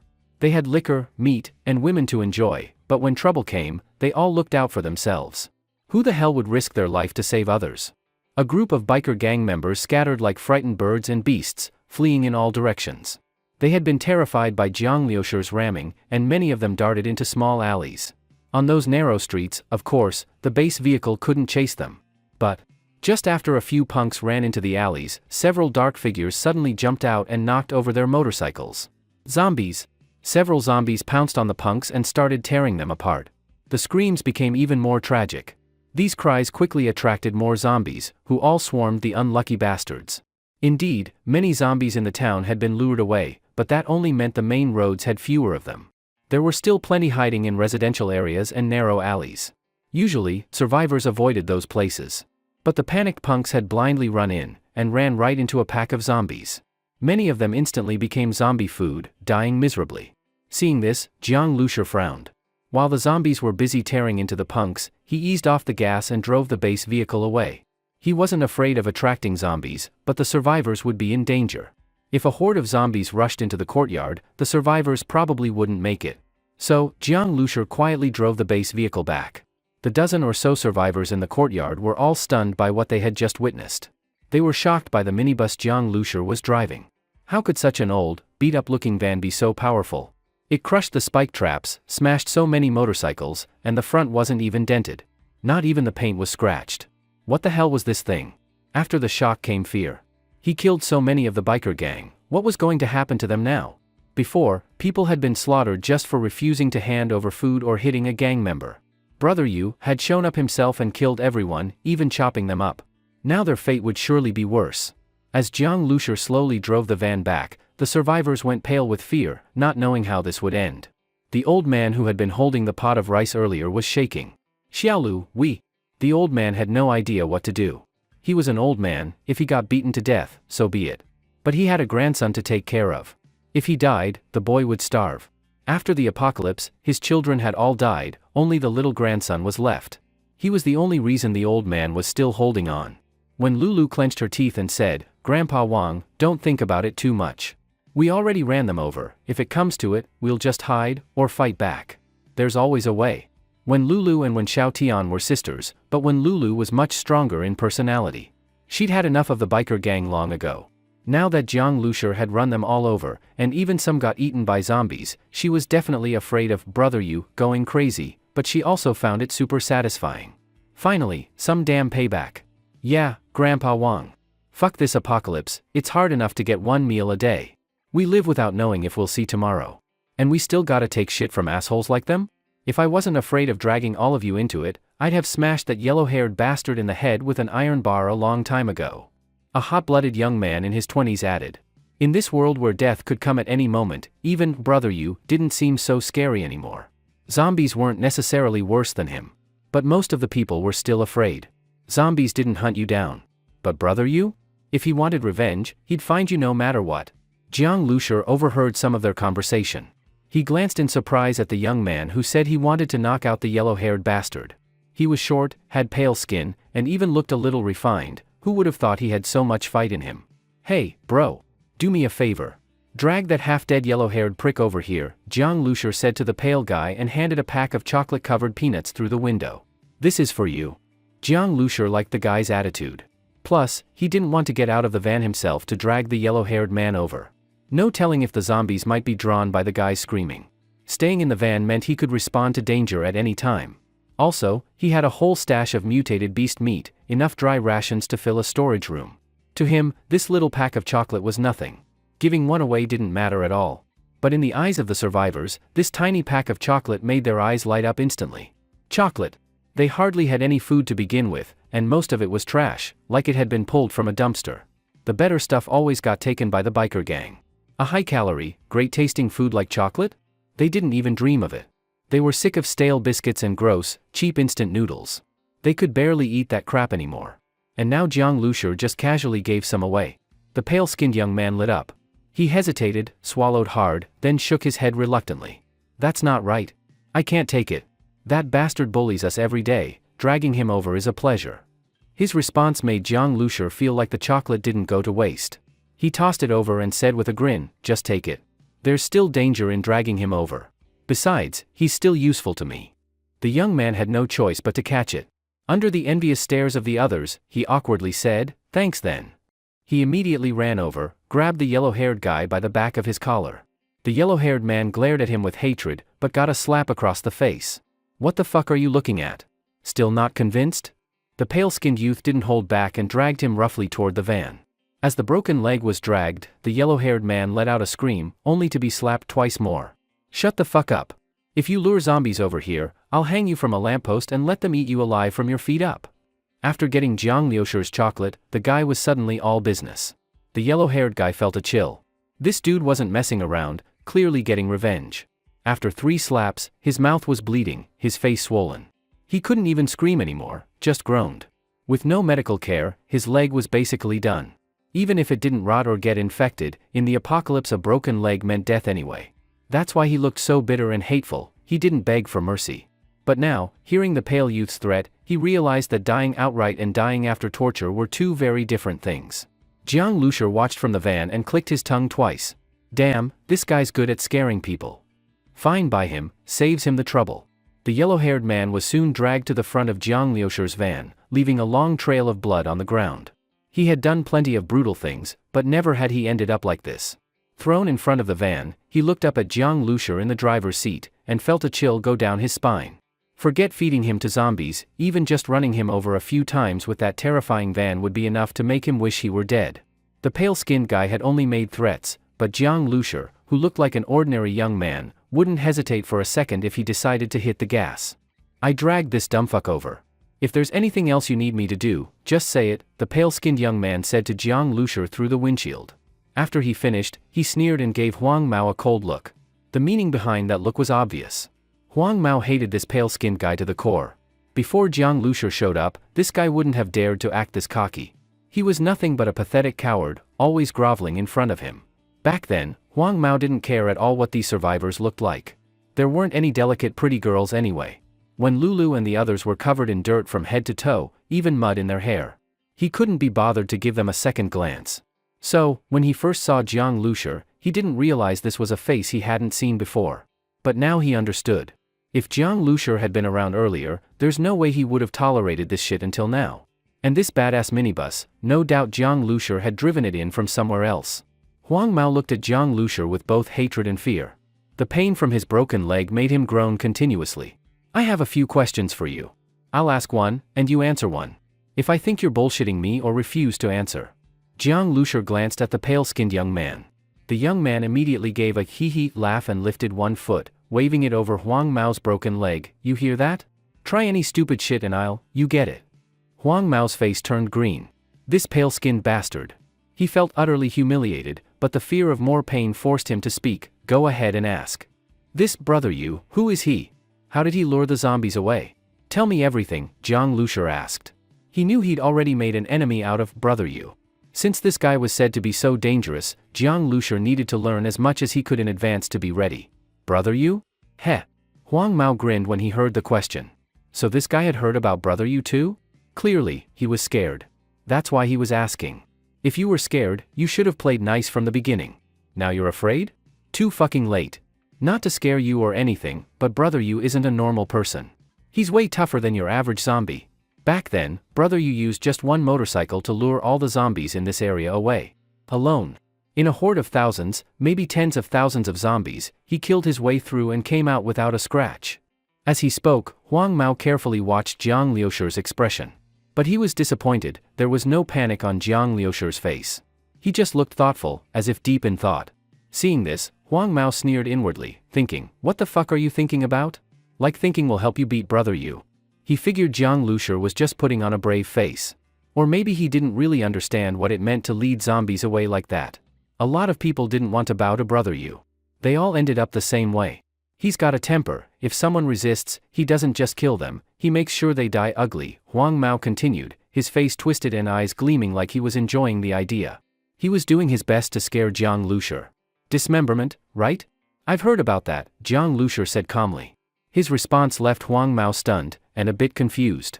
How could someone stay this calm? Did he really think he could take on brother Yu? It's not that Huang Mao looked down on Jiang Lushi. He was just absolutely convinced that brother Yu wasn't human anymore. Normal humans weren't even in the same league. They were on completely different levels. How could you even fight that? Even without the motorcycle, brother Yu can lure zombies just with himself. They can't catch him. Not even Olympic sprinters could beat him.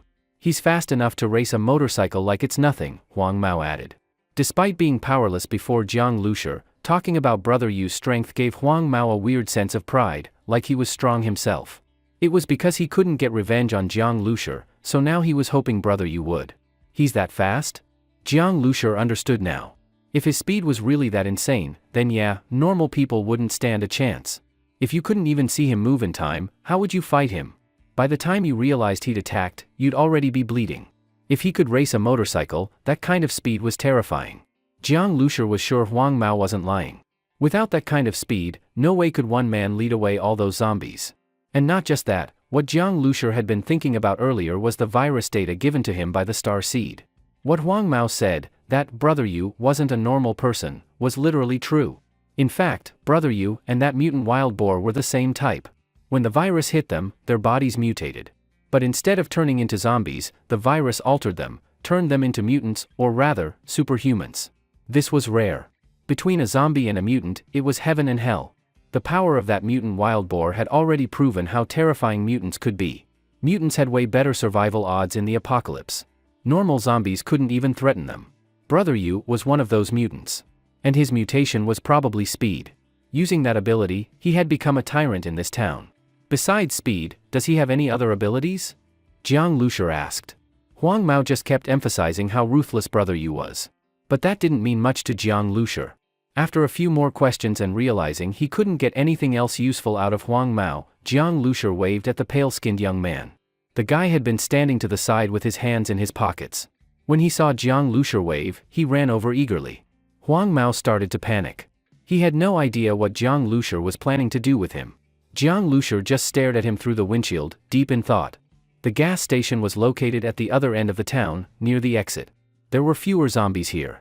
Along the road, some zombie corpses could still be seen hanging from balconies, slowly rotting. These zombies were originally humans. They only turned into extremely aggressive, super strong, and fast monsters because of the virus. Although their bodies had become very different from humans, they still bled and decayed after death. Seeing these corpses hanging there gave people chills. This area was the biker gang's territory now. Not only couldn't zombies get close, but regular survivors wouldn't dare step foot here either. They stayed far away. The biker gang's base was located right next to the gas station, in a residential building. Beneath the residential building was a repair shop. At the moment, more than a dozen motorcycles were parked there. Inside, a few bikers were sitting around playing cards. Vroom vroom vroom. Suddenly, the roar of an engine came as a motorcycle sped toward the building, nearly crashing into one of the parked bikes. Inside the shop, at a wooden table covered in engine oil, the bikers looked up at the noise. One of them, seeing who had just arrived, got up in surprise when he recognized the guy who jumped off the bike and rushed over. "Isn't that Qiangzi? What the fuck are you in such a hurry for?" Seeing Qiangzi's panicked face as he ran straight over, the biker tried to ask, but Qiangzi shoved him aside. "Move." The biker stumbled and cursed, "Fuck. You in a rush to die or what?" Qiangzi ignored him completely, charged through the back door of the shop, and ran all the way up to the 4th floor without stopping. This building was full of biker gang members. Their boss, Brother Yu, lived on the top floor, 4th floor. Originally, some survivors had been hiding in this building, including a family who had lived there before. But after Brother Yu and the gang moved in and picked this place as their base, those survivors were doomed. They were just regular people. Forget standing up to Brother Yu. Against the biker gang, they had no ability to resist. As a result, the men and elderly were nearly all killed. The young women were raped, and even little girls weren't spared. These people escaped the zombies, only to be destroyed by humans. The apartment Brother Yu took over had belonged to that little girl's family. Qiangzi ran up to the door, panting heavily, and burst inside. The room was full of smoke. In the corner, piles of beer and all kinds of food. Several bikers were sitting around a mahjong table, playing. Women surrounded them. One of the men looked short, but his arms were muscular. He had an average face, so plain he'd be lost in a crowd. But the woman next to him, though smiling and lighting a cigarette for him, had fear written in her eyes. When Qiangzi rushed in, none of the bikers reacted much. The short man didn't even glance at him. Only a bald biker looked over lazily and said, "No manners. Where's Xiaoyang?" Xiaoyang was the yellow-haired guy's name. Qiangzi dropped to his knees at the short man's feet and growled, "Brother Yu. Today, Brother Liang took us out to collect the goods, but a group of survivors refused to pay. So what if they refused? Just kill them and bring the stuff back. Why the hell are you reporting this? Didn't Brother Yu teach you anything?" said another biker with a grin as he tossed down a tile. Pong. Seeing Brother Yu and his close men act like it was no big deal, Qiangzi became more anxious and said quickly, "Brother Liang was about to do just that, but then this guy showed up in a minibus and rammed into us, killed several of our guys. Even Brother Liang was taken out. Brother Yu, you have to get revenge for him and the brothers." The table suddenly went silent. Brother Yu's inner circle all had that. "Did I hear that right? Look." The bald guy froze and said, "Are you fucking drunk? Who the fuck would dare pull that kind of shit? Got a death wish?" At that moment, the short man, Brother Yu, finally spoke. The bald guy instantly shut up. "You serious?" "I swear on my life, Brother Yu." Qiangzi blurted out. He wouldn't dare lie about something this big. Though, to be fair, he didn't actually know if Huang Mao was dead. He only saw him get sent flying. Whether he died or not, well, with injuries like that, he wasn't making it. Since Brother Yu asked, Qiangzi immediately told him every detail, adding plenty of exaggeration along the way. He had barely escaped being run over himself by diving into a side alley. Now, he just wanted to see Jiang Lushur die miserably at Brother Yu's hands. That's the only way he'd feel better. After hearing the full report, Brother Yu's crew exploded. "Fuck, someone really dared mess with us? That motherfucker's got a death wish. Does he not know what the word dead means?" Then Brother Yu stood up. The sudden movement startled the woman next to him. He kicked the chair aside and glared at Qiangzi. Then, without warning, he slammed a kick into Qiangzi's chest, sending him flying into a nearby tea table. Qiangzi screamed in pain like a ghost being tortured. "They're all dead, so how the fuck did you make it back alive?" Brother Yu's voice was raspy. His cold stare made Qiangzi tremble and bite down his cries of pain. Brother Yu ignored him and turned to his men. Get the cars. We're going now. If we're late, he'll run. This guy stirred up serious shit. He'd probably try to drive off in that minibus. That's not something Brother Yu was gonna let happen. Hearing the order, his men all stood up and ran off to get ready. Just then, a loud boom echoed from outside. The sound was so sudden that even the women and the crew flinched. "What the fuck was that?" the bald guy yelled. "That bang was way too loud." Brother Yu quickly walked to the window, pulled the curtain, and looked down. After staring for a few seconds, he asked without turning around, "That minibus, what color was it?" Qiangzi froze, then quickly answered, "It was white. Parked right in front of that family's house. You'll see it the moment you get there." "No need," Brother Yu cut him off, turning around slowly. His face was calm as still water, but his eyes were full of killing intent. "He's already here." "What?"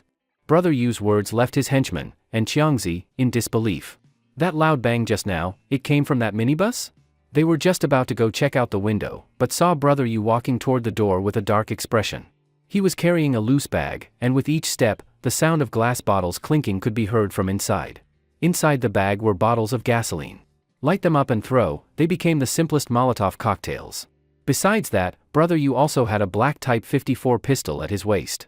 After the apocalypse, he had led his men to loot the local police station and got their hands on a bunch of batons, handcuffs, and a few pistols. All the guns were now under his sole control. He was naturally suspicious and didn't trust anyone else with them. "Grab your gear." Brother Yu's cold voice rang out as he stepped out the door. The biker gang sprang into action, grabbing iron bars, spike strips, Molotovs, and rushing downstairs. Qiangzi hesitated for a moment, then struggled to get up and followed. The women sitting around the messy card table exchanged blank stares. These women were captives here, abused by the biker gang. They quietly shuffled over to the window, looking outside, and saw the white minibus. They were numb to such conflict by now. Maybe soon they'd see Molotovs flying, the minibus engulfed in flames, the driver dragged out, tortured, and hacked to pieces. Since the apocalypse, girls who used to cry over a dying kitten now watched humans live and die without blinking. "If only those fucking bastards got run over and died," one young woman suddenly said through gritted teeth. "What the hell are you saying? Careful they don't hear you." "Shoo, don't talk like that. Besides, that guy couldn't have run them over." Her friend immediately covered her mouth. Their fear of the biker gang, especially Brother Yu, was bone deep. By this time, Brother Yu and his men had already charged out of the building. As soon as they exited the repair shop, they were met with a nasty sight. The whole row of motorcycles parked outside had been rammed into the wall. All of them were piled together in a mess. And on top of those fallen bikes, lay a person. His hands were tied with rope, his head and body covered in rotten vegetable leaves and garbage. He was groaning nonstop. Qiangzi, who had just caught up, stared wide-eyed when he saw the figure. Brother Liang. That figure, like he'd crawled out of a dumpster, was Huang Mao. Brother Yu's eyes turned ice cold as he stared at him. And the moment Huang Mao saw Brother Yu, his screams grew louder. "Brother Yu! Help me! My leg got crushed!" As he talked about his leg, his voice became shrill and full of snot and tears. With a leg like that, he had no idea how he'd survive. Brother Yu glanced at him coldly without saying a word. Seeing his face, Huang Mao choked on his screams. From Brother Yu's expression, he saw disgust. That look made his heart sink. "Don't kill the guy driving the minibus. I want him alive." Brother Yu said each word through clenched teeth. He hated Jiang Lusher with a passion. Since the apocalypse, Brother Yu had become the local tyrant of the town. The biker gang looked down on survivors like they weren't even human, like slave owners to slaves. And most survivors submitted and groveled before them, which only made their arrogance worse. They never imagined there'd be a survivor bold enough to fight back, and even attack them directly. Seeing how furious Brother Yu was, the bikers knew that the driver of that minibus was fucked. Dying would be the easy way out. "Let's go grab that dumbfuck," the bikers shouted. They picked up the few still usable motorcycles and revved them hard. Which way did the van go? They crowded the entrance, but the minibus was nowhere to be seen. From the window earlier, they saw it had reversed away. In their minds, the minibus must have fled after pulling such a suicidal stunt. A chase scene was about to begin. That's their specialty, toss a bunch of Molotovs, and it's over. But just as they were about to chase after it, another loud boom erupted. This one came from the gas station. Screams followed. They had people stationed at the gas station, and clearly, their base had just been attacked. "He rammed my gas station?" Brother Yu's eyes glinted with murderous rage. The gas station was less than 200 meters away. That guy didn't even run, he attacked the gas station instead? Fucking suicidal. Suddenly, Brother Yu broke into a sprint.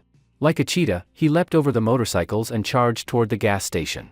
His men snapped out of it and followed, engines roaring behind him. At the gas station, Jiang Lushur had already connected the minibus's automated fuel intake system to the pump. Gasoline was steadily flowing into his nearly empty tank.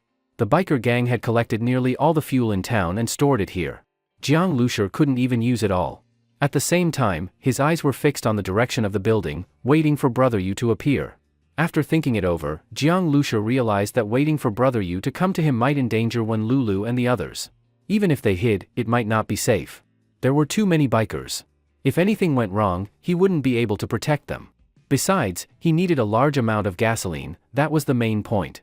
The gas was in Brother Yu's hands. If he wanted it, he had to come knocking. Knocking over the motorcycles was just to cause a little chaos. Attacking the gas station was to buy time for refueling. Without enough gas, he couldn't even use some of the weapons on the base vehicle. Jiang Lushur kept his eyes on the fuel meter displayed by the star seed, 100L, 200L, 300L. Ever since the fuel tank was upgraded, refueling was ridiculously fast. The numbers jumped by the hundreds. When it hit 600L, a figure appeared by the flower bed outside the gas station, rushing toward him. The moment this person saw the minibus, he didn't hesitate, just charged straight at it. So fast. Jiang Lushur blinked. That must be Brother Yu. Seeing the minibus parked there refueling, Brother Yu instantly exploded with rage. This bastard, not only had he killed his men and provoked him, but now he actually dared to openly refuel here? Brother Yu lunged at the base vehicle like a leaping leopard, moving at a speed no ordinary person could match. Since this was a gas station, Brother Yu couldn't use Molotovs or risk firing a gun. Instead, he reached behind his waist and pulled out a three-edged military bayonet. He'd also found this bayonet in the police station, probably confiscated as an illegal weapon, lucky for him. Just then, the fuel nozzle suddenly detached, and the minibus let out a sharp screech. The vehicle suddenly started up and then accelerated sharply, shooting backward like a giant shell, heading straight for Brother Yu. Jiang Lushur didn't activate the instant acceleration, but the performance upgrade from the modified fuel system had already boosted his starting speed significantly. The heavy minibus now moved like a sports car, its rear end crashing toward Brother Yu with a screech. Even though Brother Yu had heard Xiangzi's description of the vehicle, in his own mind, he still couldn't believe a minibus could be that powerful. But now, the moment it started moving, it shattered all his assumptions. This wasn't a minibus, it was a damn racing car. And the driver was cunning as hell. He didn't start the vehicle until he was close enough to strike. Brother Yu was forced to stop his charge and dove to the side. Vroom. The minibus brushed past him. As it passed, Brother Yu spun around and threw a spike strip behind its tires. His spike strip was way better than the crude ones the gang used. This one had been dismantled from official police gear and modified. Once a tire rolled over it, the sharp spikes would pierce through. If the driver stopped in time, the tire could be saved, if not, it would burst after 20 meters. But the minibus rolled right over it, and the spikes didn't even pierce the tires. Brother Yu had heard the spikes wouldn't work on this van, but he threw it anyway, just to try. He didn't even bother checking the result. His eyes locked onto the door handle of the driver's seat. As the van passed by at high speed, he jumped. Brother Yu was fast. Jiang Lushur only saw him dodge via the rearview monitor, and then the van jolted. The next moment, he heard a bang at the door, and a face suddenly pressed up against the window. At the same time, vroom vroom, several motorcycles appeared on the road. Jiang Lushur had pulled out of the gas station. The bikers were swarming in from the street, and more were flooding out of their base. Although the earlier collision had slowed them down, it hadn't really crippled their mobility. But Jiang Lushur didn't have time to worry about these scavenging biker dogs, because Brother Yu was now hanging on his door. Jiang Lushur turned his head, and the two locked eyes. Brother Yu grinned viciously and jabbed the three-edged bayonet into the window seam. That seam was the window's weak spot. Many cars came with emergency window breakers to escape after a crash. Thieves often used crowbars to pry windows. The bayonet wasn't a crowbar, but it was strong enough to do the same job. But Jiang Lushur wouldn't just let him pry the window open. Even if he couldn't break it immediately, Brother Yu was a mutant. And the vehicle had just been repaired. There was no way Jiang Lushur was letting this gang leader damage it. He yanked the steering wheel hard, the tires screeched on the concrete, leaving 4 long skid marks as the vehicle spun. He floored the gas. The van exited the gas station, pulling a sharp, almost overturning drift. The damn thing was drifting, a minibus. The bikers were stunned.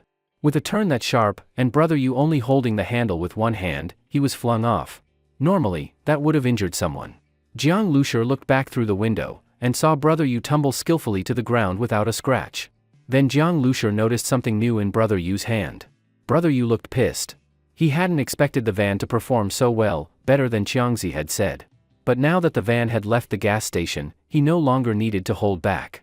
Steadying himself, Brother Yu pulled out several homemade Molotovs and hurled them at the minibus. The bottles shattered on impact, igniting massive flames that wrapped around the vehicle.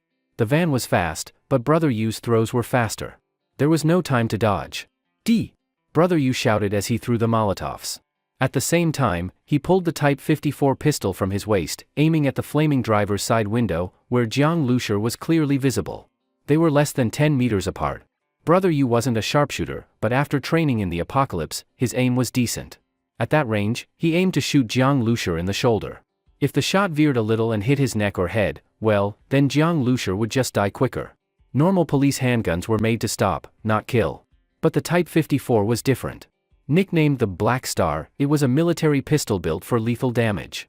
It could punch through two bodies at close range with no problem. It could also pierce body armor or a brick wall. This gun had served in police departments for over 20 years before being phased out due to excessive power. It was replaced by the Type 64, but some places still used it. Qiangzi said they tried all sorts of weapons on the minibus windows and couldn't leave a mark. But Brother Yu didn't care. A metal rod's impact was nothing compared to a Type 54 round. Die, motherfucker. Brother Yu pulled the trigger without hesitation. From the moment he landed, threw the Molotov, and fired, it all took just 1 second. Jiang Lushur was probably still celebrating shaking him off, when the bullet hit. Bang! A gunshot rang out. Yugu was indeed fast. Jiang Lushur had just seen him land when, in the next moment, he saw the minibus engulfed in flames, and then came the sound of a gunshot. But even faster than the gunshot was the bang coming from the driver's side window beside Jiang Lushur. Jiang Lushur instinctively dodged a bit, and at the same time, the voice of the starseed sounded in his mind: base vehicle surface damaged. Damage level, 10%. Window damaged. Damage level, 1%. Base vehicle outer shell intact. Damn it. Even though the damage was minimal and could be ignored, just thinking about how troublesome it was to find materials to repair the vehicle made Jiang Lushur want to curse. He turned to look and saw a spiderweb-like dent left by the bullet on the window, clearly visible. The bullets from the Type 54 pistol could penetrate brick walls and other obstacles, but there was still a limit to their penetration depth. Moreover, Jiang Lushur's base vehicle was equipped with bulletproof glass. Bulletproof glass is a type of laminated safety glass with 3 layers. The first layer is a load-bearing layer that breaks the bullet head and changes its shape, making the bullet lose its forward momentum. The second layer is made of organic adhesive material with strong bonding power to absorb the bullet's impact. The bullet could easily break through the first layer of glass, but it would stop inside the second layer. That's why there was such a dent on the window of Jiang Lushur's vehicle. Seeing this, Jiang Lushur was furious. He had just repaired the car. After firing the shot, Yugu smiled coldly.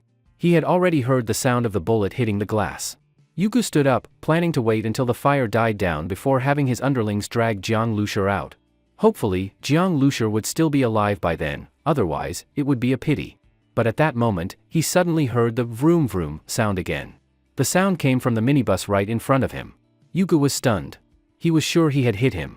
Could it be Jiang Lushur wasn't hurt badly? Then the front of the minibus suddenly swung around. Still wrapped in raging flames, the vehicle charged at Yugu like a war chariot bathed in fire. Through the windshield, Yugu clearly saw Jiang Lushur inside, glaring at him with rage. There wasn't even a scratch on Jiang Lushur, let alone any blood or wounds. The bloody mess Yugu had expected never happened.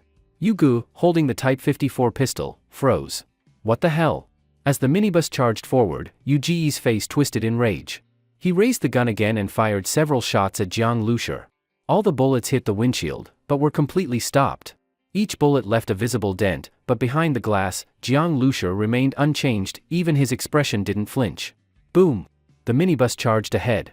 Jiang Lushur looked out the side window and saw that Yugu had dodged to the side and wasn't hit. Yugu had evaded the hit, but inside, he was on the verge of losing it. This damn minibus was actually equipped with bulletproof glass. Was this some kind of tricked-out budget car? Who the hell was this driver, driving a monster like that? Just then, Yugu saw the minibus change direction and speed toward a group of 7 or 8 motorcycles. These bikers had been circling around the minibus, tossing Molotov cocktails at it. When Yugu was firing, they were attacking the rear of the vehicle. They had all assumed that since Yugu himself had acted, they only needed to support him from the sides. There was no risk at all. But unexpectedly, after the gunshots, not only did the minibus not go down, it became even more furious. And Yugo hadn't managed to stop it either. So the minibus changed targets to them. The bikers felt like their scalps were about to explode. Faced with a flaming minibus, they twisted their throttles like crazy. But the minibus turned far too sharply and accelerated like a sports car. Although they reacted immediately, they were still overtaken quickly. Some tried to swerve off the road. One crashed into a flower bed while turning, launching the rider over 10 meters. Others didn't have time to react and were directly hit. Those who were thrown into the air weren't dead yet, but were set on fire, rolling on the ground in agony. Seeing this, Yugo was absolutely furious. Jiang Lushur had failed to hit Yugo twice. His speed was just too fast, especially in short distances, where his agility was insane. The second time Jiang Lushur tried to ram Yugo, he wanted to use the air cannon, but Yuji's reflexes were too fast. Even if he fired it, he'd miss. And the air cannon needed charging time, during which Yugo could dodge a dozen times. But for these bikers, there was no need for any high-tech weapons, just ramming them was enough. They kept circling him, tossing Molotovs, increasing the vehicle's damage level, and Jiang Lushur was pissed. He didn't want to let them keep swarming him like flies. So he left Yugo alone for the moment. He had no intention of sparing them either. Yugo was brutal, but so were they, scumbags through and through. After knocking over several motorcycles, Jiang Lushur didn't stop. He had just refueled, so he didn't care about the gas. After a sharp turn, the minibus, like a steel beast, charged at another group of bikers. They were terrified out of their minds. This minibus was completely savage. They scrambled to escape. The minibus roared past Yugo, and inside, Jiang Lushur turned his head to give him a glance. That glance made Yugo clench his teeth hard. Someone had dared to challenge him on his own turf, and now was driving around mowing down his men like ants. Could anything be more humiliating? Jiang Lushur drove the minibus and kept ramming until the flames on the vehicle went out and the bikers had all escaped to places where the minibus couldn't reach. Only then did he slowly come to a stop. Jiang Lushur's minibus stopped in the middle of the road, leaving behind obvious tire marks, overlaid with black burn traces from Molotov cocktails, making them even more striking and glaring. On the ground, there were overturned motorcycles everywhere, as well as corpses of the bikers, and those still groaning in pain, crying for help. Beep beep. Jiang Lushur pressed the horn hard twice. The harsh honking rang out, but not a single biker dared to show up. They were all shocked by Jiang Lushur's crazed ramming just now. At that moment, a sharp tire screech suddenly came. Immediately after, from the sidewalk, a truck suddenly turned out. It was a heavy-duty truck, likely weighing tens of tons. On the road, it was a giant beast. If it hit an ordinary car, it could smash it into pieces. Even Jiang Lushur's minibus looked like a child in front of an adult compared to this truck. The heavy truck came onto the road, facing Jiang Lushur's minibus from afar. In the driver's seat, which was over 1 meter high, Jiang Lushur saw Yuji's figure. He was gripping the steering wheel, eyes fiercely fixed on the minibus, looking completely insane. Jiang Lushur's rampage had completely enraged Yugo. He, the boss, stood right there, yet had to watch helplessly as the minibus went back and forth in front of him, ramming his underlings. The groans of the wounded bikers lying on the ground pierced Yuji's ears like needles. Ever since the apocalypse began and Yugo discovered he had mutant powers, he had been undefeated. The zombies in the town weren't many. After leading them away, nothing could threaten him. The survivors were like ants before him, to be crushed at will. All the bikers feared and revered him. Yugo used to be a low-level thug. Although he was vicious, he didn't have the guts to go all out. So even as a gangster, he didn't do well. His boss beat and scolded him, and even fellow thugs looked down on him, always calling themselves his big bro, which made him feel humiliated. So he was actually quite satisfied with life after the apocalypse. He felt like the apocalypse was made for him. He used to be frustrated, but now he thrived. But just when he was enjoying his success, a minibus ran him over multiple times right in front of all his men. Yugo felt like his face was now covered in filthy tire tracks. If he didn't kill Jiang Lushur, Yugo felt he could never lift his head again. So while Jiang Lushur was still gleefully ramming around, Yugo ran off and drove over this heavy-duty truck that had been left at the gas station since the apocalypse and later taken by the bikers. This minibus liked ramming? Then he'd ram Jiang Lushur to death. No matter how strong the minibus was, it couldn't outram a heavy-duty truck. Vroom vroom vroom. Yugo slammed the gas pedal. Seeing Yugo driving the heavy truck toward him, Jiang Lushur's heart skipped a beat. This truck really was a steel monster. Charging at full speed like that, the visual impact was overwhelming. If the truck really hit, Jiang Lushur wouldn't die, but his base vehicle would definitely be badly damaged. But thinking he could hit him just like that was too naive. Jiang Liusher's base vehicle had instant acceleration, enough to let him escape. Dodging or changing direction would be no problem. However, Jiang Liusher didn't press the instant acceleration button. Escaping was easy, but that would mean his mission here would fail. On the contrary, Jiang Liusher stared hard at the oncoming truck and stomped on the gas pedal. In fact, although the moment was dangerous, it was also an opportunity. A perfect chance to kill Yu Gu. Jiang Liusher locked his eyes on the rapidly approaching truck while Starseed continuously reported the changing distance. Seeing the minibus not only refusing to flee but charging back at him, Yu Gu let out a cold laugh. "Ha! This guy is way too arrogant. I'll crash you to death. Crash you to death." He couldn't wait to turn Jiang Liusher into minced meat. Just imagining the minibus's front end crumpling, Jiang Liusher mangled like ground meat, blood pouring from the cracks of the vehicle, made Yu Gu feel incredibly excited and even a bit tingly all over. He had floored the gas and was laughing wildly inside the truck. The bikers were also watching the scene. They all thought this minibus had gone completely mad. This was suicide. Maybe Jiang Liusher, after doing such a crazy thing, knew he wouldn't survive and was now going out in a blaze. Inside the minibus, Jiang Liusher's expression remained calm. He listened to Starseed's prompts while calculating rapidly in his mind. Now! Jiang Liusher suddenly pressed a button. 10, 9, 8. The distance was now so close they could see each other's facial expressions clearly. Jiang Liusher saw the twisted grin on Yu Ji's face as he shouted something at him. Judging by the mouth shape, it was probably, "Die." Jiang Liusher didn't say anything. Starseed's countdown echoed in his head. 3, 2, 1. Only 10 meters remained between the two vehicles. Boom! With a massive sound, Yu Ji's twisted, excited expression froze. Jiang Liusher saw the heavy truck's charge come to an abrupt halt. The terrifying power of the air cannon shattered the truck's windshield the instant the airflow hit. The broken glass, like flakes of snow, swept toward Yu Gu. Then the truck's front end began to deform and suddenly lifted up. Meanwhile, the rear trailer, being so heavy, still surged forward from inertia. The cab and trailer crushed into each other with terrifying force. Boom, boom, boom. A series of explosions erupted with a deafening roar. The visual impact of a collision involving such a massive heavy truck was extremely intense. Especially at close range, even though they knew the truck wouldn't hit them, the bikers still couldn't help but scream and retreat. It was too shocking. In almost an instant, the truck's front was completely crushed and deformed. The tragic scene that Yu Gu had imagined would happen to Jiang Liusher instead happened to himself, in an even more brutal way. As for the bikers, they didn't see clearly what had happened. They had thought that once the heavy truck hit the minibus, what would happen next would be completely predictable.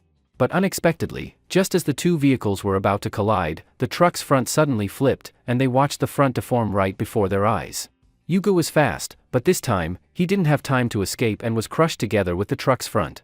The rear of the truck swung out sideways due to inertia, making a harsh screeching sound on the road, and then it flipped over with a loud crash. The whole process was unbelievable to watch.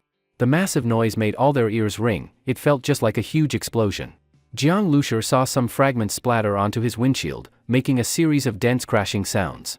But this level of impact caused no damage to the bulletproof glass. Sitting inside the vehicle, Jiang Liusher also took a deep breath.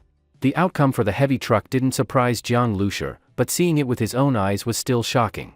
He had already experienced the power of the air cannon, and to be safe, he had specifically waited until the two vehicles were at the closest distance. If they got any closer, when the air cannon hit the truck, even the base vehicle would be affected. Jiang Liusher had aimed the air cannon directly at the truck's cab, so without even checking, he knew Yu Gu was definitely dead. Even though Yu Gu was a mutant, he was still flesh and blood. Under such force, there was no chance of survival. Jiang Liusher let out a light breath. He had been fully focused on listening to Starseed's distance prompts. All of his attention had been on the moment of firing, and it took a toll on him. Energy leakage detected. Absorb it. Starseed suddenly prompted. Jiang Liusher was stunned. Energy leakage? Although he didn't know what it was, he immediately said in his mind, yes, absorb it. Absorbing. Mutant energy absorbed. Energy stored. New energy level is below level 1, unable to upgrade. You can choose to continue storing it, or use it to enhance the base vehicle's armor defense.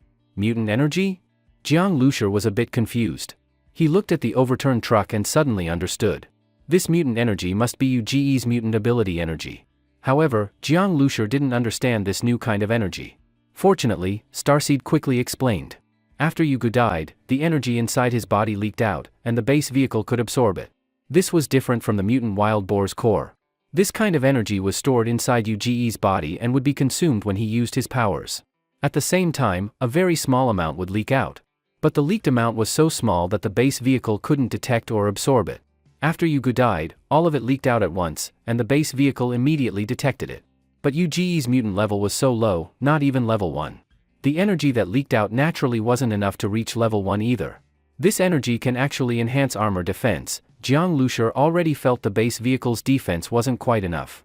Mutant wild boar collisions were one thing, but even the bikers' Molotovs could cause some damage. Later, he still had to go to Jinling, a major city in the east with a permanent population of over 8 million. The base vehicle's shell wouldn't be enough there.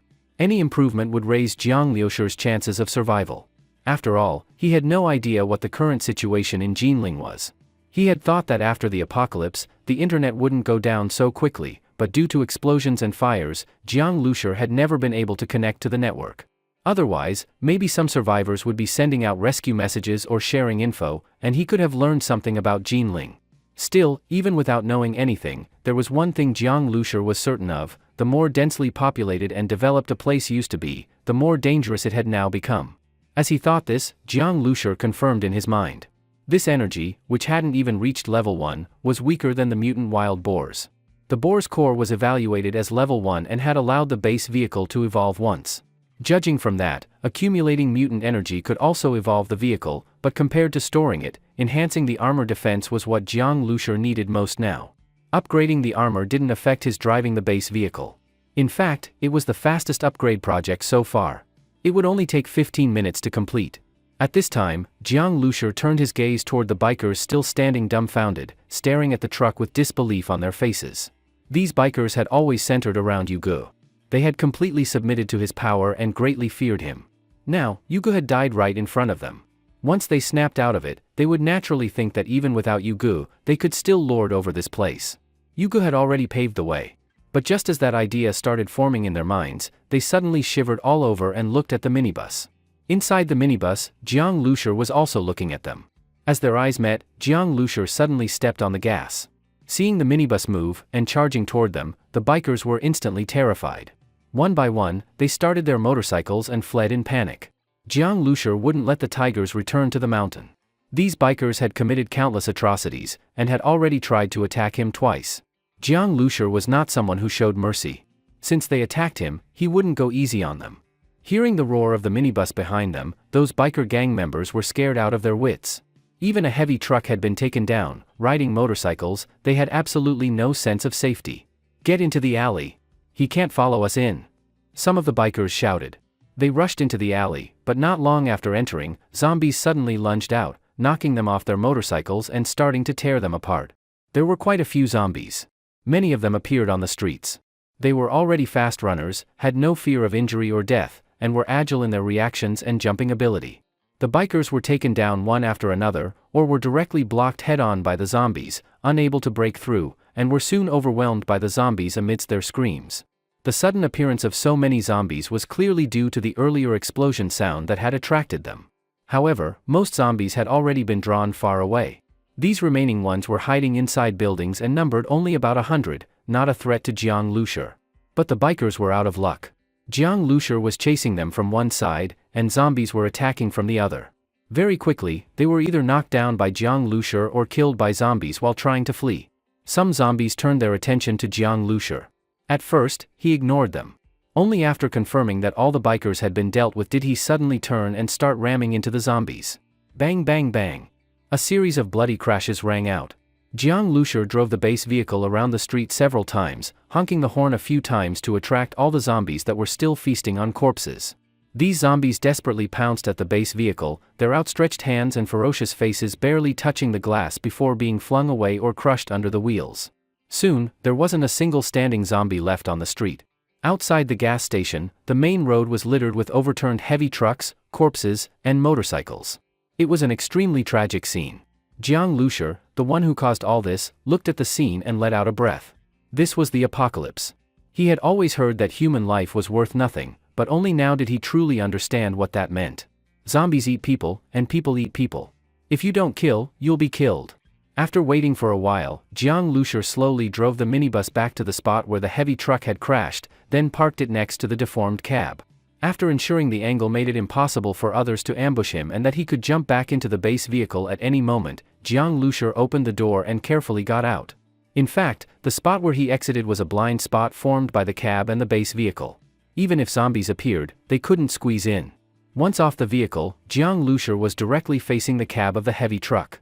But now, it had been completely compressed into a twisted block of metal, unrecognizable. Some blood was seeping out from the cracks. Jiang Lushur looked carefully and saw a hand through a gap at the bottom. As an ability user, the boss of the biker gang, and the local tyrant of the town, Jiang Lushur figured UGE must have had a lot of good stuff on him. But now it seemed impossible to drag UGE out of that wreckage. Those good things were now lost. Just as Jiang Lushur was feeling regretful, he suddenly noticed a lump of black beneath that hand. Jiang Lushur reached out with his foot and pushed UGE's hand aside. It was the handgun. The gun, being relatively small, hadn't been crushed and had actually fallen out through a crack when the truck overturned. Delighted, Jiang Lushur quickly picked it up.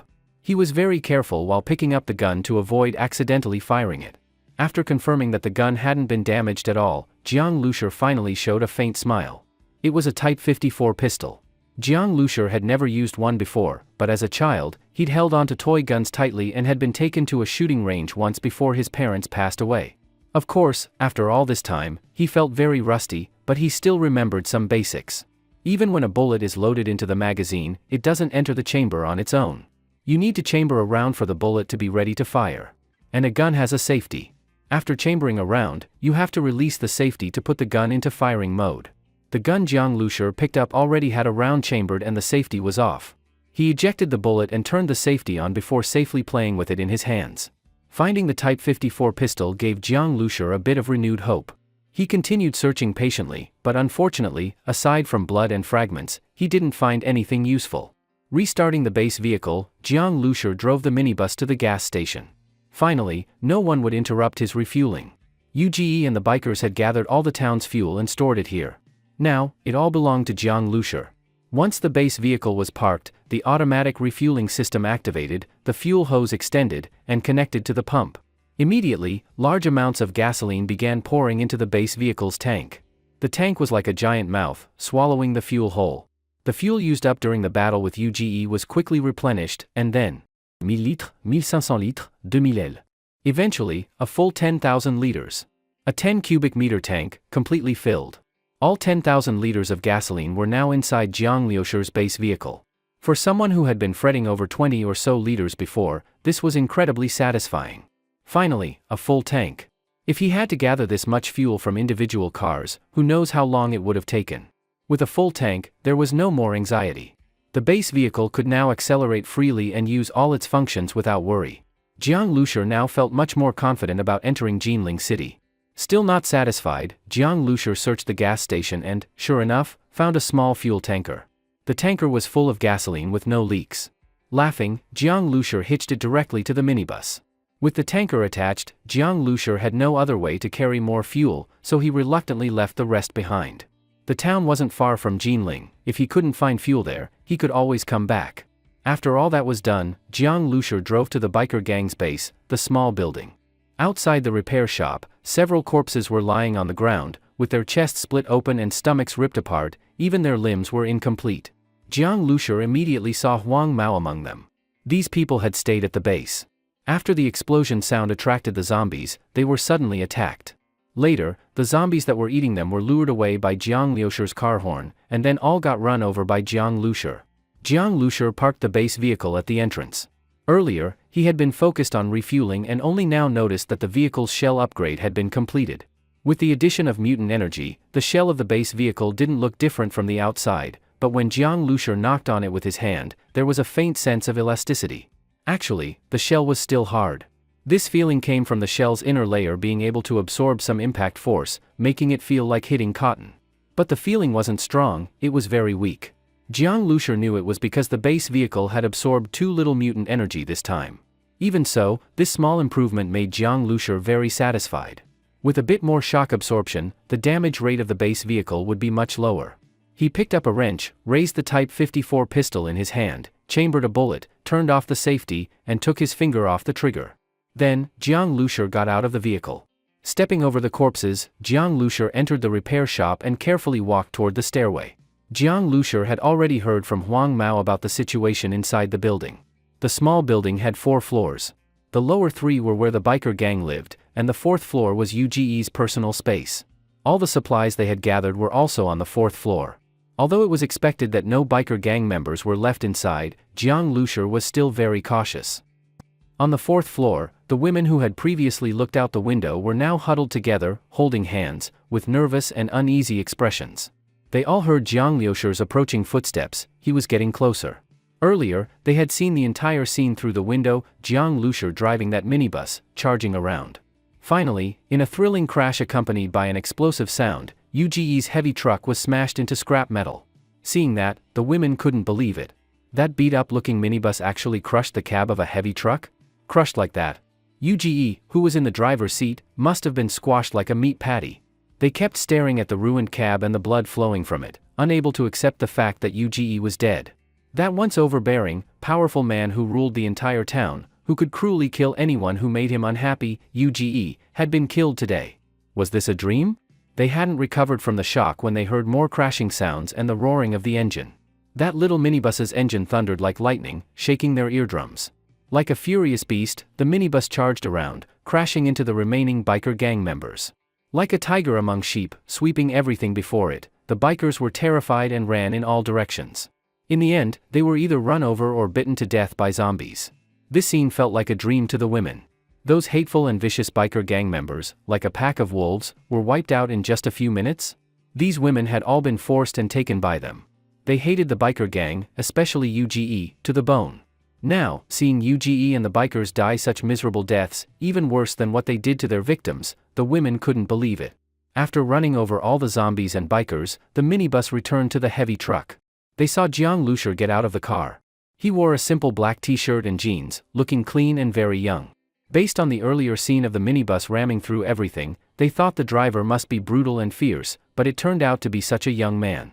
Then, they saw him climb into the cab of the truck and take a pistol from UGE's hand. That moment confirmed for all of them, UGE was really dead. Killed by this young man. It's him, he ran over UGE, he looks about the same age as you, Xiaoro, a slightly older woman said in a trembling voice. Among them, Xiaoro was the youngest, only 18. After the apocalypse, her parents died. She lived with her 12-year-old brother. But later, they couldn't survive anymore. Both Xiaoro and her brother were weak, tormented by hunger and disease, and fell into despair. Eventually, they were captured by the biker gang, forced, tortured, abused. With her brother's life hanging by a thread, Xiaoro finally endured the humiliation, for a bite of food, a box of medicine, for herself and her brother. She sold her dignity. She felt dirty. Many nights, she woke up crying from nightmares. But, she had no choice. This was the apocalypse. Human life was worthless, and girls without survival ability were even more so. She could only endure it, or die together with her brother. She had lost all hope, had even thought of suicide several times, but couldn't leave her brother behind. And today, she saw UGE crushed like a cockroach. Her feelings were indescribable. She hugged her shoulders, tears flowing uncontrollably. She didn't know whether it was joy or sorrow. She tried to wipe the tears away, but they kept coming. She looked toward the door, listening to the approaching footsteps. She knew, it was that young man coming. At that moment, she felt nervous, afraid, but also a bit excited. She didn't know what fate awaited her. Jiang Lushur spent nearly 10 minutes reaching the 4th floor. As soon as he arrived, he heard some sounds from inside. He raised his gun and slowly approached the slightly open door. Then suddenly, he kicked the door open. "Don't move," he shouted. At the same time, he felt like he had stepped into a movie role. Inside the room, several women stood together, facing the door as if they were waiting for him. Seeing him kick open the door and aim a dark gun barrel at them, their bodies trembled involuntarily. A group of girls had no idea what fate awaited them. UGE was dead, but what about this young man? He had killed UGE, and without a doubt, he would now take over everything here and become the new ruler of the town. At the same time, if he wanted to, with just a single thought, he could become their new master. They had been beaten, enslaved, and abused by UGE, which made their hopes for survival very low. All they wanted now was for this new ruler to give them a little bit of food.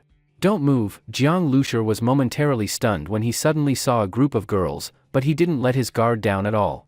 Among these seemingly weak and defenseless girls, there might still be biker gang members. Just one handgun could take his life. How could he allow that to happen? "Raise your hands.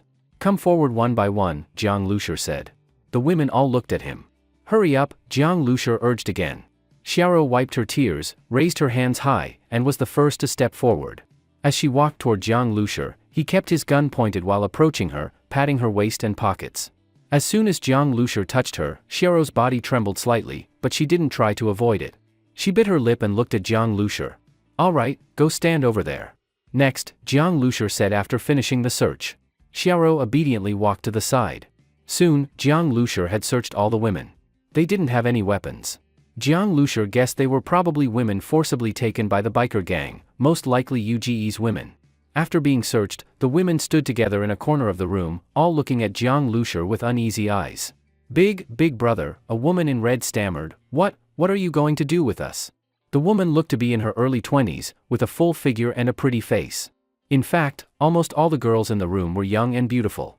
Some looked pure, others were curvy and sexy, each with their own charm. In the mind of the woman in red, this young man would most likely decide their fate. A room full of delicate girls, with no ability to resist, how many men wouldn't have impure thoughts? But looking at Jiang Lushi, young and decent looking, much better than UGE, if he wasn't too cruel to them, maybe following him wouldn't be such a bad thing. A girl like her could only survive by relying on a strong man in the apocalypse. Jiang Lushi glanced at the woman in red but couldn't be bothered to respond. He swept his eyes over all the girls in the room, and finally locked his gaze on Xiaoro. It wasn't because Xiaoro looked good, but because her body was slim and she appeared very weak, unlikely to pose any threat to him. Jiang Lushi pointed the gun at Jiang Xiaoro, "Come here." His voice was a bit fierce. Xiaoro's expression changed slightly when she was suddenly called out. She hadn't expected to be the first. She bit her lip and finally walked over to Jiang Lushi. Originally, with UGE dead, she had a little hope in her heart, but even she didn't know exactly what she was hoping for. She obediently walked in front of Jiang Lushi, closed her eyes, and her eyelashes trembled slightly. One hand instinctively gripped her collar tightly, her knuckles turning pale from the pressure. This was a sign of unwillingness, yet also of acceptance. She knew she couldn't resist Jiang Lushi. "Why are you closing your eyes?" Jiang Lushi frowned. What kind of nonsense was this girl thinking? "Hey, I'm asking you, where did that UGE store all the supplies?" Jiang Lushi got straight to the point. UGE had hoarded so much from the people, there had to be a lot of stock. "Huh?" Xiaoro opened her eyes, stunned. Then, looking confused, she raised her hand and pointed to one of the rooms. When she lowered her hand, she still hadn't fully reacted. This man just wanted the supplies? "Go open the door," Jiang Lushi ordered. It's locked," Xiaoro answered timidly. Jiang Lushi didn't say another word. He walked straight to the door, aimed at the lock, then stepped to the side. Bang! The gun fired. Jiang Lushi felt the recoil in his arms. He had gripped the gun very tightly, so the recoil didn't cause much shaking. "Ah!" The girls all covered their ears and screamed. The lock was blasted open. Jiang Lushi kicked the door open. The precious storage room that UGE had locked tightly, not allowing anyone in, was now violently forced open. After opening the door, Jiang Lushi first checked the surroundings, then walked into the room under the frightened and sneaky gazes of Xiaoro and the other girls. As soon as he entered, Jiang Lushi was shocked. This room was basically a food warehouse. From floor to ceiling, it was packed with supplies. One freezer was full of various fresh goods. Jiang Lushi's main food source now was mutated pork that boosted strength, but fresh vegetables and mushrooms could improve flavor. These kinds of things were rare in the apocalypse. Unfortunately, Jiang Lushi couldn't take them all. UGE had set up base right next to the gas station. His freezer ran 24/7 on a generator, so the food was very fresh. Jiang Lushi would take as much as he could. Thinking about Jiang Zhuiying hiding out without electricity, probably surviving on dry food, if things went well, maybe he could bring her some of this. This made Jiang Lushi feel an urgent need to upgrade his storage space. If the base vehicle had a large enough storage capacity, he could even take several more freezers full of food. As for vacuum-packed food, there were also many types: ham, cured meat, shredded rabbit, etc. In fact, Jiang Lushi already had a lot of food stored, but he knew the apocalypse had just begun. The further it went, the harder it would be to find food. Though not as valuable as mutant meat, this was still solid currency. Jiang Lushi would never think he had too much food. There was so much stuff. Jiang Lushi had one of the girls bring several woven bags and packed 10 of them full. These woven bags might have been used by survivors to turn in supplies. While packing, Jiang Lushi found another box. It was stored in a corner and very well packed. When he opened the box, he was delighted. Inside were things UGE had taken from the police station, very valuable to Jiang Lushi. He saw 2 bulletproof vests, police batons, a lot of bullets, and a police helmet. These were all very useful to Jiang Lushi. Especially the vests and bullets, he lacked both. With the vests, his weak defense would improve a little. The bullets ensured his Type 54 pistol wouldn't become useless.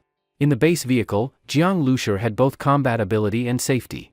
But once he got out, he needed other ways to stay safe and maintain his combat effectiveness. This box was an unexpected surprise. Jiang Lushi decided to take the whole thing. There was so much stuff, he had to carry it down multiple times. His physical strength was already decent, and after eating mutant meat, it improved even more. Climbing the stairs a few times with supplies wasn't a big deal for him. The girls stood silently in the corner, watching Jiang Lushi carry the supplies up and down. Jiang Lushi went back and forth, making over 10 trips in total. Maybe it was because he had eaten some mutated beast meat recently, but Jiang Lushi didn't feel very tired. The hauling work wasn't too hard for him. Soon, the entire base vehicle was packed full of supplies. Seeing there was really no space left, Jiang Lushi simply tied the remaining woven bags onto the roof rack. Now, his minibus looked even more worn out, with the roof piled high with woven bags, giving off the impression of a migrant worker heading into the city. In the end, he had used every space available to store supplies, but there were still some leftovers that he simply couldn't take with him. Jiang Lushi could only pick out some small, high-calorie foods like chocolate to carry with him. He looked at the storage room with regret, then walked out. Seeing that this time Jiang Lushi came out empty-handed, without carrying any more stuffed woven bags, the girl's eyes couldn't help but glance toward the storage room. Took it all? Xiaoro clutched the corner of her clothes and felt a bit of despair in her heart. When UGE was around, they didn't even dare go near the storage room. Not even the biker gang members were allowed near it, only his trusted followers could enter. So they had no idea how many supplies were actually in there. But seeing how focused Jiang Lushi was on collecting the supplies, they thought he had probably taken everything. Without food, they didn't know how they would survive. After coming out of the storage room, Jiang Lushi searched the living room and UGE's bedroom again. Seeing that there was nothing useful, he walked straight toward the door. At this moment, Xiaoro bit her lip, gathered her courage, and called out to Jiang Lushi, Please wait." Jiang Lushi turned his head and looked at Xiaoro. The girls in the room all looked uneasy. Xiaoro looked at Jiang Lushi, not knowing how to begin. They all knew Jiang Lushi had no obligation to leave them any food. But without food, they would starve to death. And to ask him to leave even a tiny bit for them, that was asking too much. Even if Jiang Lushi flatly refused, it would be perfectly reasonable. We. Seeing Xiaoro stammering, Jiang Lushi lost his patience.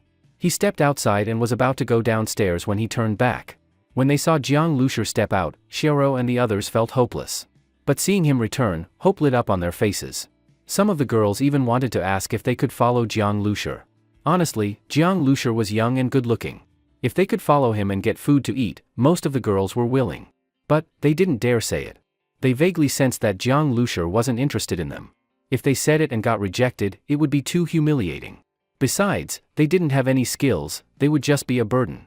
At that moment, Jiang Lushi spoke, "If you want to join a survivor team, I can recommend one. But in that team, everyone has to gather food. Soon, I'll have them come over. Whether you want to join them is up to you. Of course, you can also choose to leave. There are still some supplies left in that room, you can pick out a few things to take." He felt it would be a waste to leave all the supplies here. If the girls stayed, they wouldn't be able to guard the supplies, and others would soon come to steal them. Meanwhile, the team that Wen Xiaotian's sisters belonged to badly needed those supplies. Of course, if the girls didn't want to join Wen Xiaotian's group, Jiang Lushi wouldn't force them, it was their choice. After hearing what Jiang Lushi said, the girls looked at each other in surprise. They found it unbelievable, without begging, Jiang Lushi had voluntarily left them food. Just moments ago, when he walked out, they had already fallen into despair, thinking they were definitely going to starve. As for the survivor team he mentioned, they guessed it had something to do with him. But he probably wasn't in that team, otherwise he wouldn't have said it like that, he would have just called them over directly. The girls had no doubt, if Jiang Lushi was leading a survivor group, he would definitely be the leader. "What's your decision?" Jiang Lushi asked. Seeing that he seemed to be losing patience again, Xiaoro and the girls whispered to each other.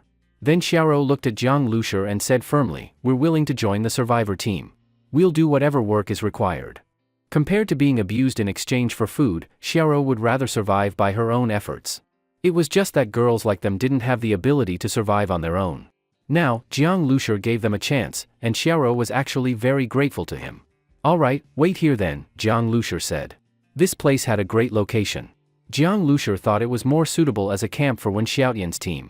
He wasn't worried the girls would run off with the supplies, they couldn't carry much, and they couldn't survive on their own anyway. Just as Jiang Lushur was about to leave, Xiao suddenly called from behind, "Please wait." What now? Jiang Lushur was really getting dizzy from all this. He turned around and saw Xiao's eyes slightly red.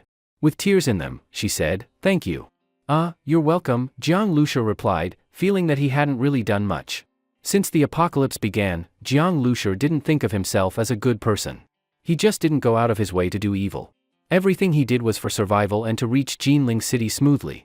On the basis of securing that, helping others a bit along the way was something Jiang Lushur wouldn't refuse. He wasn't heartless. Meanwhile, back at the Wen household, Wen Xiaotian, Wen Lu, and the other survivors were waiting anxiously at the window for Jiang Lushur's return. They were all worried, while the survivors felt even more uneasy. Even though Jiang Lushur had told them not to worry and just stay home before he left, they still felt like ants on a hot pan, uneasy and anxious. They knew that even if they had hidden elsewhere, if Jiang Lushur failed, they would still be found by UGE and the biker gang and would die horribly. They were just ordinary people. Escaping the town was extremely difficult. Without gas or food, even if they escaped, they'd be caught or starved to death. So, they silently hoped for a miracle. The old man went to the courtyard and picked up the rice pot that had been knocked over earlier. When Huang Mao's group clashed with Jiang Lushur, one of Huang Mao's men had thrown the rice pot to the ground. The rice inside was already half-cooked, and most of it had spilled out, covered in dust. The old man scooped the rice back into the pot with his hands, didn't waste a single grain. If washed, it could still be eaten. The rest of the survivors silently watched the old man put the rice pot back on the fire. Then he went among the biker gang corpses and slowly took back the supplies they had taken. Wen Xiaotian also watched the old man's actions, clenching her hands tightly, extremely anxious. At this moment, Wen Xiaotian felt very conflicted. From the other survivors and her younger sister Wen Lu, she had heard many brutal stories about UGE. She was very worried about Jiang Lushur's safety. Thanks to Jiang Lushur, Wen Xiaotian had been able to reunite with her sister, a blessing that most people in the apocalypse wouldn't even dare to hope for. So on one hand, Wen Xiaotian hoped that Jiang Lushur would prioritize his own safety. Even if he didn't deal with UGE and the biker gang, it didn't matter. But on the other hand, she knew that if Jiang Lushur didn't eliminate UGE and the others, then they would soon face revenge. At that time, what would happen to her and her sister was a complete unknown. Perhaps the unknown was because they simply couldn't think of a way to resist or protect themselves, they could only wait helplessly for despair to arrive. When Lu had her hand in her pocket, secretly gripping a dagger. She knew how UGE treated anyone who dared to resist him. When Lu wouldn't give the biker gang a chance to torture her. As she thought about this, she noticed her hand holding the knife was trembling slightly. The answer would be revealed very soon. But for her and the other survivors at this moment, every second felt incredibly long. V-room. Suddenly, the roar of an engine came, and all the survivors, including Wen Lu and Wen Xiaotian, shuddered. Like waiting for a verdict, they all moved to the window, then stiffly looked outside. Wen Lu gripped the dagger tightly, while Wen Xiaotian clenched her fists. Everyone's heart was in their throat. It's brother Jiang. Wen Lu suddenly cried out in surprise. Outside the courtyard, the minibus was dragging a small fuel tanker. The roof was tied with many bags, and it slowly drove up to the courtyard gate and stopped. Wen Lu immediately threw her dagger aside and ran out like the wind. She couldn't wait to know what had happened. Wen Xiaotian stared blankly at the minibus. Just moments ago, she was full of worry and doubt, but now, Jiang Lushur had already returned, driving the minibus. The feeling was just like when she had been knocked unconscious by the mutant boar, and then woke up to see its corpse. It all felt like a dream. The survivors were all frozen in place. It wasn't until Wen Lu had already run out of the courtyard that they finally reacted. Let's go check. See what happened. The minibus had come back, and no biker gang had followed. Plus, it was dragging a fuel tanker. What had happened was already obvious. Still, even though the truth was right in front of them, the survivors couldn't believe it. Soon, they all gathered beside the driver's seat and saw Jiang Lushur inside the vehicle. Then they listened to Jiang Lushur explain everything that had happened. He even told them they could take over the biker gang's base, where some supplies were still left. They couldn't believe how Jiang Lushur had done it. In front of UGE, they had only ever felt despair. So many people couldn't resist, and anyone who tried ended up in a miserable state. But Jiang Lushur, with just himself and a car, and in such a short time, had resolved the threat looming over them. The way Jiang Lushur spoke about it so casually made it sound like it was nothing more than a side task. They stared at the minibus in disbelief. There were several bullet holes clearly visible in the windshield, but the bullets hadn't pierced through. They looked at Jiang Lushur, he was completely unharmed. They finally believed it. What Jiang Lushur said was true, they had been freed from Uge's grasp. The survivors all felt like they had been reborn. The old man came out of the house and stood at the back of the crowd, listening to Jiang Lushur's words. His hands trembled, and he couldn't hold back his tears. It wasn't surprising he cried, he had always feared for his grandson's life. Just today, he had mentally prepared himself that if they had to die, he'd take his grandson with him, not letting the child suffer any longer. But now, everything had changed. Not only did they not have to die, but they could move to a safer place and have full meals. From now on, they wouldn't have to suffer under Uge's oppression and the biker gang's abuse. The survivors snapped out of their shock and began thanking Jiang Lushur nonstop. But at that moment, Jiang Lushur said he was about to leave. With the fuel tank full and everything ready, Jiang Lushur was eager to head to Jinling. When Xiao Tian and Wen Lu had already reunited, but he was still worried about Jiang Zhuiying. This small town wasn't far from Jinling now, and Jiang Lushur just wanted to hit the road as soon as possible. When they heard that Jiang Lushur was leaving, the survivors were stunned. "You helped us so much, how can you just leave like that?" Wen Lu blurted out and grabbed the car door, as if that would stop Jiang Lushur from driving away. Wen Lu really wanted to repay Jiang Lushur somehow, and when Xiao Tian felt the same. The other survivors did too. Even if they couldn't give Jiang Lushur anything useful, at least they could cook a few meals for him. "No need," Jiang Lushur said. He felt everything was ready, and the distance was short, he didn't want to waste any more time. As for saving them, his goal had actually been to get fuel, rescuing these people was just something that happened along the way. "You all be careful. Getting to the gas station should be no problem." Oh right, Jiang Lushur suddenly remembered something and told them about Xiaoro and the other girls. Wen Lu immediately said it was no problem. She had already heard about those girls and had always felt sympathy for them. But Jiang Lushur insisted on leaving. Before he did, he marked the location on the map. That gas station, if he couldn't find fuel later, maybe he could come back. In Jinling, the fuel might have all been taken by the military. Once he arrived, he could face a fuel shortage, even though he had brought as much as he could. This small town was hidden. Once the survivors moved next to the gas station, they could also help watch over it for him. Seeing that when Xiao Tian, Wen Lu, and the survivors all wanted to repay him, Jiang Lushur made this request. The survivors immediately agreed, being able to help Jiang Lushur, even in a small way, made them happy. When Xiao Tian and Wen Lu kept waving at Jiang Lushur's car. Although they hadn't spent much time together, watching the minibus, now loaded with a tanker, cargo, and supplies on the roof, drive away, when Xiao Tian couldn't help but feel a bit reluctant. Inside the car, Jiang Lushur reached out and opened the map to Jinling.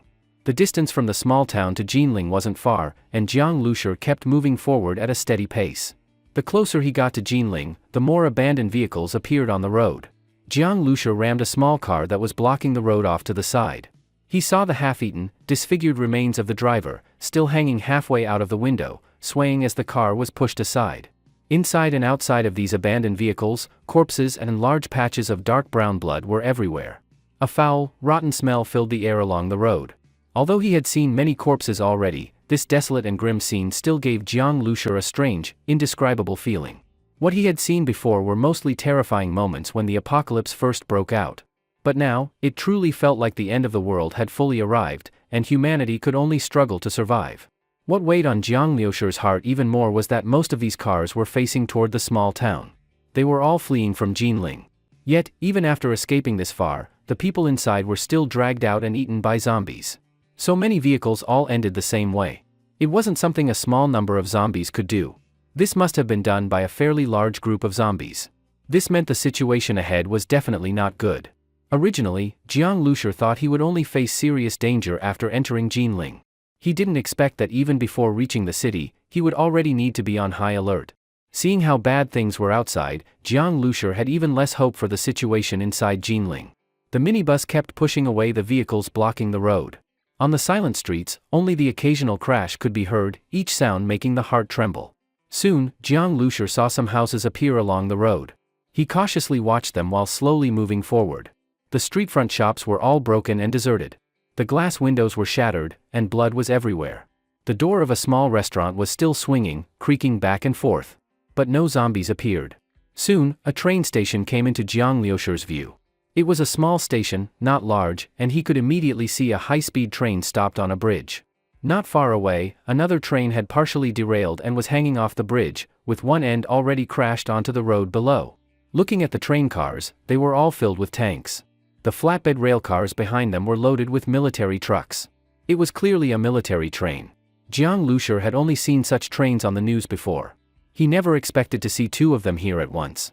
Thinking back to how Jiang Zhuiying hadn't been able to buy train tickets before the apocalypse, Jiang Lushur suddenly understood. These trains had been used to transport military supplies in preparation for the upcoming apocalypse. The same was likely true for roads and airplanes. At a time like that, even if it caused public suspicion or dissatisfaction, it didn't matter. As long as the news of the apocalypse didn't spread, the unrest from people's complaints wouldn't be enough to change anything. These two trains probably encountered the outbreak while transporting supplies, and ended up stopping here, becoming part of the apocalypse scene. Jiang Lushur kept driving, his eyes fixed on the cold tanks and military trucks on the train. All of this was good steel and valuable materials. Looking at this stuff, Jiang Lushur couldn't help but drool. His base vehicle was like a giant mouth that devoured high-quality materials. The more it ate, the faster it grew. The materials used on tanks and military trucks were obviously top-tier, probably the best in the country. But he had no way to dismantle them. All he could do was stare. At that moment, Jiang Lushur suddenly heard a bang from inside one of the train cars. This whole area, including the train station, had been deathly quiet. The sudden noise immediately made him tense up. Jiang Lushur's attention snapped away from the tanks and trucks and locked onto the car where the sound came from. Bang! Another sound. Then, suddenly, a face pressed up against the train window. A pair of bloodshot eyes stared crazily at the minibus. This zombie was dressed in military uniform, probably one of the soldiers being transported or someone in charge of guarding the train. Roar, roar, roar. A huge wave of zombies suddenly burst out from the train doors. They rushed out like a tidal wave, jumping straight off the bridge, then charging wildly toward the minibus without stopping. Seeing the massive horde closing in fast, Jiang Lushur felt his scalp tingle. He had just been wondering where the zombie group that had killed all those fleeing people was hiding. He didn't expect it to be in these train cars, and with so many of them. Just this wave alone, Jiang Lushur estimated there were several hundred zombies. He wasn't too worried that they could break into his vehicle, but on top of the bus and behind it were food and fuel. If the zombies damaged that, he'd be heartbroken. So before the zombies got too close, Jiang Lushur slammed the gas pedal. Vroom. The minibus suddenly accelerated, jumping forward with agility that didn't match its size. A zombie at the front had already leapt several meters, lunging at the bus, but was immediately knocked away by the sudden acceleration. Bang, bang, bang. A series of impacts rang out from the side of the vehicle. More zombies poured out of the train cars. Jiang Lushur initially managed to shake off some, but eventually had no choice but to keep the pedal down and ram his way through. He was the only car moving on the entire road, with zombie hordes pressing in from front and back. Many times, it looked like the minibus would be swallowed up by the zombies, but Jiang Lushur kept his foot on the gas. Whether it was zombies or cars blocking the way, he never stopped. Only after rushing more than 1,000 meters did Jiang Lushur finally break through the zombie horde. The zombies were still chasing behind him, but at this distance, they were no longer a threat. Jiang Lushur glanced in the rearview mirror. With that many zombies, even if he had a way to dismantle the steel, he wouldn't have been able to do it safely. Luckily, he had only looked from the vehicle and never got out.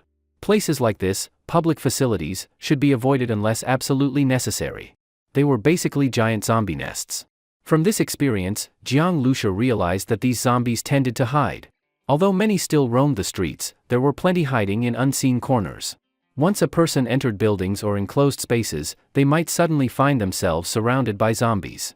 This made Jiang Lushur even more worried about Jiang Zhuiying.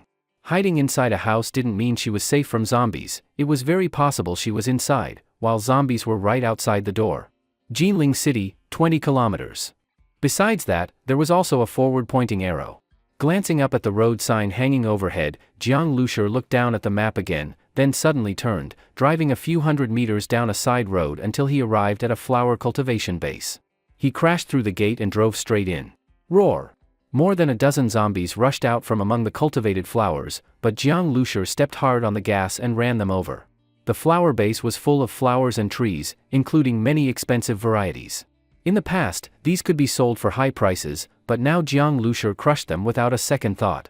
He drove all the way to the deepest part and stopped inside a large greenhouse.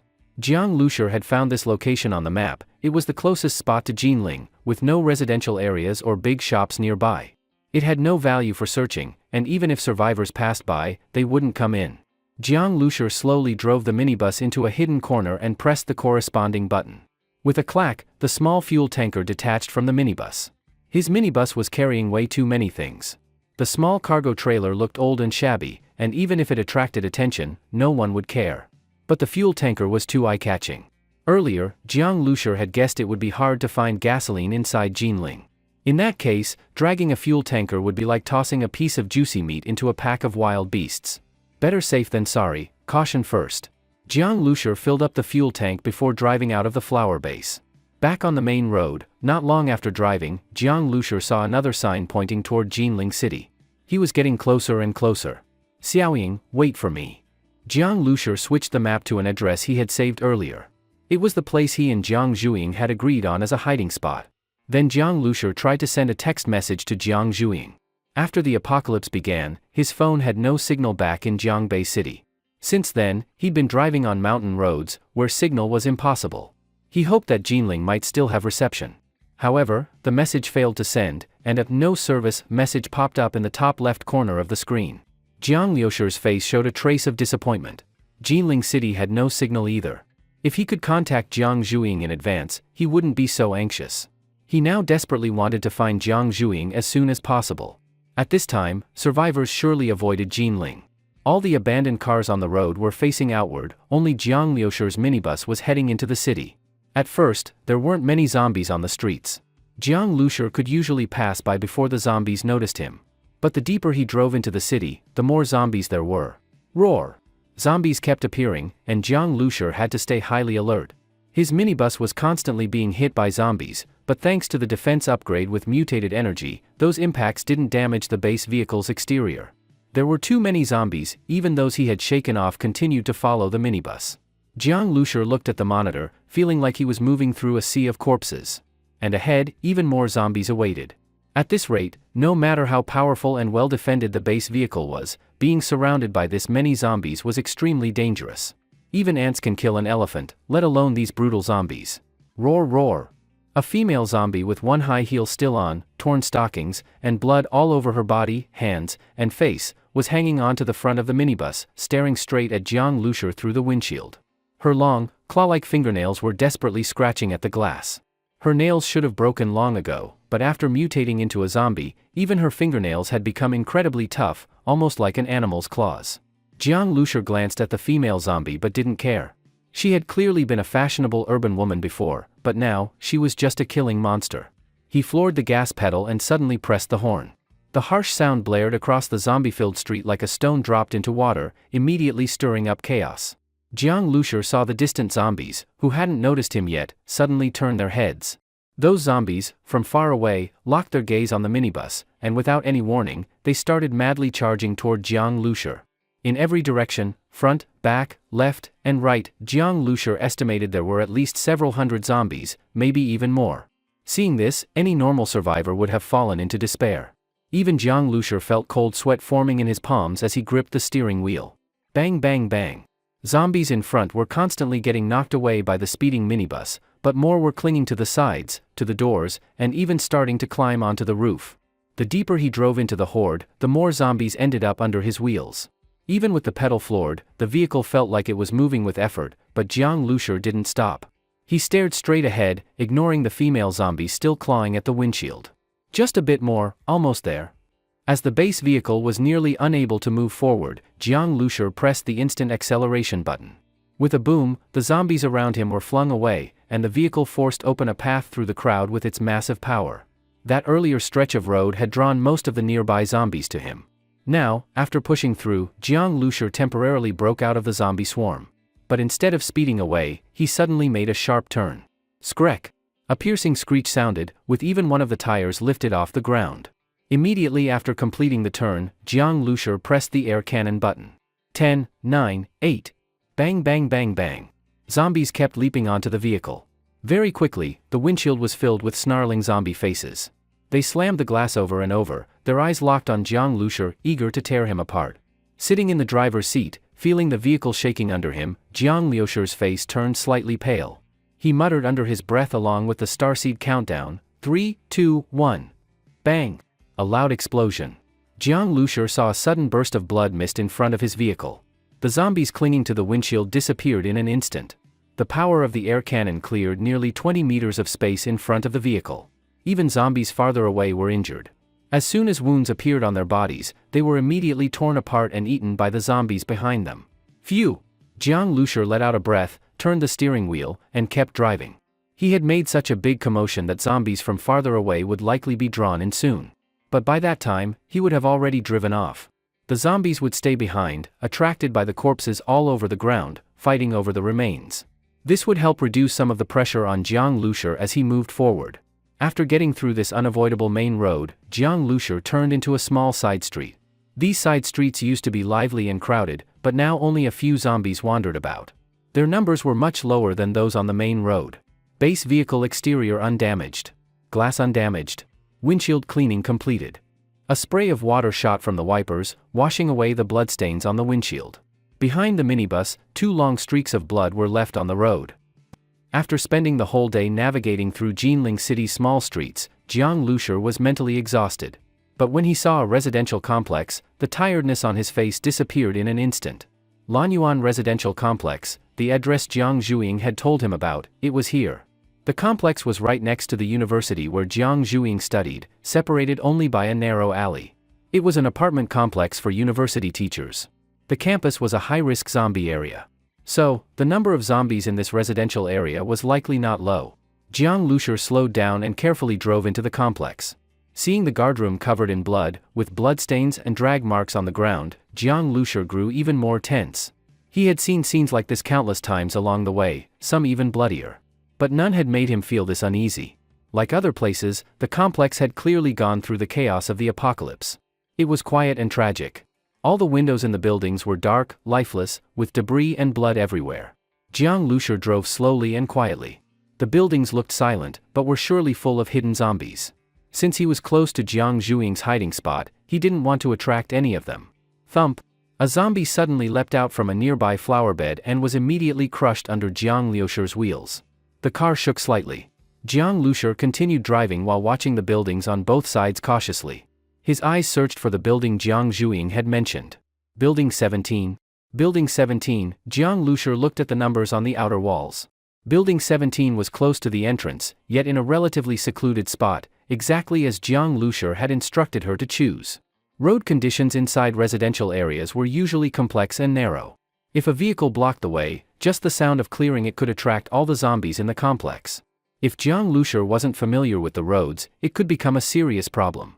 So far, near the entrance, everything was still fine. Jiang Lushur had already planned to pick up Jiang Zhuiying and leave as quickly as possible. Soon, he saw the silhouette of Building 17 appear in the distance. Jiang Lushur glanced at the phone placed beside him. The screen was on a music player, and the volume was set to a low level. He had calculated and prepared this in advance. He even did a short test while on the road. Once he reached the building, he rolled down the driver's window, pressed play on the phone, and tossed it to the entrance of the apartment building. Then he reversed the vehicle a bit, foot on the accelerator, ready to floor it once the zombies showed up. To pick up Jiang Zhuiying, Jiang Lushur had to get out of the vehicle. But a bulletproof vest, helmet, and handgun weren't enough to guarantee his safety, let alone protect her. So Jiang Lushur had already come up with a plan to lure out and deal with the zombies inside the building using the phone. The phone's volume was just right, enough for zombies within about 20 meters to hear. The volume was so low that if he tapped once more it would be muted. In an open area, humans might not hear it, but zombies could. After waiting about 10 seconds, a staggering figure appeared at the building entrance. The zombie rushed out of the unit door but didn't attack the phone. Although attracted by the sound, it was only interested in living things. Seeing the zombie appear, Jiang Lushur didn't immediately hit the gas. The zombie locked eyes with him and charged, clawing at the vehicle. Still, Jiang Lushur didn't move. He was waiting patiently. But after a while, no more zombies showed up at the door. Only this one zombie kept trying to attack the car, alone. Huh? Was this the only zombie in the building? Or were the others locked inside and unable to get out? That would be ideal. Jiang Lushur waited a bit longer to be sure that this was the only threat. Then he suddenly drove forward and rammed the zombie. Bang! The snarling zombie was pulled under the car and crushed. Jiang Lushur carefully parked the vehicle sideways at the apartment entrance. The door of the vehicle was nearly touching the building's entrance.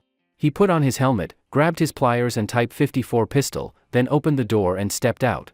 The music might not draw out zombies from the 5th or 6th floors, so Jiang Lushur picked up the phone, left the music playing, and walked inside. This way, if any zombies appeared, he'd be ready, and could retreat back into the car. The elevator was long out of service. As soon as he approached, he heard a loud bang. A zombie inside was hitting the elevator door. Jiang Lushur jumped in fright, adjusted his helmet, and carefully walked toward the stairwell. Although he hadn't seen any zombies yet, he stuck to a cautious approach. The staircase was dimly lit, and only the sound of his own footsteps echoed around him. Jiang Zhuing lived on the top floor. Jiang Lushur slowly climbed the stairs. At the 4th floor, he placed the phone on the ground and went back down to the 3rd floor, nervously aiming his handgun at the stairwell. After waiting a while and seeing no zombies appear, he returned, picked up the phone, and turned off the music. The stairwell was indeed zombie-free. As he reached the top floor and walked toward Jiang Zhuing's apartment, Jiang Lushur felt his heart pounding, an intense feeling of anticipation that something important was about to happen. At the door, Jiang Lushur took a deep breath, gently knocked, and said softly, "Xiaoying, it's your brother." There was no sound from inside. Thump! A muffled noise made Jiang Lushur's scalp tingle. He turned and saw that the sound had come from the opposite apartment. A zombie's nails were scratching at the security door. "Scared the hell out of me," Jiang Lushur muttered. He turned back and was about to knock again, when suddenly, he noticed the door in front of him, after his 2 light knocks, had slowly opened a crack. Jiang Lushur carefully pushed the door open. He immediately saw that the door was not completely closed but was locked from the inside. This way, whether it was wind or zombies entering, the door wouldn't be shut. In other words, the door was deliberately left ajar. This made Jiang Lushur's heart suddenly sink. He quickly rushed inside. Jiang Zhuing. The room was empty. Almost all the furniture had been pushed to the side, leaving an open space in the center. Along with some food packaging boxes, it could be seen that this place was once full of supplies. Jiang Lushur almost directly kicked open the other room doors. In one bedroom, he found Jiang Zhuing's clothes. It was a t-shirt. Jiang Lushur remembered this t-shirt very well, because on the front was a very silly hand-drawn cartoon, a cartoon version of himself being punched and sent flying by a cartoon version of Jiang Zhuing. It was a birthday gift Jiang Zhuing had given him years ago. He refused to wear it, saying the design was too stupid. But Jiang Zhuing liked it and wore it happily herself for years, ignoring all of Jiang Lushur's eye rolls. Seeing this t-shirt now, which had made him speechless so many times, Jiang Lushur suddenly felt his heart tighten. He grabbed the t-shirt, and just as he picked it up, he found a line of words on the back. "Brother, wait for me." Jiang Lushur froze for a moment, then flipped the t-shirt inside out. What the hell? Jiang Lushur clenched the t-shirt tightly. Since Jiang Zhuing left a message, why couldn't she write a few more words? Just these 3 words, so vague and incomplete. Of course, Jiang Lushur wasn't truly blaming Jiang Zhuing. He was just worried and anxious. The supplies in the house were all gone, but Jiang Zhuing shouldn't have left without a good reason, especially since she knew he would come here. If nothing special had happened, she should have waited. But despite all the reasons to stay, she only left 3 simple words, and then disappeared. What happened? Jiang Lushur was extremely worried. He searched the room again but found no other messages from Jiang Zhuing. He could only take the t-shirt and go downstairs back to the base vehicle. Maybe because of the bloody smell from the crushed zombie, a few other zombies from nearby buildings had wandered out and were circling the base vehicle.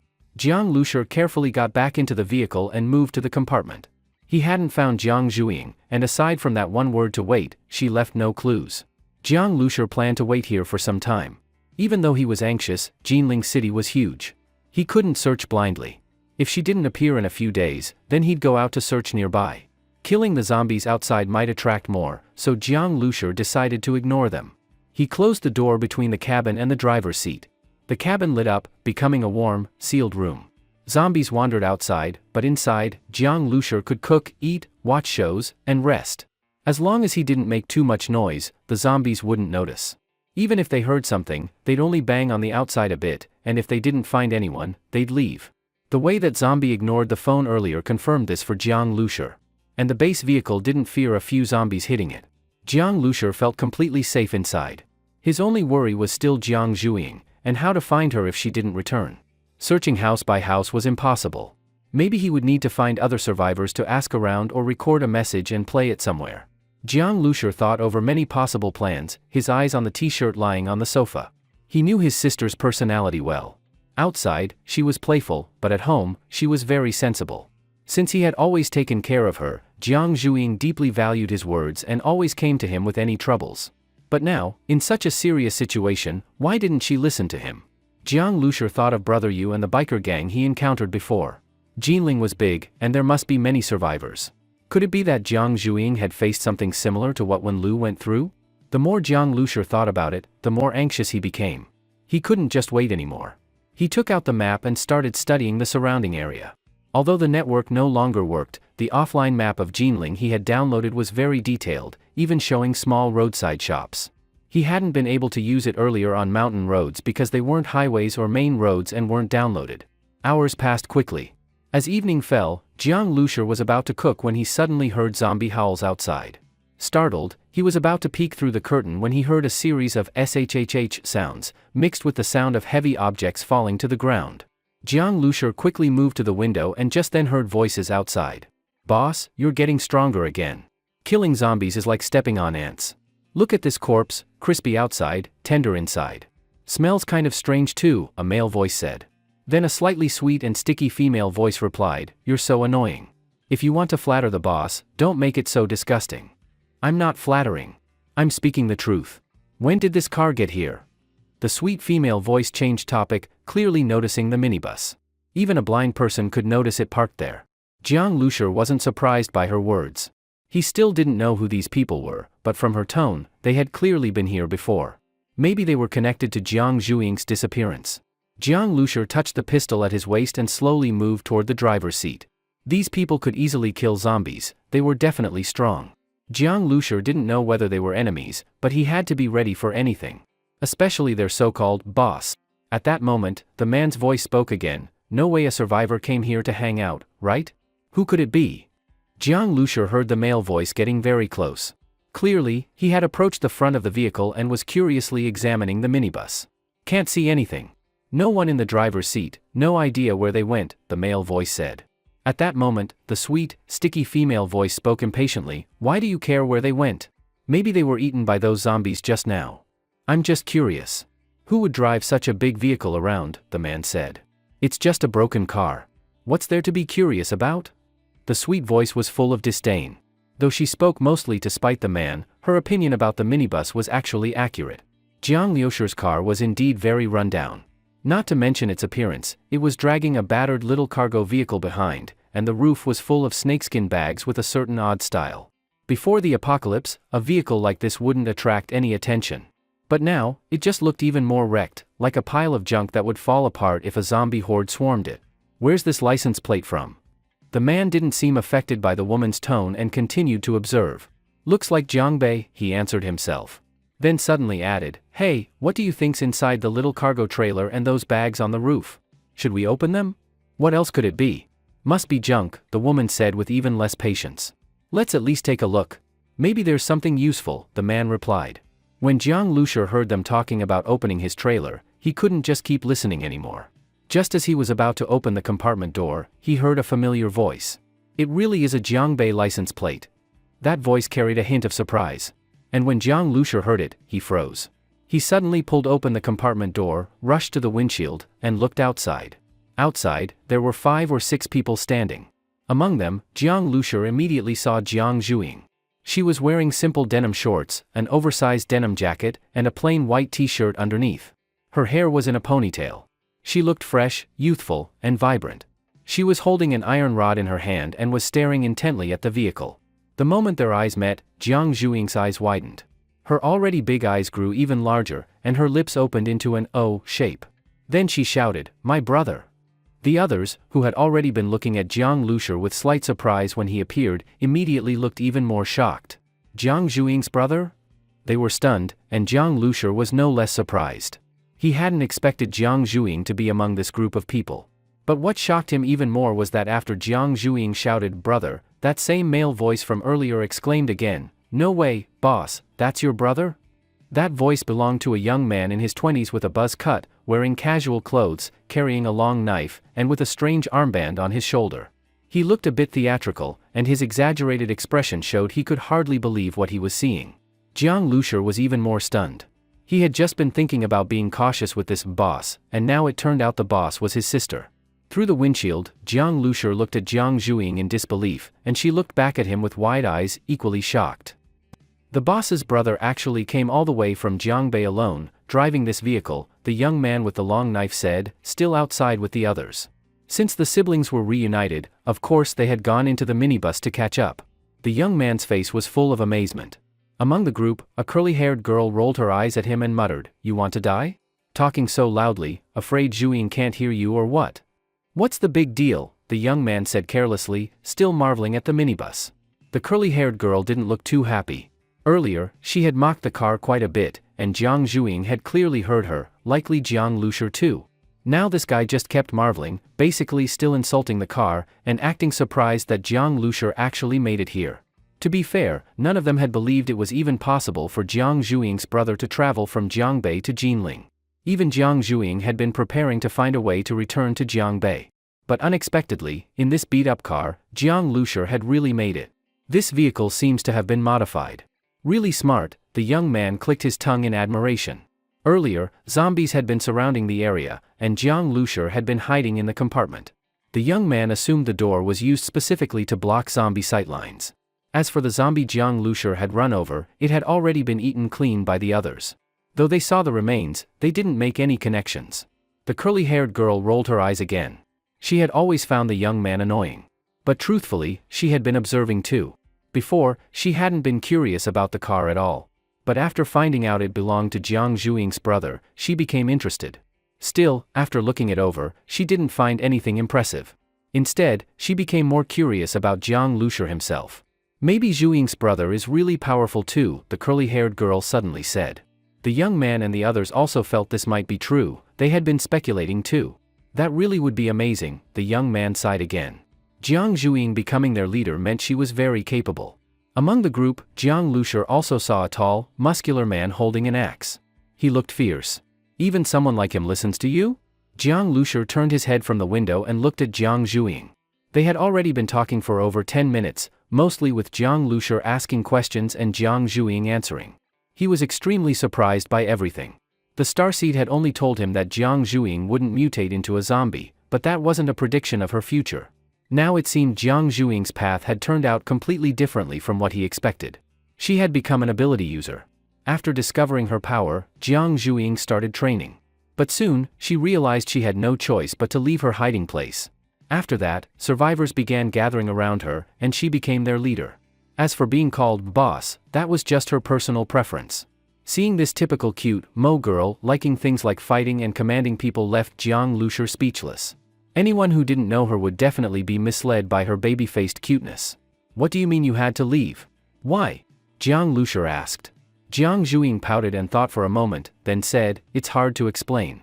You'll understand later, big brother." Did you enjoy the story, guys? I hope you did. Support this video with a like and a comment. I'd really appreciate it. Thanks for watching and see you next time.